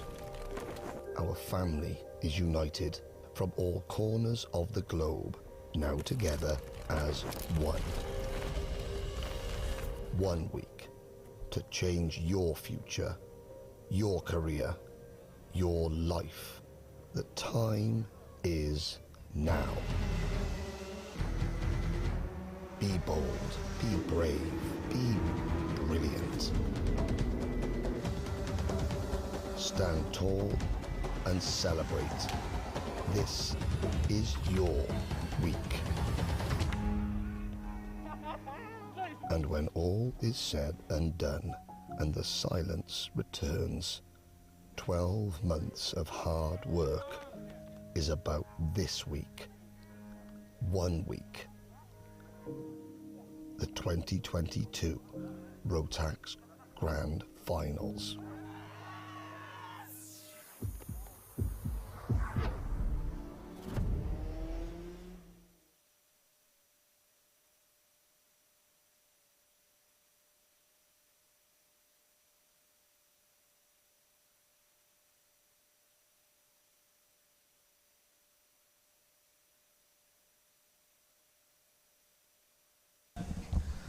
Welcome back, ladies and gentlemen. It's time for the finals. That was another look at what everybody is aiming for, the 1 week of the Rotax Grand Finals. Portimao in November, Bahrain in December this year, and Junior Rotax on circuit. Now, I had a wander down into the paddock just between races there. Francisco Paredes on pole position, and he was focused in his kart. Normally, you know, every time I walk past him, he gives you a thumbs up or a wave. None of it. He was staring a hole into the steering wheel of his kart there. Wes Gundler, top gunned. Wes Gundler on the outside of the inside of row one. The outside of row one will be Eric Cuesto. Then it's going to be Gundler on P3 with Victor de Alencar on the outside of row number 2. Javier Chaparro and Jose Maria Figueroa on row number 3. Paul Hart, Gennaro Trapper, the championship leader, on row number 4. Josh Sankapasand and Salvador Della Vecchia on row number 5. Then it's Nathan Dupuis, Frederic Lemieux, Wyatt Downing, Tiziano Antelo Nieto, and Luis Pelletier, the grid. Thank you, Xander, for bringing us the grid there. It's going to be a real bun fight because Paredes, the second heat race, he won that completely fairly. Obviously, he hasn't been the fastest kart over a race distance. He won primarily because of the incident involving several other drivers. Can he get away? Can Eric Cuesto, Wes Gundler, more importantly, the two title combatants, Gennaro Trapper and Salvador Della Vecchia, can they move up and challenge? The point situation gets ever more interesting. Indeed, it does. It's about to get 14 laps more interesting, oh, yes, specifically here for Junior Max. Here as they come down the tram lines. Let's go racing, boys and girls. Francisco Paredes has the field together. We're racing down to turn number 1. Look at the move for the inside. Wesley Gundler trying to go through. He gets at least a second. They're still wheeling each other there for 3rd and 4th. Oh! And they're going to go on top of each other. Eric Cuesto hangs on. He'll fall to 5th now on the outside lane. As look at the move. Is that Victor de Alencar with a great move to 3rd? It is indeed. And look at the outside. The bright green race suit, Gennaro Trapper, has not made a good start. Looks like it's Chaparro in front of the Alencar there now. So up at the front, there goes the Alencar into P3, and Eric Cuesto follows him through. So Chaparro back to 5th position, but Paredes has the race lead, and Eric Cuesto making another move. Cuesto has to get aggressive because the top 2 are breaking clear. It's Paredes and Gundler, and then a huge aching gap back to this scrap. The rest of the field as we complete lap 1 of 14 here in Junior Rotax. Yeah, massive gap there for the top two at the end of lap 1. Already 2.25 seconds back to Eric Questo. Up front, though, it is not all smooth sailing because Francisco Paredes is still fearing a little bit of a charge from Wesley Gundler, so he's kind of narrowing his line a bit as, and around goes. Who is that? That is going to be the 208 machine. That is the 208 of Jose Maria Figueiredo.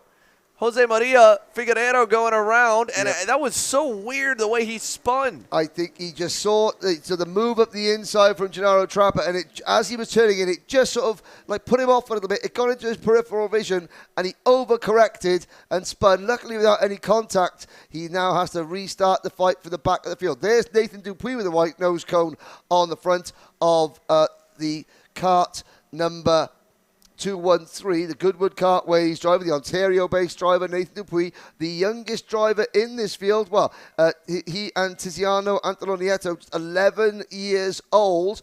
Luis Thomas Pelletier, as we got to change him to front. Wes Gundler.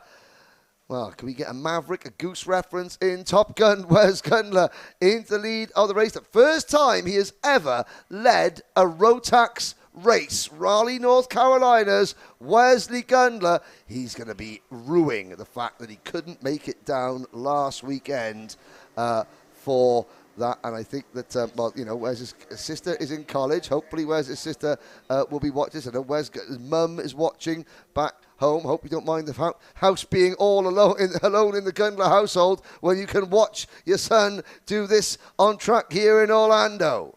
Yeah, a great run going for Wesley Gundler. All day long he has been a contender up front. He had a great start here to this main event, and now he has taken it to Francisco Paredes, who was a contender throughout a lot of last weekend. Maybe not all the way up for race wins, but he was quick as a whole. You go back here, look at Nathan Dupuis, the inside there, the Canadian. He was fastest overall last time by at a 56.538, quicker than everybody on the circuit, and now he's up to fourth as he gets by Javier Chaparro, Mr. 360. Yep, and Javier is going to get his head down and close in now.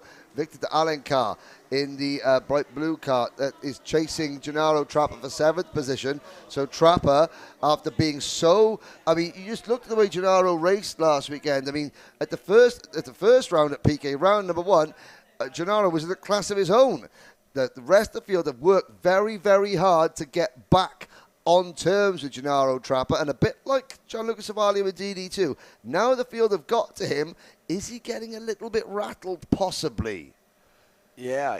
I mean, maybe, right? I mean, as we watch now up front, not only did Chaparro get rattled, but, I mean, de Alencar really got shuffled back. You talk about him getting all the way up to 3rd and now back to 7th, and he's kind of just been stuck there. Hasn't really made up a lot of time. So both for Gennaro Trappa and Victor de Alencar, two drivers here that had scot-free days through today, whereas a lot of the other contenders, granted Trappa did have that one crash, so really scot-free only for de Alencar.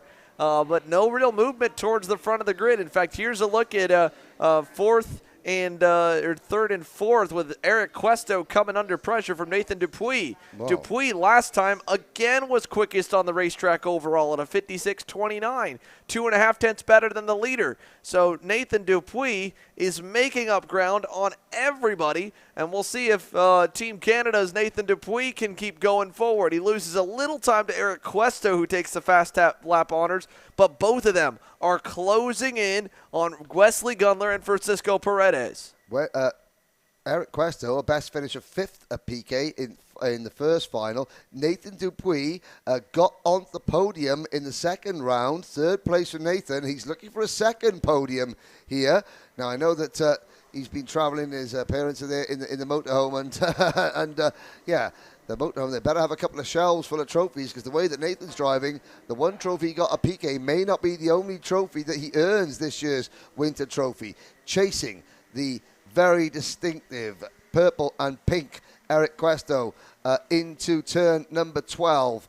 And but again, Dupuy's made some early aggressive moves. Now he's settled into a rhythm. Up at the front, Wesley Gundler in the gap over Paredes. Dupuy puts another fast lap down. Half a second between this man, number 212, Wes Gundler, and the number 205 of Francisco Paredes. But this driver on your screen now, Xander, is the fastest driver on track. 8 laps to go. The question is, he's got to try and, does he work with Eric Cuesto, or does he try and get past, risk losing time? Has he got enough confidence in the kart and the pace to battle and get past Eric Cuesto and then make up any time he loses and maybe hunt down Paredes? Or does he work with Cuesto and think, oh, we both get a chance to catch Paredes? Well, they're both gaining for sure. Eric Cuesto as well picked up 2/10 on the leaders that time by. The downside is here, Henry, he needs more than that. They're 2 seconds away. And 2 seconds away from the lead, they'd need 10 laps at 2/10 per lap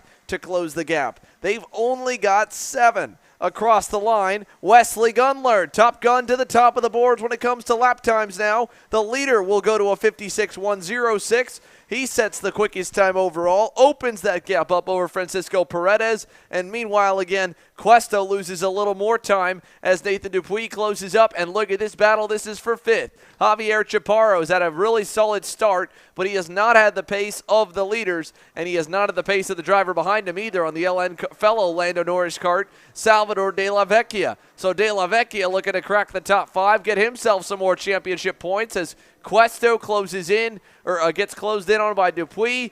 De La Vecchia closes in on Chaparro. It could go either way, 3rd or 5th. We're trying to keep up with both to not miss any bit of the action because it could explode at any moment beyond the leaders. Yes, indeed. Battles happening up and down the field. Sadly, Luis Pelletier is not among them. He has had to retire the Blast Force kart number 203. That Charles Leclerc class chassis will go no further. Now, what can Porto La Cruz's Salvador Della Vecchia do about Javier Chaparro, the Conticamara-based Colombian Javier Chaparro is battling away. That's my son. On the phone that is causing the pinging in the background. He did just drop 27 points in his basketball game this morning, so we understandably sending me there. Hello, Henry Ray. If you're watching, I'm sure he is. He watches everything. Back at the ranch, as it were. Here are the two Lando Norris chassis battling away. It's Chaparro still ahead of Della Vecchia. Halfway home, just over halfway home now, Xander. Yeah, still trying just to get a little bit closer. He's got now 5 laps to go, so past halfway, almost home for Javier Chaparro as he tries to hang on to this top 5 effort. He's picked up his pace the last couple laps while De La Vecchia has faded a little bit. The same is gone for Eric Cuesto versus Nathan Dupuy up for 3rd, so no change in 5th. No change up for P3 as well. That gap has opened up to half a second from Nathan Dupuy up to Eric Cuesto. Let's look a little further back. Here comes Victor de Alencar on the Nash Motorsports EOS kart, and there is championship leader Gennaro Trappa, who is probably going to have a little bit closer competition tomorrow. He entered today here nearly 30 points up in the championship. He now will leave it here with a much tighter field behind him as De La Vecchia is going to pick up some points here, or is in position to. De Alencar obviously runs ahead of him. Dupuy is up to pick up some as well, so it is going to be almost a 4-way heads-up race for the championship tomorrow with 50% more points on the line, Henry. And again, Paul Hart and Frederic Lemieux are looking to try and depose Trapper from even 8th position. Behind the top 10, here, there's Paul Hart in the white crash helmet, the first of the two drivers of the white crash helmet on that PDH 16 Racing, and there goes Hart at the inside on the championship leader. Trapper has to run a little bit wide. He survives, but he's under pressure, and Frederic Lemieux there in 10th position. Frederic 5th in the point standings, coming in. Paredes up into 2nd position. We only can wonder how many points he is going to gain. Behind the top 10, Josh Sankabasan runs in 11th position, a long way behind this battle with Wyatt Downing 12th, Jose Maria Figueroa 13th after his spin, and Tiziano Antolo Nieto running in 14th position. But this is not the championship leader holding off another driver for the win. This is our championship leader holding off Paul Hart for 8th place as the laps continue to wind down. Yeah, I mean, this is going to go all the way to the end here for Gennaro Trappa to try and just hang on to every point that he's got at this point here. Another look from Paulie Hart to the inside. Oh, and he got into him a little bit as they collided there at the apex, and somehow, some way, still no issues. But Gennaro Trappa's been like, all right, buddy, come on. If we're going to go. Paulie Hart trying to get aggressive, trying to get the elbows out, and it's nearly gotten a little bit dangerous there between the two of them coming together. Paul Hart at the stand on the anchors with both feet going into turn number 5 there, because he was on a collision course there, and he just about managed to avoid what could have been potentially catastrophic for Gennaro Trappa. Watch this right here. Here we go. Trappa got sideways in the final turn, and Paulie Hart's got a clear run to the inside. Trappa's trying to go back on him. They're wheel to wheel, and contact there, and Trappa had to back out of it. Hart ran wide. Into turn 4, he goes low. He's on the dirty part of the racetrack. Here they go. They'll tighten up into 5. This is now Trappa's turn to maybe he doesn't salmon up the inside going into 5. Frederic Lemieux is looking to try and pick us to pieces. Oh, but she runs out a little bit wide coming out of turn number 5 over the curbs. Meanwhile, up at the front, have to say, it may not be game over for the race lead or the race win. Paredes now coming back at Gundler. Here we go. We've got the Ecuadorian champion from last year. I have to say that with all credit, with no disrespect to the Ecuadorian Rotax Max Challenge, this is a much bigger deal in terms of the quality of competition, and neither of these two drivers have won a race at this level in Rotax racing before. Gundler, he must be starting to get nervous as we start the final lap. Paredes trying to come back. Who is going to be a first-time winner? Who's it going to be?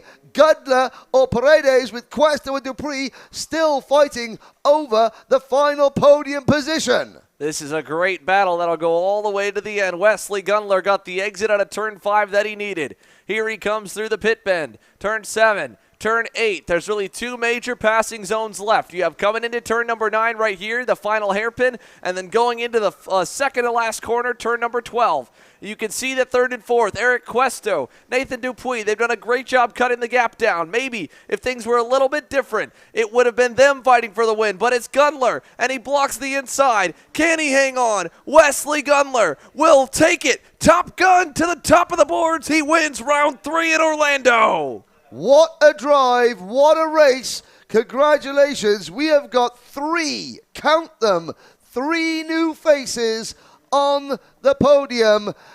Wes Gundler takes his maiden win in the Rotax Winter Trophy for everyone back at Raleigh, North Carolina. Francisco Paredes, 6th and 9th in the first 2 rounds. He is on the podium for the first time. Ecuador have another driver on the podium. It's not just Julian Rivera doing the top stuff for Ecuador. Paredes pipes in with a P2, and Eric Cuesto, pretty in pink, is on the podium as well. That will be a great result. And look at, there's a shot, great shot there. Glad we can get the carts going into the weighbridge. You can see Matisse there, the Rotax official on charge of the weighbridge. Now we will have the photograph taking place for all the nose cones.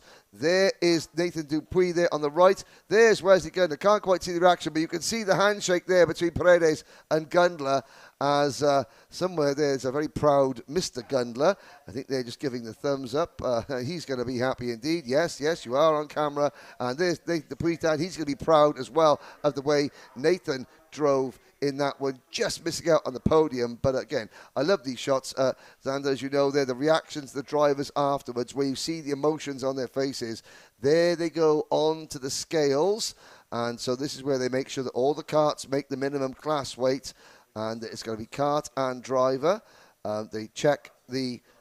now he's scanning the tyres. Obviously, each driver collects their race drivers and the tyres are scanned.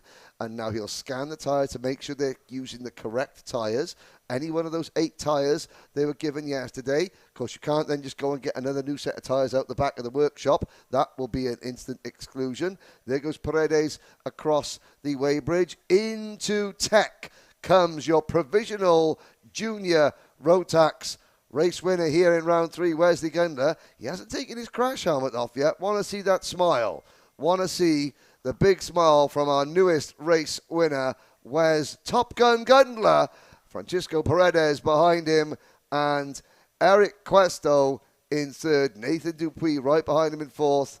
And there is Wes's dad, you can see with the hat on. There's Gabriel showing him the tech form. He's going to say, this is what I want to see off every driver. So he'll have his own set of, he's having a spot of lunch while he does so. There's your winner. That's what you want to see, Xander. And there's Mora, who is going to take Wes to do a social media post. The driver's commitments, they do not end just because the race is over. Yeah, he's got to go do some press, some media here. Congratulations, Wesley Gundler, first-time winner in the Rotax Max Challenge here. And again, 3 new faces on the podium. Senior Max is coming your way next here, Henry. Obviously, Eduardo Barrichello, Noel Leon, they enter this one neck and neck in the point standings. When I had a little wander to the paddock there, I said Noel Leon, his kart is sat in one of the garages down there. And he's sitting there, sipping, an energy drink and just watching his dad as a mechanic do the work and very, very diligently scraping the nose cone of the Alessandros Racing CRG kart, just I think to prove that, hey, if there's any scuffs on it, it's going to be from this race. So that, very tactical. And Noel said, you've got a fight on your hands, haven't you, Noel? And he just sort of smiled at me and he went, yep. And but again, not fearing the battle, he knows it's a good scrap, and he's looking forward to this one. Just goes to show, though, those 8 minutes at the start of the day, 8 of the most important minutes. Noel Leon didn't get it hooked up. It's cost him the championship lead so far. It's cost him 2 potential wins, and it's given Eduardo Barrichello not free reign, but he's going to be starting at the front of this one, and he's got the opportunity to extend his new points lead even further. Yeah, I mean, this is where, again, the point swings will be pretty massive. He's finished 3rd, 4th. That's only cost him maybe, 3 to 4 points a session, maybe 6, depending how far back you fall inside the top 5. Now, again, it's going to be double that. So it's a major, major swing either way, depending on who comes out on top here in this one. For Senior Max, let's take you through the starting lineup as the way they go here for the main event. We know Eduardo Barrichello will line up on the pole. We'll get you the lineup here for seniors in just a moment. 21 drivers entered. I hope that we have all 21 out on circuit. They're going around at a fair old lick. They will then, so there on your screen is your pollster, Eduardo. No, my mistake, Barrichello. Henry. Just got a word here from race director. So he had a penalty from Heat 1 for a spark plug change on the grid. Oh. So they knew they had to take the penalty to get him fired up and get on the grid, but they changed the spark plug. You can't work on the karts on the grid. The only thing you're allowed to do is tire pressure. So that Heat 1 result ended up with a penalty. So, no, Eduardo Barrichello's further back. In fact, the front row is going to be different. It'll be a mix of Timothy Pernod and Aiden Fox. So all change at the front then. This is great news. Well, yeah. Not great news for Eduardo Barrichello. Great news for us, the Kydrocks. We are going to have a really interesting race. So Noel Leon, he turns a negative into a positive. And I suppose, but Eduardo Barrichello, the thought process is, a DNS is 0 points, but a penalty, at least that's some points. Yes, but now it means that it's not enough to declare him the provisional championship points leader. That honor is still with Noel Leon, and Leon will start ahead of him. But Barrichello's been the quickest, if not the second quickest all day. Aiden Fox was better in the second heat race. And you've got Leon on the second row alongside Jorge Ortiz. Down at the back of the field, you can see Dylan Dana, 21st. Savalio is second. Then Marlon Maldonado, Fernando Barrichello at 18th. Up at the front, here we go. Are we going to go around again? Has this one been waved off? I believe it has. So you've got Pernod, Fox, Leon, Ortiz, Thorne, Gonzalez. And behind the top 3 as the ticker goes through. Down at the back, watch for Eduardo Barrichello starting 9th alongside Nicolas Maldonado. Wes Duchak is 7th. Chris Farina rounds out the top 10. Camilo Trappa, Miguel Paragueda, and then the rest you can see. Other than you've got Dylan Dana there starting 21st. Gianluca Savalio in 20th. Well, are we going to see a top gear from the rear for Gianluca Savalio? Augustin Trappa 13th. Matthew Barose, late entry, starting 14th. Santiago Igo Aguirre is 15th on the grid. Brian Garcia, Gonzalo Molina, then Fifo Barrichello, Marlon Maldonado, Gianluca Savaglio, Dylan Dana. Are we going to get a run? Second time of asking. Timothy Pernod in kart number 311, 7th and 8th in the 2 finals at PK. Aidan Fox in kart 313, didn't finish on Saturday, 3rd on Sunday. Noel Leon, 2 final wins. Now we go, and Leon's got to try and make short work of Aidan Fox into turn number 1. Pernod leads. Pernod could not get through. We got problems here at the back. That's the Ethan 307 Thorne, or 301. Yep. Oh, and Fox went through to the lead with a great move on Timothy Pernod as well. So Aidan Fox the leader. Tim Pernod back to P2. Leon is 4th. Or 3rd. We watch the rest of the pack come on through here. Right behind him is that going to be... No, that was Ethan Thorne right there in 4th. He's okay. It was the 307. Oh, sorry. Apologies to the Ethan Thorne fan club. It was at Santiago Igor Aguirre, the second of the NASCAR. Do apologize, Andy. Yeah, his bad luck continues here today. Had a DNF in that second heat race as well. Wes Duchak runs at the end of the train to make it a 5-car breakaway up front as Aidan Fox is setting sail. Here comes Leon on Timothy Pernod. I think he's going to fight him for second in turn number 1, and he does not yet, so not close enough for the Alessandro's Racing USA CRG driver. But 1 lap in the books here, 13 to go. Here's a look back at where Eduardo Barrichello stands. At the end of the first lap, he's up 3 to 8th. So Eduardo Barrichello up the order, but towards the front of the grid, Leon trying to apply some pressure for second on Timothy Pernod. Here he comes, looking through 7, looking through 8. Oh, he'll have a great run at him in turn number 9, and Pernod is going to feel the heat here as we've got there another move further back, but let's go back up front here if we can. Try and pick the leaders up, headed to turn number 9. And indeed, Leon gets by on Timothy Pernod. They were hiding behind that very large BRP Rotax banner. There's Wes Duchak and Ethan Thorne swapping positions. Duchak having to get aggressive. Then Jorge Ortiz now joins the party as well. This is going to help Eduardo Barrichello. He's the back of this 5-cart battle going into turn number 1. Oh, and there's Ortiz up and over the curb. Manuel Gonzalez slips through ahead of Ortiz, and Barrichello is going to pick his moment carefully. What Eduardo Barrichello cannot do, he cannot get a bumper penalty as he tries to fight his way through traffic, but he's got to be aggressive because Leon is now putting it. Look at Eduardo Barrichello saying, no. Look, push me. Let's go forward. Young whippersnapper, 14-year-old Jorge Ortiz. Does Ortiz listen, or has Ortiz got his own mind and his own ideas of what he wants to do? Oh, look at that. Barrichello going to the inside on Manuel Gonzalez. He gets by so very quickly. Barrichello trying to deliver on his promise. Here comes Ortiz. He'll follow him, and he does go forward. That was good from Jorge Ortiz there because in a prime position. Let Eduardo do the hard work. Now, if Ortiz is smart, and I think he is, he will just sit behind Barrichello now. Barrichello's kart is faster. Jorge Ortiz is aware of this fact. If Barrichello will open the door, Barrichello's going to have to make moves. If Ortiz can sit right where he is now, he can do exactly what he did when they passed Gonzalez. Let Barrichello do the hard work, and Ortiz will pick up place after place because it's not Ortiz's nose cone that is under threat. It's Barrichello's. Here we go. Timothy Pernod trying to come back at Noel Leon for P2. Aidan Fox, though, up Scrapyard Straight, is like the fox in the hare, trying to get away. Long gone, Aidan Fox there, 54.043. The Fox and Son Lando Norris car driver was so fast there at the end of the second heat race. By far the quickest driver there on the circuit, and just came up shy on Barrichello. Wasn't too concerned. He obviously knew about that heat penalty we were not aware of for Barrichello. It was going to put him back down the grid, so it was going to put him right on the front row alongside Timothy Pernod.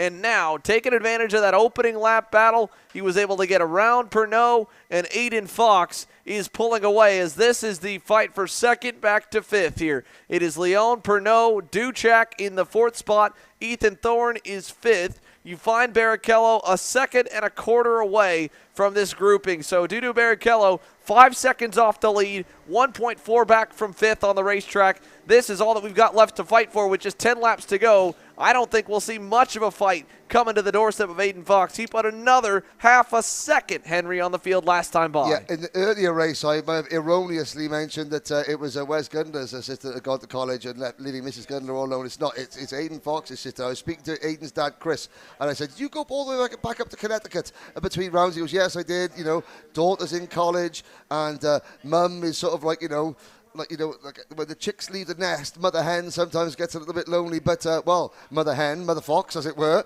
you're watching your son here, even though the house is empty, at least it's full of go-karts on your TV screen as Aiden Fox tried to flee away. Well, I mean, at the moment, to quote the great wrestling commentator Jim Ross, Aiden Fox is opening up a can of whoop-ass on the rest of the senior field. Here he is, and they can hardly see him as he flees down Scrapyard Straight. Times a 54.0. Noel Leon 3.1 seconds down.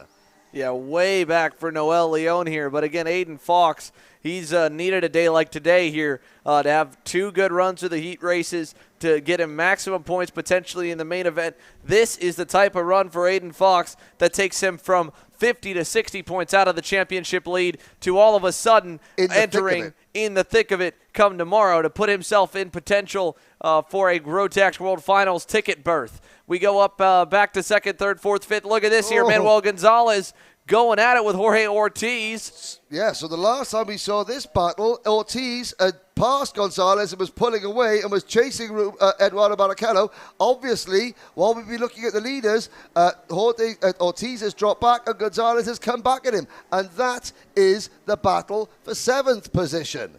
Yeah, so Jorge Ortiz now with a big gap out behind him at least to find Chris Verino and then Gianluca Savalio in that Racing Edge Motorsports Cosmic who's just gone around Verino. Gianluca Savalio from dead last on the grid. Remember, DNFs in both heat races. Yep. Had a mechanical failure in heat 1, crashed out of heat number 2, running inside the top 5. He's clawed his way up into 9th, 10 spots gained. One of the quicker drivers on the racetrack is now back up front, Pernod to the inside for 2nd. Team Canada, Timothy Pernod into P2. Duchak holds a watching brief, as does Ethan Thorne. This is 2nd, 3rd, 4th, and 5th on your screen. Behind them, Eduardo Barrichello in P6 is closing in. Noel Leon has got a bit of thinking to do now. Do I attack and risk having Eduardo close in? He's got to attack. There he goes. Under braking. He forces Pernod a little bit wide. Great kart control there from the Mexican. You can see the back end was right at the edge of adhesion. It wanted to break away, but Leon held it beautifully under braking. P2 now for Noel Leon. Further back, I think we've lost Fernando Barrichello. We've lost Brian Garcia. We've lost Santiago Igor Aguirre. We've got 18 drivers left running. Matthew Verose runs in that 18th position. Yeah, there's Savalio in 9th place, but this great 2nd, 3rd, 4th on your screen. Now can Noel Leon pull away?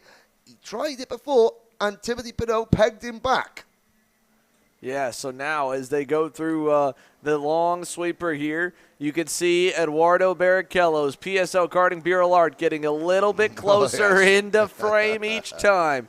Barrichello that time by was the 3rd fastest on the racetrack, behind only that of Savalio and the race leader Aiden Fox. As now Leon looks over his shoulder. He sees how close the pack is. He can probably see Barrichello closing in because he's down to less than a second away. 5 to go this time in this fight for 2nd on back. Aiden Fox more than 3, maybe nearly 4 seconds, 5 seconds up the road here from P2 in the group.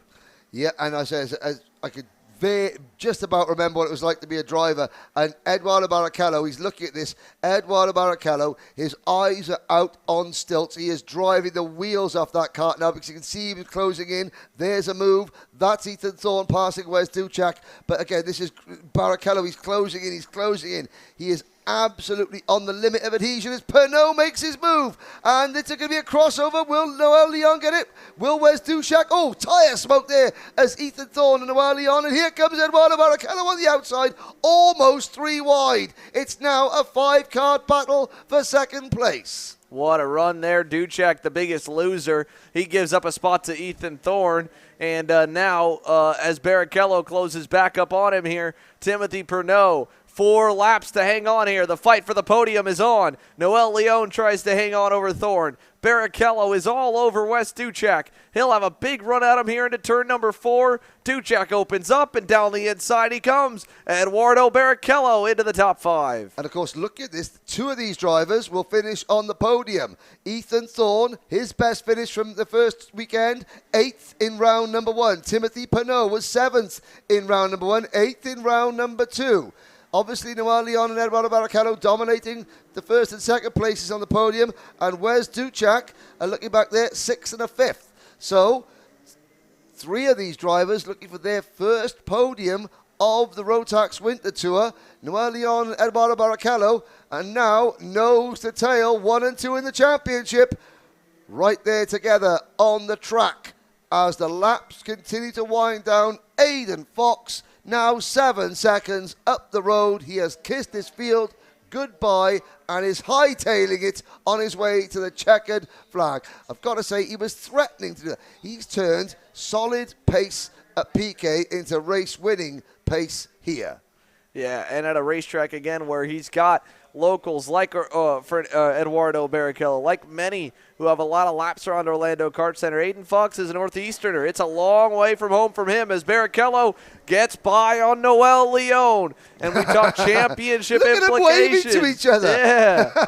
They were giving us that was a proper, like, yeah, boy, let's go. And now they're not smiling because Wes Duchek, a little bit of a consolation there. Wes Duchek apologising. Noel Leon saying, what are you doing? And he was saying, well, I was trying to overtake you, Noel, as is my want as a racing driver. And it's allowing the 2 newcomers potentially to the podium to battle it out for P2 and P3. It's Pernod, it's Thorne. Thorne to the inside, has to back out of it. Now, they had a little bit of a gap of a breakaway. That battle's going to bring Eduardo Barrichello right back into the thick of it. Yeah, now Eduardo Barrichello, if he can come from outside the top 10 and get himself onto the podium, that would be massive. He might need to knock one of his teammates off the box to do it. It's Pernod still in second, hanging on over Thorne. A lap and a half to go here as Aidan Fox continues to show the way. Tim Pernod takes a look back. He knows Thorne is close enough to dive bomb him. He's going to block into the inside. This will open the door for Barrichello to get the run on him.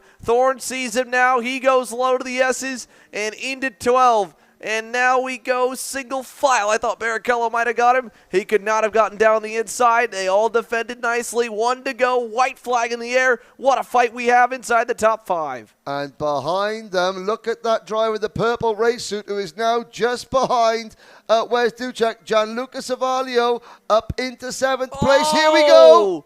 Barrichello tried the outside. Thorne somehow got around Pernod. Pernod's going to, oh, man, big contact. They go way wide. Noel Leon gets a gift and a half. Contact for Tim Pernod and Ethan Thorne. There was contact in turn 4 and then contact in turn 5, and everyone is just pulling the gloves off here on the final circuit. Duchek's going to go low to block from Thorne. All the while, Aidan Fox is nearly 10 seconds away into the hairpin here.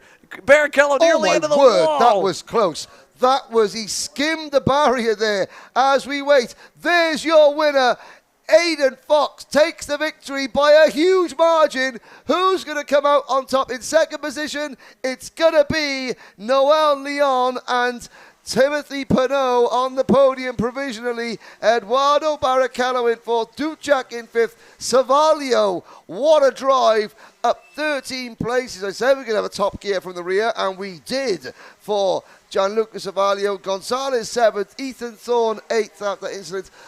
You've got to say this is the experience, and with 2 laps to go, it looked like we're going to have 2 brand new podium finishers, Ethan Thorne and Timothy Pernod. At the moment, we've got just 1, and of course, it remains to be seen what happens after the race. But there is your winner as we get out there. Behind there, Chris Farino in 10th place, Camilo Trappo is 11th, and Miguel Paragueda is 9th. And there is again everyone. Aidan Fox is a very, very fair, clean racer. He's got a lot of respect. Amongst his peers. Fernando Barrichello there in the Birrell Art race suit there. He is probably going to congratulate his brother.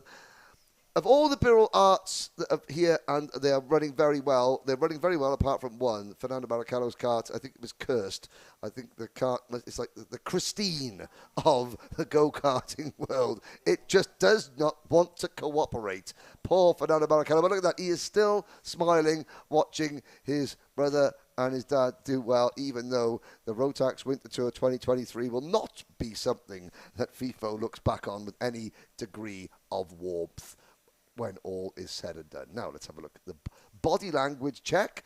We got any nose cone penalties? Can't quite see the nose cone penalty, but there's Aidan Fox. Have a look down. Well, I mean, all his nose cone saw was a couple of bugs that got splattered on it as he cruised away to the win.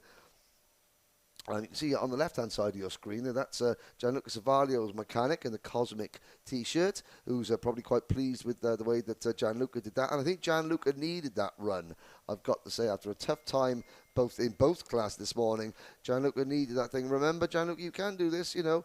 There's Chris Fox there with the Fox and Sons. I don't know what the other logo is below the Fox and Sons thing. I can't quite read that. But yeah, that's Chris Fox. He's going to be very happy. Aidan Fox. Don't forget, last year, Aidan Fox made the final in Portugal at the Grand Final. 25th overall. He's raced in Minimax, I think, back in Sarno in 2016. So a two-time Grand Finalist. There's Noel Leon pushing his kart onto the scales. And Mora must have fallen over because the knees on the jeans have fallen. Is that something that the young kids do? All right, man. At least smiles there out of Aidan Fox for a well-done performance. What a drive. He ends 9 seconds ahead of the field. Congratulations to Aidan Fox. And he'll make his way over to the interview station here to chat with Moira, and we watch the rest of the pack come on through. Again, a lot of contact on that final lap. There's a lot to unpack from it all, but provisionally, it's Aidan Fox over to Mel Leon and Timothy Pernod. We're going to go to commercial break. When we come back, more action here live from the Rotax Max Challenge Winter Trophy in Orlando. 2 main events down. 4 more to come, and next up, it's a couple ex-Formula One drivers. Rubens Barrichello, Antonio Pizzonia, Mundi Lawyer, and the field will get set to lead us to action here in Orlando.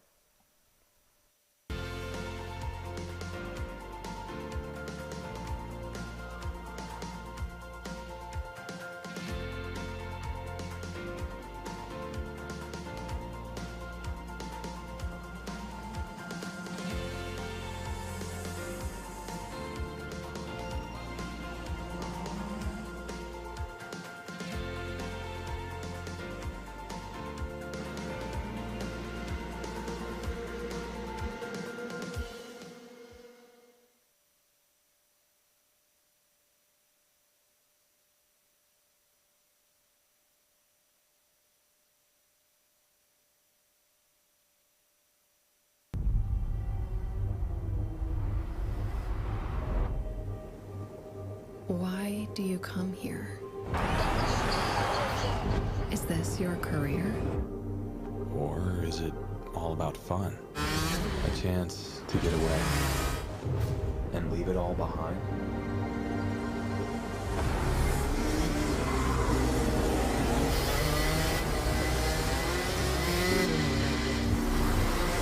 Or do you chase your personal best? Challenging yourself over and over again. Why do you come here? Maybe you're here to collect moments. Good ones. And not so good ones. Or you can't afford mistakes because you want that victory.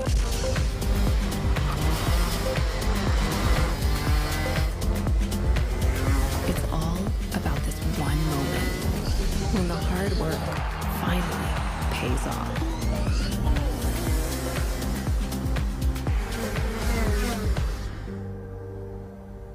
This is the place that brings us closer to the people who share our story. Whoever we are, Whatever we're here for, racing is who we are.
Welcome back here to Orlando Kart Center. Main events continuing to roll here with Master Max on the grid, right about on schedule. Still about 5 minutes up ahead. So, Kart Chaser, the team here. Yeah, we're getting closer and closer. I'm just hoping for a few more recoveries. Antonio Pizzonia took a second to get down to grid. Again, the policy, of course, right, is if fine to go ahead of schedule if everybody shows up. If you're late, we'll wait. We'll wait till time. No one's going to be punished for getting to the grid when they're supposed to. But again, if and again, the organisers here doing a great job. If people are ready to go, then we go, because what we don't want to have happen is that sort of keep it on schedule, and then the last 2 or 3 races, there's a red flag or there's a stoppage, and we have to cut laps in the last 2. Now, going as we watch the Masters drivers, and we will talk briefly. I mean, we got the 2 ex-Formula 1 drivers, but more importantly at the moment is the Kart Chaser bet there. Xander is dusting off his wallet as we speak. What happens if the racing is scheduled to finish at 2:40 is the last race, going on end of day 3 p.m.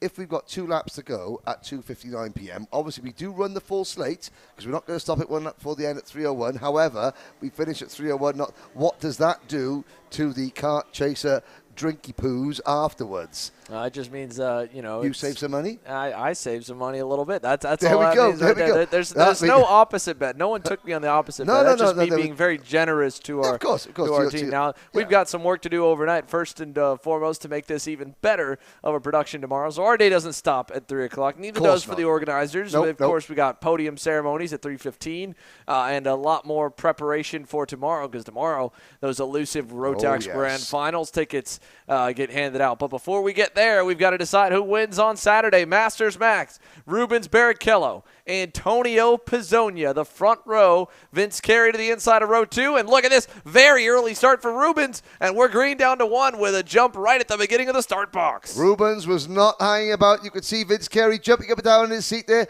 to try and make sure that he didn't get left behind. And again, another good start from Vince Carey up into P2. Pizzonia will have to make short work of Vince, as we got side-by-side action further back there. And that is the bright blue race suit. That's Abel Martinez, the Spanish driver on the Energy chassis. Mundi Lawyer, of course, we saw him do so well in heat number 2. He retired from heat number 1, so he's starting a little bit further back. Harold Watson is there in 4th position. Then a gap back to Martinez in 5th. Lawyer in 6th. Here comes Antonio Pizzonia on the brakes. And Vince Carey tries the crossover move. Doesn't fight him too much. But it's going to be Pizzonia into P2. Carey has to settle back into the... Here comes Harold Watson. Either trying to take the showman up on 2 wheels. Showman by name. Showman by nature. And, oh dear, Watson there. It doesn't quite make work for him, but it doesn't stop him trying. Then it is Martinez 5th, Lawyer 6th, in the first of the GP Racing trio. Logan Flewellen in 6th, and there's Mundi Lawyer moving past Albert Martinez. The 3 GP Racing guys, I want to say a big hi to all the guys watching back in Canada, part of the IRL, the Italian Racing League. Guys, watching the GP Racing fan club, we have got something special for you. Tomorrow is Vince Carey to the inside. And we make a move. Oh, Pizzonia is not going to be best pleased with that. But it was, hey, the gap was there. Vince Carey went for it. Pizzonia maybe underestimating how close Vince Carey was going to be. Thought, well, I passed you a lap ago. You're not still going to be within lunge range. And in fact, there goes Harold Watson. Yeah, Watson there. And even got a little love tap from Pizzonia in the center of the corner, and that's allowed Mundi Lawyer to close in. Remember, Lawyer was so quick, was able to challenge Rubens Barrichello, even lead some laps. The only other driver to lead laps here on Saturday in Masters Max is the one bearing down in 5th right there, all over Pizzonia, and Pizzonia is feeling the heat. He goes a little low into turn 4, runs a little wide coming out of 5, but he keeps momentum up, and that'll hold the spot for now. I mean, something is wrong with Antonio Pizzonia's kart. I think it's safe to say that it is not 100%.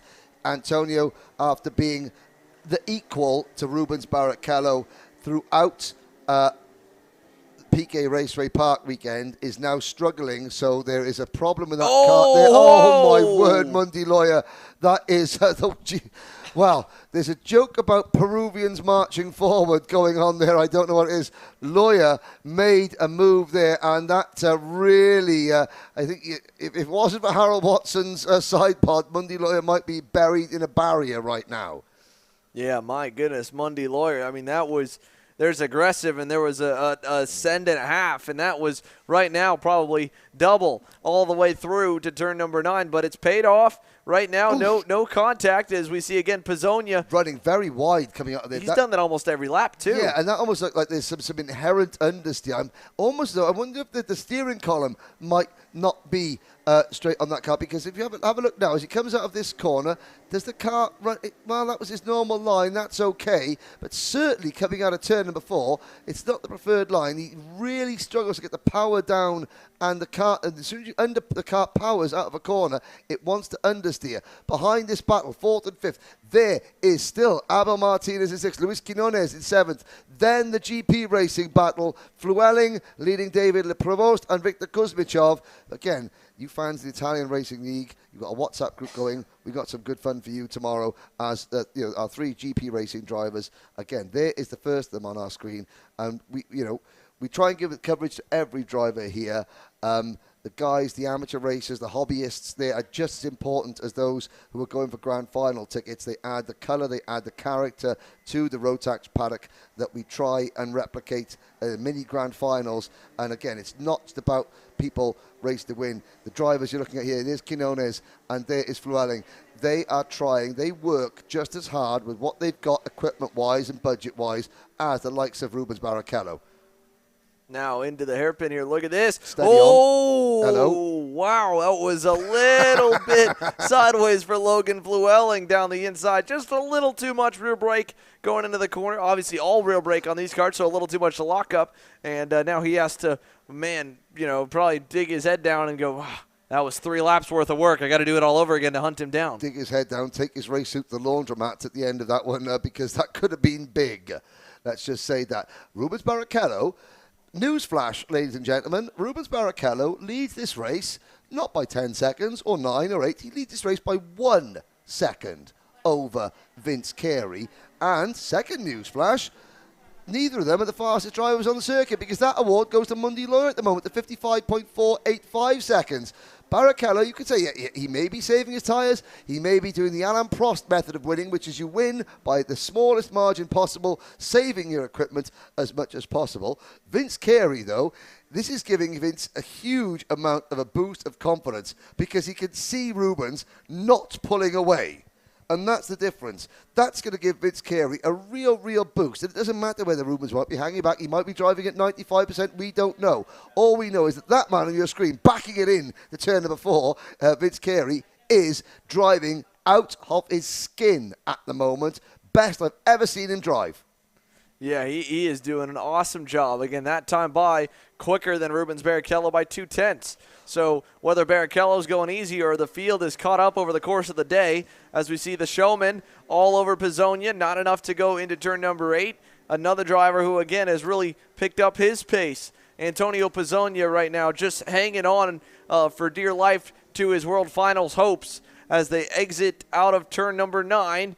No move there into the S's here. I thought we might be close enough to dive him at some point, but the showman hanging on to give before he's going to give us a show. Yep, but he's already given us a few little moments for the highlight reel at the end of the day. Not all of them that he would want to be on, but certainly, he has been absolutely fully committed. And we said about, I think that the Kartworks team, Jerry White, Justin White, that run Vince Carey have got, and Vince himself, are just absolutely dialed in this weekend. Vince looks focused, concentrated, and he's now got a little bit of self-belief, because of course this is the second year that Barrichello and Pizzonia have done the Winter Tour, and so they've that whole aura of like, I'm racing against XF1 drivers, is kind of worn off a little bit, and now Vince is thinking, okay, I don't care what they did in their career. It's what they're doing now that matters. And they've only got one go-kart, same as me. They've only got one engine, same as me. And I am just going to work with what I've got as much as possible. He's driving as I said. So for his fan club backup, I know he's got family down here in Florida as Vince. He's staying with them. I know his cats are up in New York, and I'm sure the cats are watching the TV along with the rest of his family. But again, great stuff. And Pitsonia there. Is that I think he's letting him go. I Yeah, think he's saying, you know what, I'll get out of your way. I'm just hanging on. So because if he's probably thinking this guy's going to make a move and it could end up bad for both of us. So do you know what? I am going to just if the cart's not working, then sometimes it's better just wave the white flag ever so slightly and hold on for fifth position. So Antonio Pizzonia Sr. now just, again, like you said, maybe something not right. Maybe just not the best day for him. He's back in fifth. He's got at least enough of a gap back to Abel Martinez. He should be more than safe, about 6 to 7 seconds back to sixth place on the racetrack here. This time by, of course, now with 9 laps complete, 5 laps to go for Rubens Barrichello. You can see the intervals between each driver on the screen. And the quick lap time cycling through as well. Mundi Lawyer, still the quickest driver overall. 55.431 to Barrichello's 55.514. Barrichello will head through the pit bend here this time on the PSL Karting Beer Lard. Here's a look a little further back, all the way to the edge of the top 10 to find a nice three-way battle here. This is 6th, 7th, and 8th. This is Martinez leading Quinones, leading Flewelling. And Flewelling, is he going to make a move? Yes, he does. There's a pass for the GP Racing driver. And Quinones, and like I said, I know we've got 5 laps to go. And, of course, we're going to try and follow as many of the gaps and the battles. We haven't seen Victor Kuzmichov and David Prevost. They're a little bit further back, but they're still out there running. In fact, they've both just done their personal best lap of the race. However, there they are, and they're running in tandem. That's Victor Kuzmichov in the blue race suit, David Prevost in the black race suit. So, again, racing, having fun. Again, their lap times, well, they're 57.1 against the 55.4.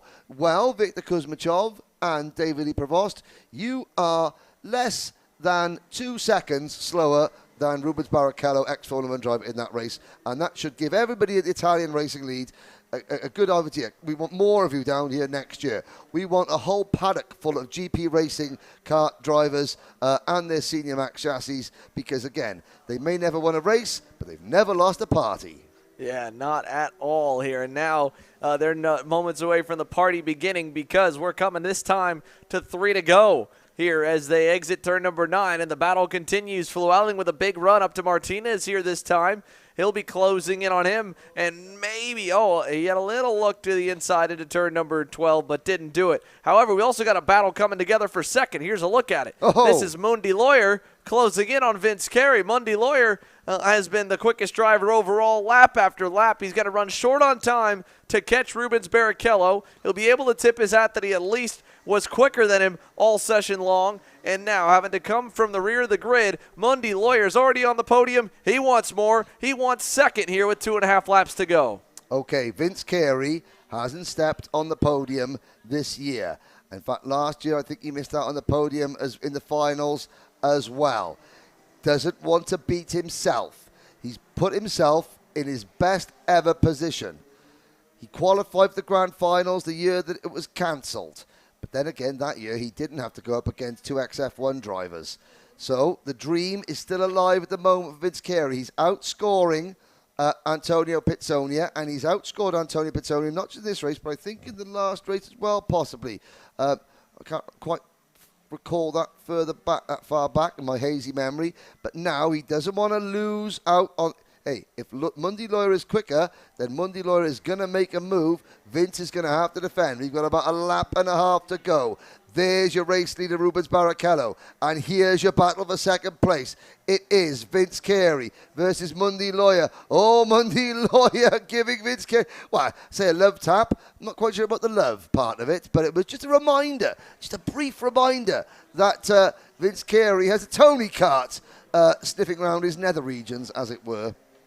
The white flag now here, and they will continue to fight down to turn number 1. Lawyer tried to cross him over as he jumped over the curb. He just couldn't get there, though, but now he's lost some time here, Henry. Yep. He's 4 car lengths away as they go through turn number 4, and Vince Carey's going to get a nice big gap here to start this final lap. I think Mundi Lawyer is going to start gearing himself up for one last move into turn number 9. He's going to be perfect through this corner, this turn 6 sweeper, and this little complex to get get into Carey's slipstream up the scrapyard straight. Is he close enough? Carey looks over his shoulder. Carey can't outbrake himself, but we'll catch up with that. There's the man of the moment once again, Rubens Barrichello, looking to make it 3 wins out of 3 finals. Who's going to take P2, though, Xander? Nothing there for Lawyer here. Barrichello, your winner in the main event here for Master Max Round 3. And across the line, Vince Carey hangs on strong.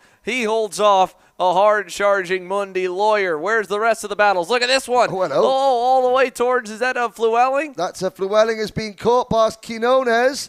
So Abel Martinez has pulled away. I know it looks as though Flewelling went on a move for Abel Martinez. It failed. Quinones capitalized. It's going to be Luis Quinones in 7th, Logan Flewelling 8th, and just behind them, Kuzmachov and Lee Provost. And well done to all 10 Masters drivers for making it to the end, and what a result there. Well done for Rubens Barrichello. But more impressive than that was Vince Carey's drive to 2nd place. What are people saying on the live chat? Well, we've got a few comments that came in here. This is a good look as well as we look at the scale line. It's from Walden Racing saying, what if they can't scan the tire? Like, what if it's rubbed off, the barcode on that one? They can. Trust me. Yeah. It's fine. Yeah, they find a way. We go back here. Kelly Gundler, looking along online, saying congratulations, West, and to Aiden. And then Rita Nana there, Kennedy, thank you for calling Edward. Well, Edward Kennedy, of course, he's set to go here in just a few moments in Minimax. That'll continue to roll. Jorge, the Fat Car driver, saying Rotax is for everyone. These motors last forever, and I'd agree. They've lasted a long time so far. For many drivers here, no service at all between these 2 weekends in the same power plant. So super cool to see. Well, there's a look at the view. So we've got Matthias there. You've got a smiling Rubens Barrichello. He's going to go onto the weigh scales now. Behind them, it was the biggest grid. You can just see in the background there, walking off with the blue legs, the race suit. That is Vince Carey. He's probably having a moment just thinking, woof, wow, what did I just do there? Well, the answer is, Vince, you just came 2nd and finished just a few seconds behind 2009 Formula One, multiple runner-up of the World Championship, Rubens Barrichello. And again, very happy. Mundi Lawyer there in 3rd. He's going to be pleased with that. I think the mood won't be quite as ecstatic back in the Antonio Pizzonia camp. But again, Antonio's probably going to shrug that off because young Antonio Pizzonia Jr. is going out next. There's Rubens Barrichello onto the scales. And you can see Vince, hand on his hips behind. Mundi Lawyer just pushing the Tony Kart over. The Birrell Art PSL racing team waiting to receive Rubens Barrichello. There is Jerry White, who's also got a smile on his face. The Kartworks team have done a great job this weekend. And do you know what? I think tomorrow they have half a chance. They've got half a chance, and that's all they can wish for against the level of competition they're up against. We'll wait to see Vince Carey come in now. And, yeah, that's a great performance there from Vincent. Well done. Arms folded, trying to look cool. Probably knows on camera, trying to keep it, keep it real. But then inside, he's probably hop skipping and jumping. Goes across the line. He looks a bit out of puff as well. He might, because he had a lot of work to do to hold off. He's still strong enough to lift the heavy end of the go-kart up onto the trolley, though, is Vince. And here's a well done indeed. And here's Mundi Lawyer in P3. And he gets some congratulations as well. As he comes, again, from a retirement in the opening heat race to that's Santiago Iguare, I think, congratulating Mundi. Now, of course, Santiago's going to be the gentleman and lift the heavy end of the go-kart up. Leave Mundi to gather his thoughts for a minute. There in the black race suit is the showman, Harold Watson, the SLA Racing Red Speed kart. And behind him is Antonio Pizzonia. We didn't quite see the interaction between those two drivers at the end of the race. But, it's fair to say that all is not well. So the Zanella racing team will have to go to work on that 617 Tony Kart in fairly short order. Here's Abel Martinez coming through, and Abel looks like he's a happy Spaniard. Abel is, yes, the AKT racing team. A high five for Abel. He finishes. We talked about the top 5 and then the bottom 5, and Abel leader of the bottom 5 in that race. And there's more going off to give. So Rubens is going to do some interviews with him. with her rather, to apologise. There's Abel. Let's have a look back. Here's the Jeep. There's Luis Quinones, the yellow sleeves there, and the race suit there. And here's the first of our GP karting trio. So, Canada, are you watching? There's Logan Flewelling.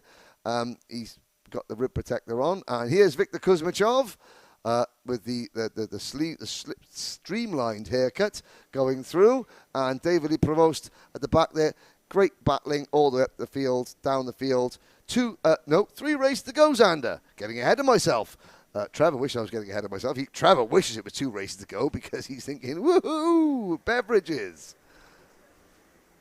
Yeah, just hang on there here. We're still right around on schedule. He's right looking at the schedule now, trying to calculate. 5 minutes ahead of schedule here as we roll for the the Mini-Max main event. I can guarantee any parents of Micro-Max, Trevor is really wanting to get a drink. He might just end up buying you a drink if you get your kid up to the grid on time or early, for that matter, at that point. But everyone's happy here because it's beautiful in Orlando again. Yes. I don't know if we'll be lucky enough for this kind of weather tomorrow. It doesn't look as nice. A little more gloomy. Sun always shines on the righteous. Well, hopefully the righteous return tomorrow to the racetrack because we'll need them to keep it sunny here. We'll be here, and at least here it is a sunny 70-degree afternoon in Orlando, Florida, with the Mini-Max drivers headed onto the racetrack. We've got the starting lineups here, so let's go ahead and take you through the starting grid for your Mini-Max main event here today. Of course, Kai Johnson's been perfect so far.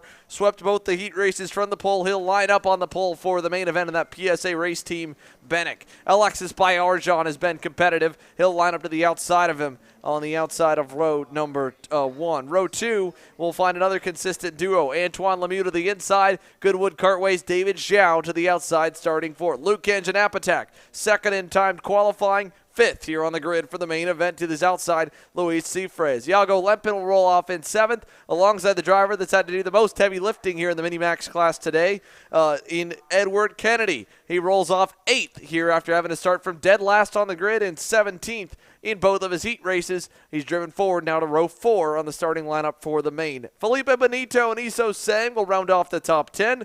Then it's Remy Guzman, Matisse Brunetti, Max McCarrum, Diego Morales, Maddox Ruiz, Darren Kidd, and Bashi Jimenez will roll off shotgun on the field at the end of the 104 as they head onto the tram lines, onto the front stretch here, Henry. So far in Mini-Max, nobody has been able to hold a candle to Kai Johnson.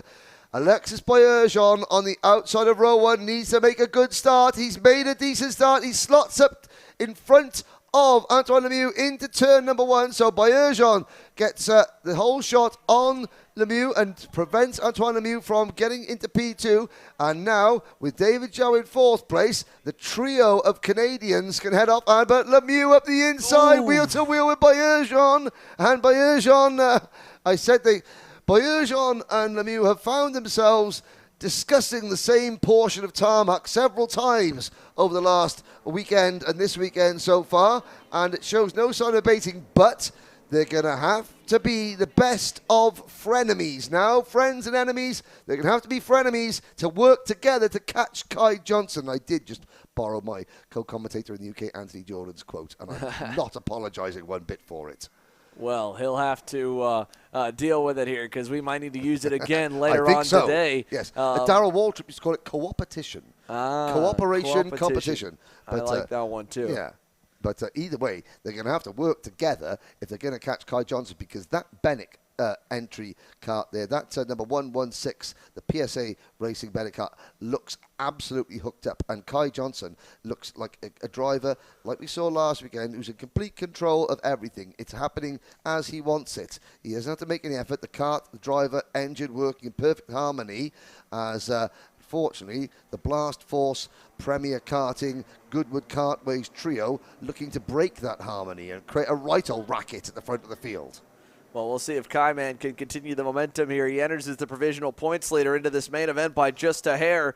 and he's got his championship contenders bearing down on him. Alexis Bayarjan and Antoine Lemieux, and then David Zhao, who's on the outside looking in both in this fight and in the championship points battle as well. He needs a breakout run today or tomorrow with 50% more points up for grabs on Sunday. That's 20 bonus points to the main event. That's, of course, 10 bonus points to both heat races. So, again, you've got an entire day's worth all the way through or an entire main event worth with all the bonus points up for grabs on the day. As they battle back, who is that? That is going to be one of the energy entries. That was the 101 of Felipe Benito, I believe, making a move.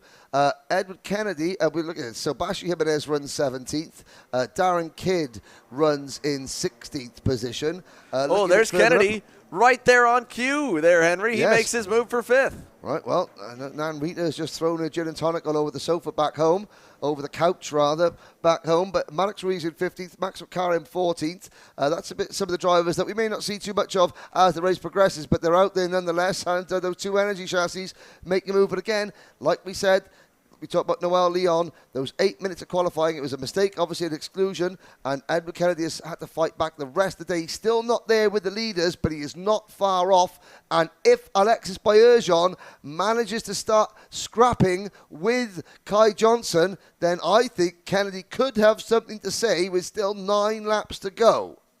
Yeah, he might be able to get there. He needs that battle, like you said, with Bayerjon. He needs him to go and mess with him. Bayerjon is close. Don't get me wrong, but he's not there yet to slow Johnson down at all. He's still 3 car lengths back, and Johnson a couple hundredths better last time. So can Alexis Bayerjon get up and mess with Kai Johnson? Could he bring more into the fight like the likes of Edward Kennedy here, Henry? We'll have to wait and see. There is still plenty of time left, but Kennedy was not quicker than the leaders last time by. While he's done a great job working his way forward, he was 2/10 slower. But, of course, now he's in that horrible thing. So the front 4, all those 4 leaders you're looking at on your screen, they're in each other's slipstream. Bayerjon is getting a tow from Johnson. Lemieux is getting a tow from Bayerjon. Zhao is getting a tow from Lemieux. Then there's a big gap. Edward Kennedy's not getting a tow from anybody. So the top 4, if they stay as they are, they're going to just help. They're helping each other along. They're all still close enough to get that sort of suction effect from the kart in front of them. Kennedy now has to really dig deep, and sort of get those couple of extra tenths or 2 that the front 4 are getting without the aid of a slipstream. And he's got no help from behind because Felipe Benito is not close enough to Kennedy to push Kennedy along. Tough spot now for Edward Kennedy. What has he got as we got 7 laps to go with Benito, Cifres, Tseng, Kanjanapatak, Lempen rounding out the top 10. Yeah, here's a look back at them as we go back to the lead here. Let's see. Alexis Bayerjon, this time by, goes quickest, closes the gap a little bit to Kai Johnson. The Edward Kennedy will go even quicker, picks up another 1/10 of a second. Now Kennedy, he is 1.2 back from David Zhao. If he can get into 8/10 away, that gap will accelerate with the slipstream, and he'll really close the gap to the leaders. But again, time is running out. 6 laps to go, and Edward Kennedy here on a charge forward. 3 spots gained again. Started dead last in both heat races after an issue in qualifying. Is now Zhao to the inside for 3rd. Here comes Antoine Lemieux. This is the type of battling Kennedy needs, but he needs it to happen for the lead as well, and it's not. It's only for 3rd at the moment as Lemieux holds the spot away from David Zhao in turn 9. There's Isun Tang there just making a move going into passing Luis Cifres for 7th position, I believe that was. So Antoine Lemieux now running in 3rd. Zhao has made 1 attempt. It has been rebuffed. And Kennedy now closer. So this is how. So what does Edward Kennedy do? If he's got the extra momentum, as soon as he gets to Zhao, don't work with him, pass him, because if you don't take advantage of the extra momentum that you've got, then you just fall into the pace that Lemieux and Zhao are running. At the moment, Kennedy's pace is better over a single lap. Kennedy's kart is faster than the 2 karts in front of him. So he has to continue to use that pace. He's got to pick him up and put him down with 5 laps to go and still hope that Alexis Bayerjon, top 5 in the Micromax Grand Finals back in 2021 in Bahrain. So he's a very, very talented driver. Didn't do so well in Minimax in Portimao last year, but still, both these 2 drivers have been to the Grand Finals. Johnson once, Bayerjon twice. Lemieux Zhao and then Kennedy, they are up against it. But Baerjean is going to make a move at Kai Johnson if he gets half a track. Aggressive driver, Alexis Baerjean. The Blast Force team, always very, very well prepared. Karts always look immaculate. And Baerjean with that Lewis Hamilton black and purple crash helmet design. He's got the Still We Rise on the back. So he's channeling his inner Lewis Hamilton right now, is Alexis Baerjean. And he's done a good job of it the last lap. Again, another tenth of a second lapped off from Kai Johnson. He's almost there to be able to make that aggressive move for the lead here. He is sizing up Kai, man. And the PSA race team, Bennick, has company here in the closing stages with just 3 laps to go after being so dominant through the 2 heat races. He's now had the field start to close up to him on pace. Speaking of closing up as well, you can see Kennedy closing in there in the battle for third. That's going to happen as well as the fight for the lead here in a few moments. But it's 3 to go, a car length apiece. Here comes Alexis Baerjean. Big time run to Kai Johnson. 3 more laps around.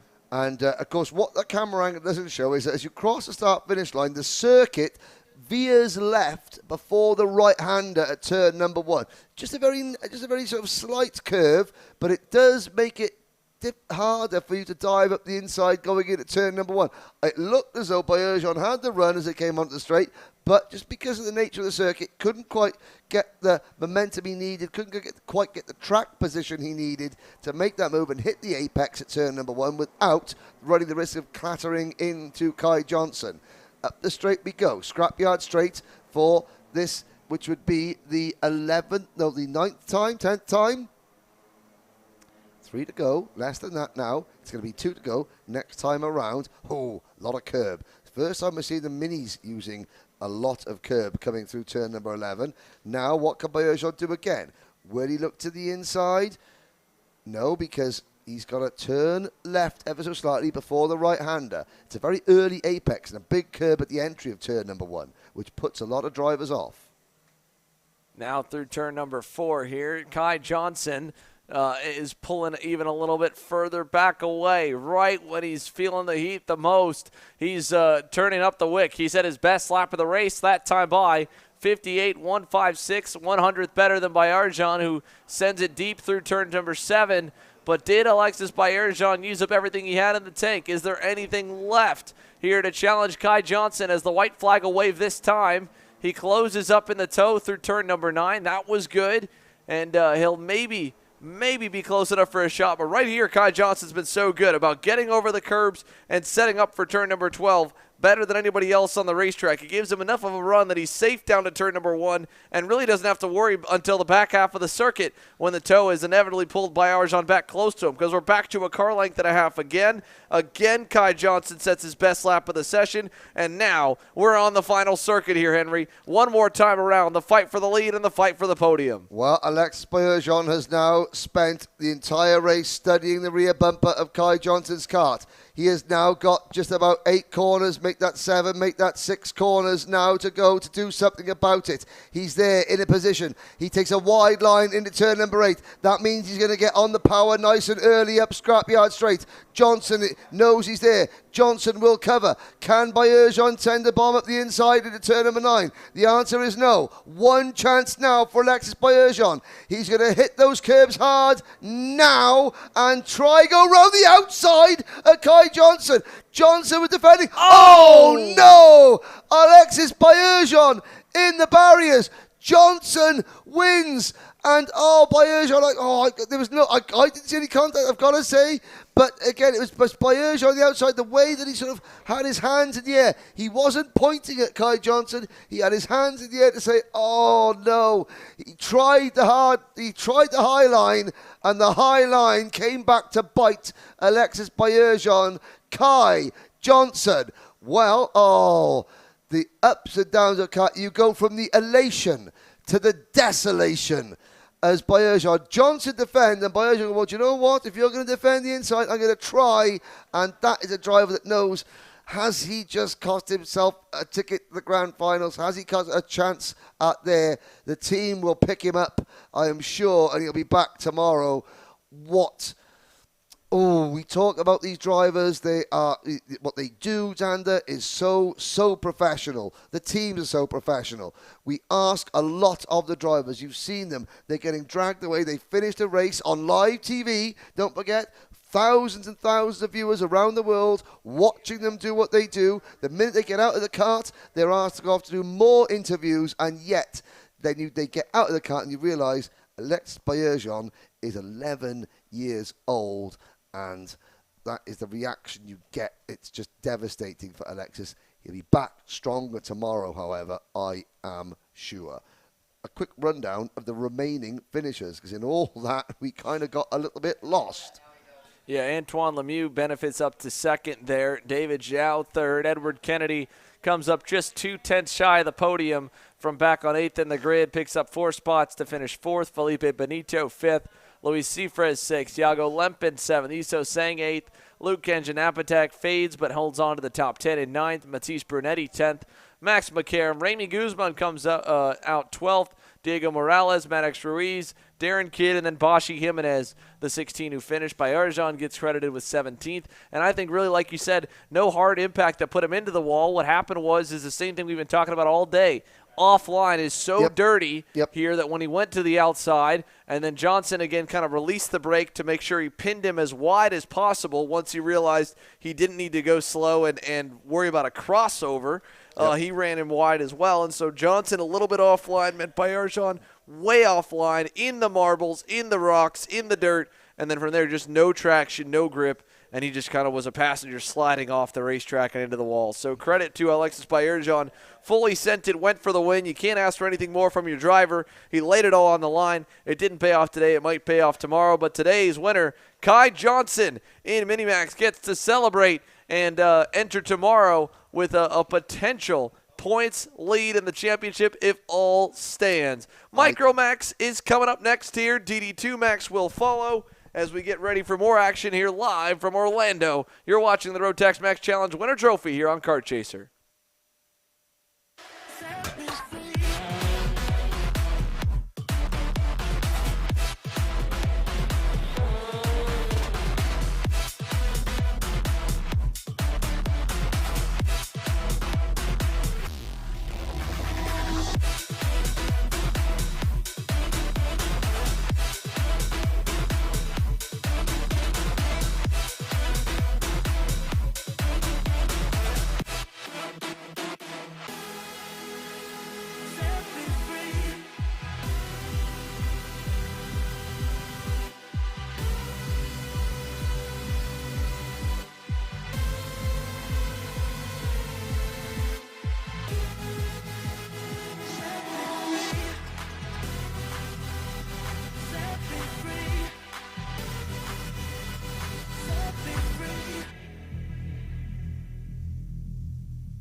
Micromax on track for their final. And we were looking there. That would be the first 4 finals. Well, 3 American winners so far provisionally from our first 4 finals. Well, it's going to be Ecuador versus Brazil versus America and versus Colombia at the front of the grid in this one, with Julian Rivera, Antonio Pizzonia Jr., Maxwell Matcha and Sebastian Piemonte. A quick glance at the starting lineup. 13 drivers set to go in this one, Xander. Yeah, 13 here. As you mentioned, Rivera and Antonio Pizzonia Jr. make up row 1. Maxwell Matcha, Dominic Vera, row number 2. Christopher Lavoie and Oliver Chasse will make up row 3. Sebastian Piemonte, Melville Dos Santos, row 4. Blaise Diniz, Anthony Mazzucchello round off your top 10. Then it's Jaden Francisco, Aiden Kishon, and Matisse Lacroix in the merge here for the today's micro main event. But Julian Rivera will lead them around. Interestingly, because, of course, Olivier Chasse and Christopher Lavoie are new to the championship. I was speaking to both their parents, and I said, okay, so Christopher, is it Lavoie? Because it's spelt Lavoie, or is it Lavoie? And his dad goes, when we're in Canada, it's Lavoie, and then we're in the States, it's Lavoie. I'm like, all right, fair enough, that's fair enough. Why shouldn't we so pronounce how you are? And then went, is it Olivier Chasse or Oliver Chasse? Olivier Chasse. And he went, no, Olivier Chasse. Olivier Chasse. Olivier Chasse, wherever he's racing, but because we're in America at the moment, we're in Florida, it is Christopher Lavoie. Lavoie it is. You say potato, I say potato. Let's go the whole thing off, or not. It's Julian Rivera leading the field to the line to start Micromax. We're off and racing, and around the outside goes Antonio Pizzonia Jr. like a scalded cat into the race lead. He's done it for the 3rd time today. Antonio Pizzonia from the outside has gone to the point as we've got a little bit more of a skirmish further back. He's now defending here from Rivera. Maxwell Matcha going wide there for 3rd as they exit from turn 5 here. But Julian Rivera quickly to try and answer as there's the issue further back. I think that might have been Aiden Kishon. And it's the 2 drivers that have been battling all weekend. Matisse Lacroix and Aiden Kishon come together at the very first corner. I think Anthony Mazzucchello might have been involved in that as well. We'll see how they come out. Well, the Secretary of Defense, Matisse Lacroix, could be behind. He was behind Aiden Kishon. And Aiden's been trying to pass Matisse Lacroix for, it seems about three days now. All 3 race days, but here's the battle for the race lead. Okay, Rivera has been the class of the Micromax field so far. Pizzonia has now got to defend. He's got to defend because every time Rivera's got in front, he has been able to clear off, and Pizzonia can't defend at turn number 4. Could that be the move that wins the race for Julian Rivera, or can Antonio Pizzonia Jr. fight back? Oh, a spin further back. I think that might have been Christopher Lavoie. It looked like a Fox and Son driver, the driver from Glastonbury, Connecticut. Yeah, it was the number 9, indeed, Chris Lavoie. So he goes around there at the and he'll fall all the way to the tail end of the field. Hate that for Christopher Lavoie, but either way, he's at least able to continue and run the rest and try to make up some lost time. So Julian Rivera getting around Antonio Pizzonia Jr. Like you said, Henry, I think he needed to block him probably for all 11 laps. He blocked for 1, didn't block on lap 2, and now Rivera will lead lap number 2 as we enter lap number 3 with a 3-car length gap over Antonio Pizzonia Jr. Now, we mistook one Zenith Racing Praga kart for another. It was actually Blaise Diniz and Matisse Lacroix that came together at the opening corner. That means that Aiden Kishon is in 11th place. Melville Dos Santos is 10th. Christopher Lavoie is now down in 11th. So Kishon is up in the 10th position. Talking about Christopher Lavoie just briefly, because I got a feeling we're going to be focusing on the rest of the race on the battles further up the field. Christopher Lavoie is from Glastonbury in Connecticut. There are only 2 towns in the world called Glastonbury. The other town is in the south of England near Bristol, where the Glastonbury Music Festival is held. And there is a very famous racing driver that also hails from Glastonbury in England, a certain Lando Norris. which is something for Christopher Lavoie to live up to. There's Dominic Vieira. Dominic is running in 5th position, behind holding off Olivier Chassé and Anthony Mazzacolo. Yeah, and that's a decently close little group there here. Not so close up front anymore. Julian Rivera, 7/10 now out on Antonio Pizzonia Jr. Here's 3rd and 4th going by. Maxwell Macha, Melville dos Santos there, nose to tail. And then here is this group. Holy moly, what a fight we've got. That was the number 4 of Dominic Vera going by on Olivier Chassé, and he gets through. So now we've got, I believe, as well, Dominic, or no, that was Chassé back on Vera. My mistake, I mixed him up. It was, Vera losing the spot after gaining it, I believe, down maybe in turn 1. Yep. So great back and forth. Behind them is Mazzacolo, and then you've got Jaden Francisco in 8th position, Melville dos Santos in 9th, Aidan Kishon in 10th. Lavoie, sorry, I got my French and my English all mixed up again. Normally it's just pure gibberish that I come out with, but I'm trying to master French and English here. That's never a good sign. Blaisdon is still in 12th. I think Matisse Lacroix has retired, sadly, the Birol AR driver, but it is Chassé leading Vera, leading Mazzacolo. 5th, 6th, and 7th with 7 laps to go. Can Dominic Vera pass the 9-year-old Birol ART kart of Blast Forces Montreal's based Olivier Chassé? The answer will be forthcoming in the next 7 or so laps. Best battle on track for the major placings is this one on your screen, between Maxwell Macha in 3rd place and Sebastian Piemonte in 4th, but they're all chasing, and the chase looks like it could be in vain, Xander. Rivera is excelling at the front. Yeah, he's doing a good job pulling away here. That time, a 1:56. Compared to these two right here at a 1 minute 1.3. So a 60.5 to a 61.3 and a 61.1. He'll improve that a little bit here. Now we're at a 60.9, so only 4/10 lost. But again, still, that is a loss for 3rd and 4th to the race leader. They lost also a 1/10 of a second to Antonio Pizzonia Jr., and they've yet to battle. So 3rd and 4th, Maxwell Macha, Sebastian Piemonte there. Here's a look further back. Olivier Chassé, Dominic Vera, Anthony Mazzacolo, all 5th, 6th, and 7th. And in fact, Vera and Mazzacolo losing some ground. Here's Mazzacolo with a run, almost enough to get to the inside into the pit bend. And this time by the stripe as well. We'll also see ourselves hit the halfway marker. Here comes Piemonte to the inside, looking for 3rd. Didn't have the confidence to stay down low.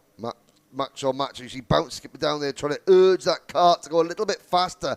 That Parolin chassis for the SLA racing team, the SLA karting team. That is Santiago, the S in SLA. Ludmilla is the L in SAA, and I've just forgotten what the A stands for. It's their surname, and it is a word that Ardizone. Ardizone. I was going to say, someone with better pronunciation skills than I. Thank you, Xander. There is a move. So the Santiago Ludmilla Ardizone kart of Maxwell Macha now moves back into P3. Yeah, quick answer back for Maxwell to retake the 3rd position. So Sebastian Piemonte will have to once again mount another attack and try to be ready for a counter move from Maxwell with 5 laps to go and counting as Julian Rivera continues to pull away. Antonio Pizzonia Jr. riding in 2nd there, and again, Olivier Chassé still holding on to the 5th spot, pulled half a second. The gap now from himself back to Dominic Vera as of last time by.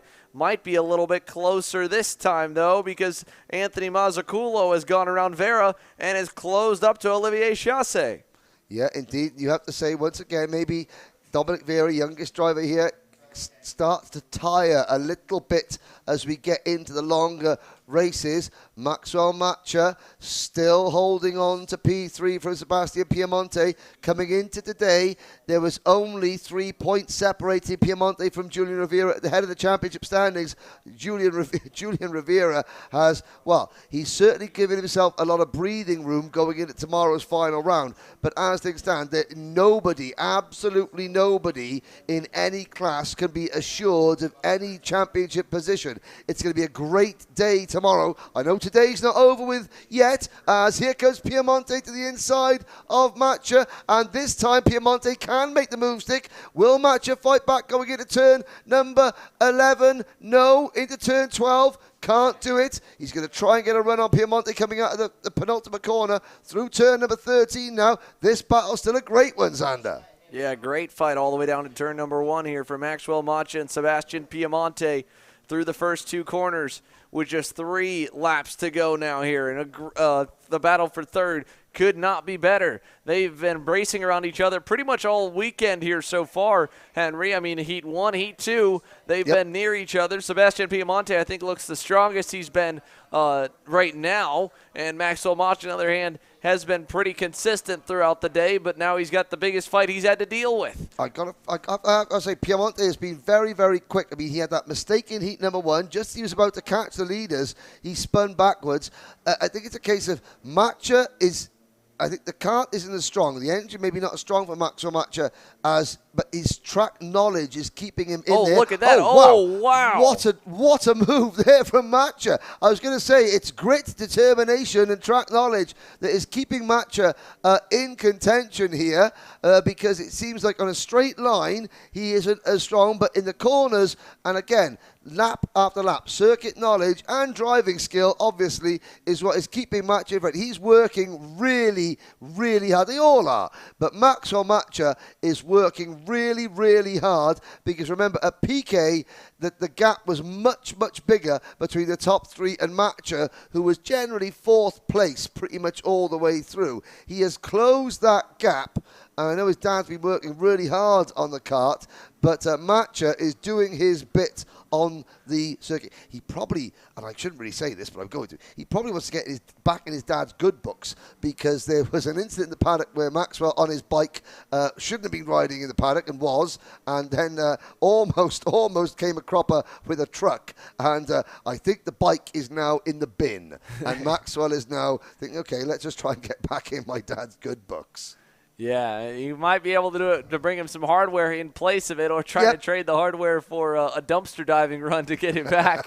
White flag in the air here for him as the fight for third is strung back out. Antonio Pizzonia Jr. up the road here has kind of stabilized his pace to a 1:09, and Julian Rivera 3.5 seconds out for the lead right now. An awesome, awesome run to defend his Rotax Max Challenge Winter Trophy title and get himself a ticket back to Bahrain in the Micromax division as the field works its way through turn 7.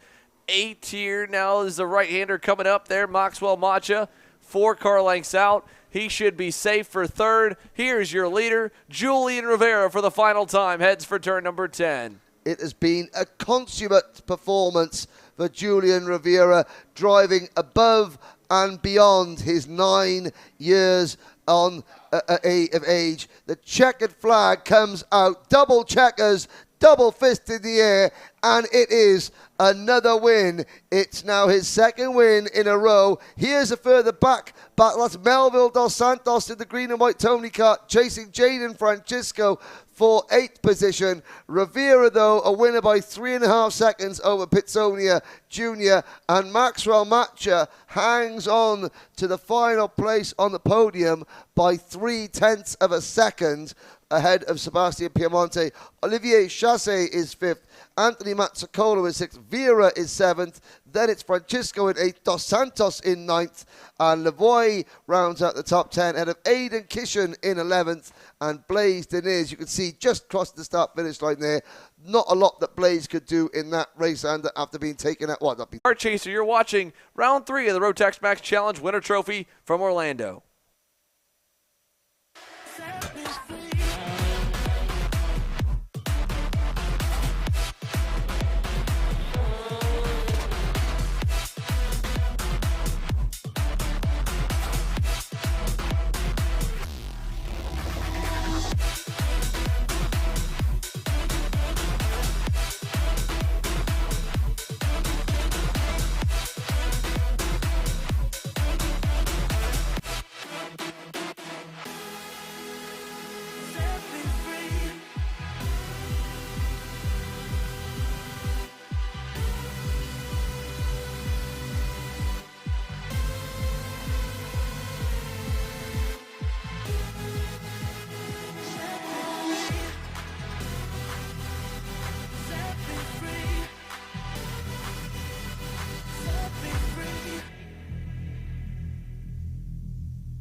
Welcome back here to Orlando for the final main event of the afternoon before we tally the points up and get set to crown some Rotax Grand Finals ticket holders tomorrow. It is DD2 Max here, your lineup for today's main event after what has been probably some of the most entertaining heat races, not only for this division so far in the championship, but as a whole on the afternoon. Jonathan Markussen will line up on the pole. The Aussie in the Deniz Racing Praga lines up to the inside of CRG's Matthew Taskinen. To fellow Canadian Gianluca Savalio will line up behind Taskinen on the inside of row number 2. In third to his outside will be the SLA Kart Racing CRG of Manuel Ochoa. And Colin Livington, the fan favorite, will line up on the inside of row number 3 and 5th here. And it has been a 4-way battle for the lead and the win. And at points, Colin Livington has found himself as high as third.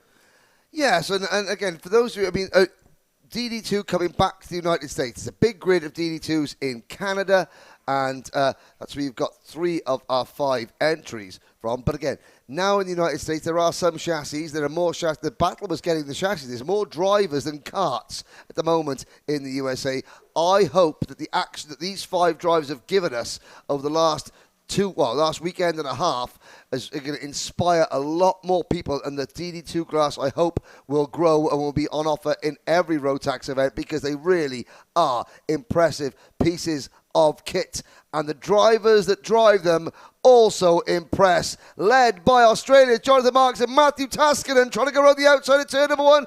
Championship leader Gianluca Savalio, who has been, I won't say beaten black and blue because that's not the case, but he certainly has been carrying the rough end of the stick as his rivals try and peg him back. After a perfect weekend at PK Race Park, he finds himself now in P2. He's got to hold off Taskinen and then work on trying to get on terms with Jonathan Markussen, who leads the way in that Praga kart. Good run for Matthew Taskinen coming out of turn number 8. He's got Savalio feeling the pressure as Savalio kind of did a half move to the inside and then backed out of it on Markussen. It's put him right into the clutches of Matthew Taskinen now. So Savalio, worried about pressure from behind, goes narrow again to turn 12. Gets a good launch out of it, though. He'll be safe. 1 down, 13 laps to go here across the line for your leader, Jonathan Markussen and company. And the Aussie, like you mentioned earlier on today here, struggled with some engine issues at the end of the main event on Sunday afternoon at PK Race Park. We're able to hopefully get those sorted. He has looked like a new man here, a fresh new man here on Saturday in Orlando, having pace to run with Gianluca Savalio and fight for the win in both heat races so far. Snagged that second heat race win and now lead as Taskinen is still knocking on the door of Savalio out of turn number 8. And here comes Matt Taskinen up the inside of Gianluca Savalio for P2 into turn number 9. He makes the move. Like Markussen, Taskinen spent most of the PK race weekend struggling badly, whereas Markussen was engine issues. It was brakes or lack thereof for Taskinen. These karts have front brakes as well as rear brakes, and Taskinen didn't. For most of the weekend at PK Race Park, and that meant that some parts arrived here at Orlando Kart Center, and Matt's dad diligently fixed them before sending Matt out, and Matt promptly crashed twice. Yeah. But it just kept his dad busy, is all it was. And now he's the kart is on song, and there's Manuel Ochoa in 4th position, the white race suit there. Again, another driver, 15 years old, youngest driver in the class. Coming off some rib injuries at a PK Race Park. A lot of the drivers turned up here a little bit bumped and bruised after the PK race weekend. Ochoa, though, is leaps and bounds better this weekend than last weekend as he leaps over the curb there. Manuel Ochoa got a DD2 ticket via the Peru Championship for Portimao last year, and I'm looking there, came 60th in the DD2 class in the Grand Finals, his very first Grand Finals at the age of just 15, and now he's really getting to grips with the extra competition, with these karts. They're viciously grippy, acceleration, absolutely out of this world in the DD2 karts. Colin Livingston, we're tracking Colin's lap times. Now, Matthew Taskinen sets the fastest lap of the race. I will even try to defer to Maria, our timekeeper here, because in time qualifying, Colin Livingston, according to the official timekeeping, says it was a 56.096. Colin says he did a 55.9 because that's what it said on his Delta on his Of lap course. timer. But, ladies and gentlemen, if you know Colin Livingston, if Colin Livingston says it's raining, you look up at the sky. So, I mean, what his lap timer said may be one thing, but the official, what Maria says, and what Maria says goes. We know this, Sander. But we're looking to try and see if Colin can break into that 55s. He is certainly a lot closer to the pace here at Orlando than he was there. And let's not forget, he's 50 pounds heavier than everybody else, everybody else. So he's got an uphill battle as well. I mean, no, uphill is not something that Colin wants to see. But again, he's done a 56.3. No, in fact, the last lap, so 56.3 is his best lap. And he's just trying to stay, it's a lonely time for Colin, but he's just got to work on. He was saying he wants to be as quick on his last lap as he was in like his second or third lap, because that shows that his fitness levels are getting there. And again, he races up in Canada. There he is. It's been a great addition to the paddock. We have a joke and a laugh with some of the elder drivers, the back of the field.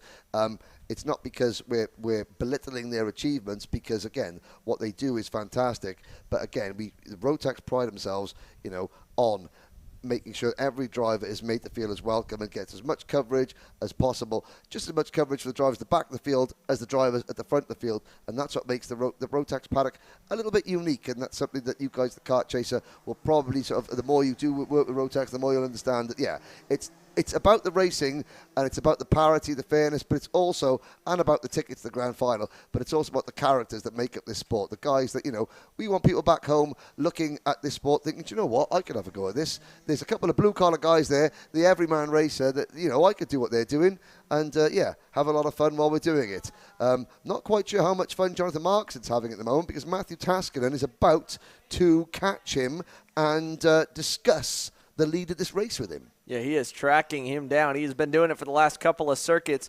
Matthew Taskinen that time by another couple tenths taken off the margin here. 6 down, 8 laps to go. Taskinen at a 53.81. Marcuson a 53.95. So a tenth and a half better. Gianluca Savalio has really, had what looked to be pace to run with the leaders and fight for the win all day long up until now. Again, he qualified on the pole in timed qualifying this morning. Then to the heat races, they were more so looking to bully him, it seemed like, because he not only had the points lead, but he had a car that could fight for the win. However, in this main event, Gianluca Savalio struggling a little bit. 2 tenths off the best lap time of Marcuson, 4 tenths off the best lap time of Matthew Taskinen. He's is back a couple of seconds, 2.5 to be exact, from the top 2. So for Jonathan Marcuson and Matthew Taskinen, again, this will come down to the two of them. Who gets more points up on both each other and on Gianluca Savalio, because it does not look like, as things stand, he'll be a threat. With 7 down, 7 to go, we're halfway in and halfway home on the final main event of the day, and Jonathan Marcus and Matthew Taskinen looking to make these final few laps really be a good show for us viewers and fans watching along at home. Indeed, and again, if you remember in heat number 2, Savalio only really came into play when Taskinen and Marcuson started to slow each other down and take chunks out of one another. You've got to think that Taskinen, he came into the day on 131 points. That is 31 points behind Gianluca Savalio. He's gained points in every single race so far, I believe, and now he's going to want to try and maximize that gain, but if you don't finish a race, you score nil points, 0, zilch, nada, nothing. So Taskinen has got to be a little bit circumspect. He's gaining at the moment, provisionally, 3 points. It's 40 points for a win, 37 for second, 34 for third. So, and then in fourth place, it is at 31 points. So he's gaining 3 points at the moment. He could make that 6 points if he put a move on Marcuson. Marcuson has got an even tougher hand to deal with, because he didn't finish one of the races at Piquet in round 1. He is on 126 points, and so it's in his interests to keep Taskinen at bay. Here we go, game on, side by side, new leader, Matthew Taskinen. What a move there for Matthew Taskinen here as he gets by on Jonathan Marcuson. And out of turn number 5 here, half a car length away. Markussen now will go back to the outside here and try to kind of cross him over as they work their way around. So as the ruling comes in, if you complete more than 75% of the race distance, then you still get points. So, but again, we're at lap. We're not at 75%. Oh, here comes Markussen back to the inside. Turn 9, looking for the lead again. Taskinen will cross him over. They'll go wheel to wheel here. This is going to, again, slow their pace down, as you can see. A little wiggle from Jonathan Markussen into the braking zone.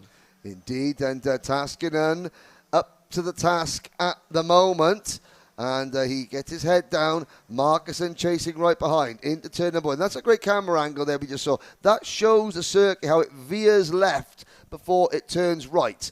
And so, it makes it hard to make that move going into turn number 1. And there's a turn number 5, which is equally as difficult. And Jono Markussen makes it move. So the Aussie Pro Tour supporters watching online will be in raptures.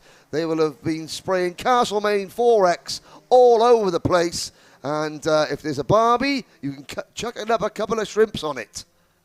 Yeah, so Jonathan Markussen, the battle here will come down to the wire. 3 to go. They've got to be careful again. Gianluca Savalio, he's starting to really turn it up a little bit and maybe close back in. If they fight, it could be the same way that Taskinen won his heat race. 3 to go. As you can see the ticker there as they go under the start-finish line stanchion. And towards turn 3 to turn number 4, Taskinen still too far back to challenge. But all the credit in the world to Jono Markussen. Jonathan has really kind of answered the call from Matthew Taskinen and fought him back at every single move. There's been a counter move. Jonathan Markussen has done an awesome job at keeping himself in the hunt, in the lead as well, as we've now got, again, just 3 laps to go. 2 second-place finishers in the 2 finals at PK Race Park for Jono Markussen. Matthew Taskinen only made it onto the podium in 3rd place in Sunday's final after problems in the first round. So, but by virtue of finishing all the races, Markussen had that one retirement early in a heat race, so he didn't get points. If you finish 75% of the race distance, you do get points, championship points. But that's the way of not, you're not rewarding anyone who goes out and shovels a couple of other people off at the first corner of the first lap. That's the thought process behind the championship. And also in a class as small as this, it makes everybody race every race. You can't just sit there and think, I'm going to save my tyres and go up to the final and still win, because that's not going to work either. And it's a great little rule, I've got to say. Yeah, it keeps it, again, even especially for the smaller divisions like this one that still have a lot of competition at the front, but keep them from gaming with each other, and it just keeps it fair, right? Keeps the sport of the game into it. Exactly. It's not against the rules, to not race and save your tyres. Is it sporting? No. Is it smart tactically? It can be, but the rules in place to make sure that is negated. We have been treated, I've got to say, we've been treated, if in a 5-kart race, we've had maybe 1 or 2 races that haven't been as exciting as we'd like to, but generally, by and large, the race has been excellent, and some of the finals, including the battle for this one, have been absolutely top draw. Markussen, though, not home yet, but we're getting towards that. The checkered flag, the final checkered flag of the day is waiting, Xander. He'll head through turn number 9 for the final time as the field heads towards the S's. Jonathan Markussen, engine issues put him second. Clear the engine issues up. He said, give me a piece that I can win with, and I'll get it done. And on the first day of opportunity, Jonathan Markussen wins round 3 in Orlando. He'll hold off a hard-charging Matthew Taskinen, who takes the fast lap of the race honors. Gianluca Savalio hangs on to 3rd, Manuel Ochoa 4th, and where is our man Colin Livington? Well, he's still making his way around. He's coming out to turn number 9, and the fan favorite will make his way over. Did he get to a 55? Not that time. He said his personal best is what he wants to do, of at least equaling what he did from lap 1 to the final lap of 56.9 56.38 is what he's got to hit. Last time, a 56.9. Is the fitness going to be there? Did he make any mistakes? As across the line to round off the field, and a nice little peace sign there to the cameraman and the flagman. 56.7. You know what? Not bad. Within 4/10 of his best lap in the last race, I think probably someone was holding a bottle of Jack Daniels over the thing saying, come on, like a carrot dangling there. Well done, that driver there, Kyle Livingston. Every driver has their own battle to face, and he has his own battle. He wanted to be as fast at the end of the race as he was at the start of the race, and he got that within 4/10. Well done. And there's some swine face. There's the RMC cap there. That's Shane Marcus. And there's Matt Tasker inside in the grey T-shirt. Again, been getting on really well. Wait there, that's Manuel Ochoa's guy going through there. And there is the Cosmic there. That's Gianluca Savalio's mechanic. Gianluca's on a tough day today, Xander. He still leads, but his lead is by no means as secure. However, you know, the racing will be different tomorrow because of it. You know, today, Tasker and Mark said it was okay, you know, 15 minutes away from this racetrack. Many got to already check out a lot of the awesome sites around Central Florida earlier on in the week, but it'll be time to get serious when they wake up first thing tomorrow. We hope you wake up with us here, 9 a.m. Eastern Time, 6 a.m. Pacific. We're back live with qualifying for the fourth and final round of the Rotax Max Challenge Winter Trophy. For everyone here on the Orlando Kart Center staff, for RTX Karting and Rotax Global, for the Kart Chaser crew, Henry Bodette, and myself, Xander Clements, thank you for watching. We will see you guys bright and early Sunday morning.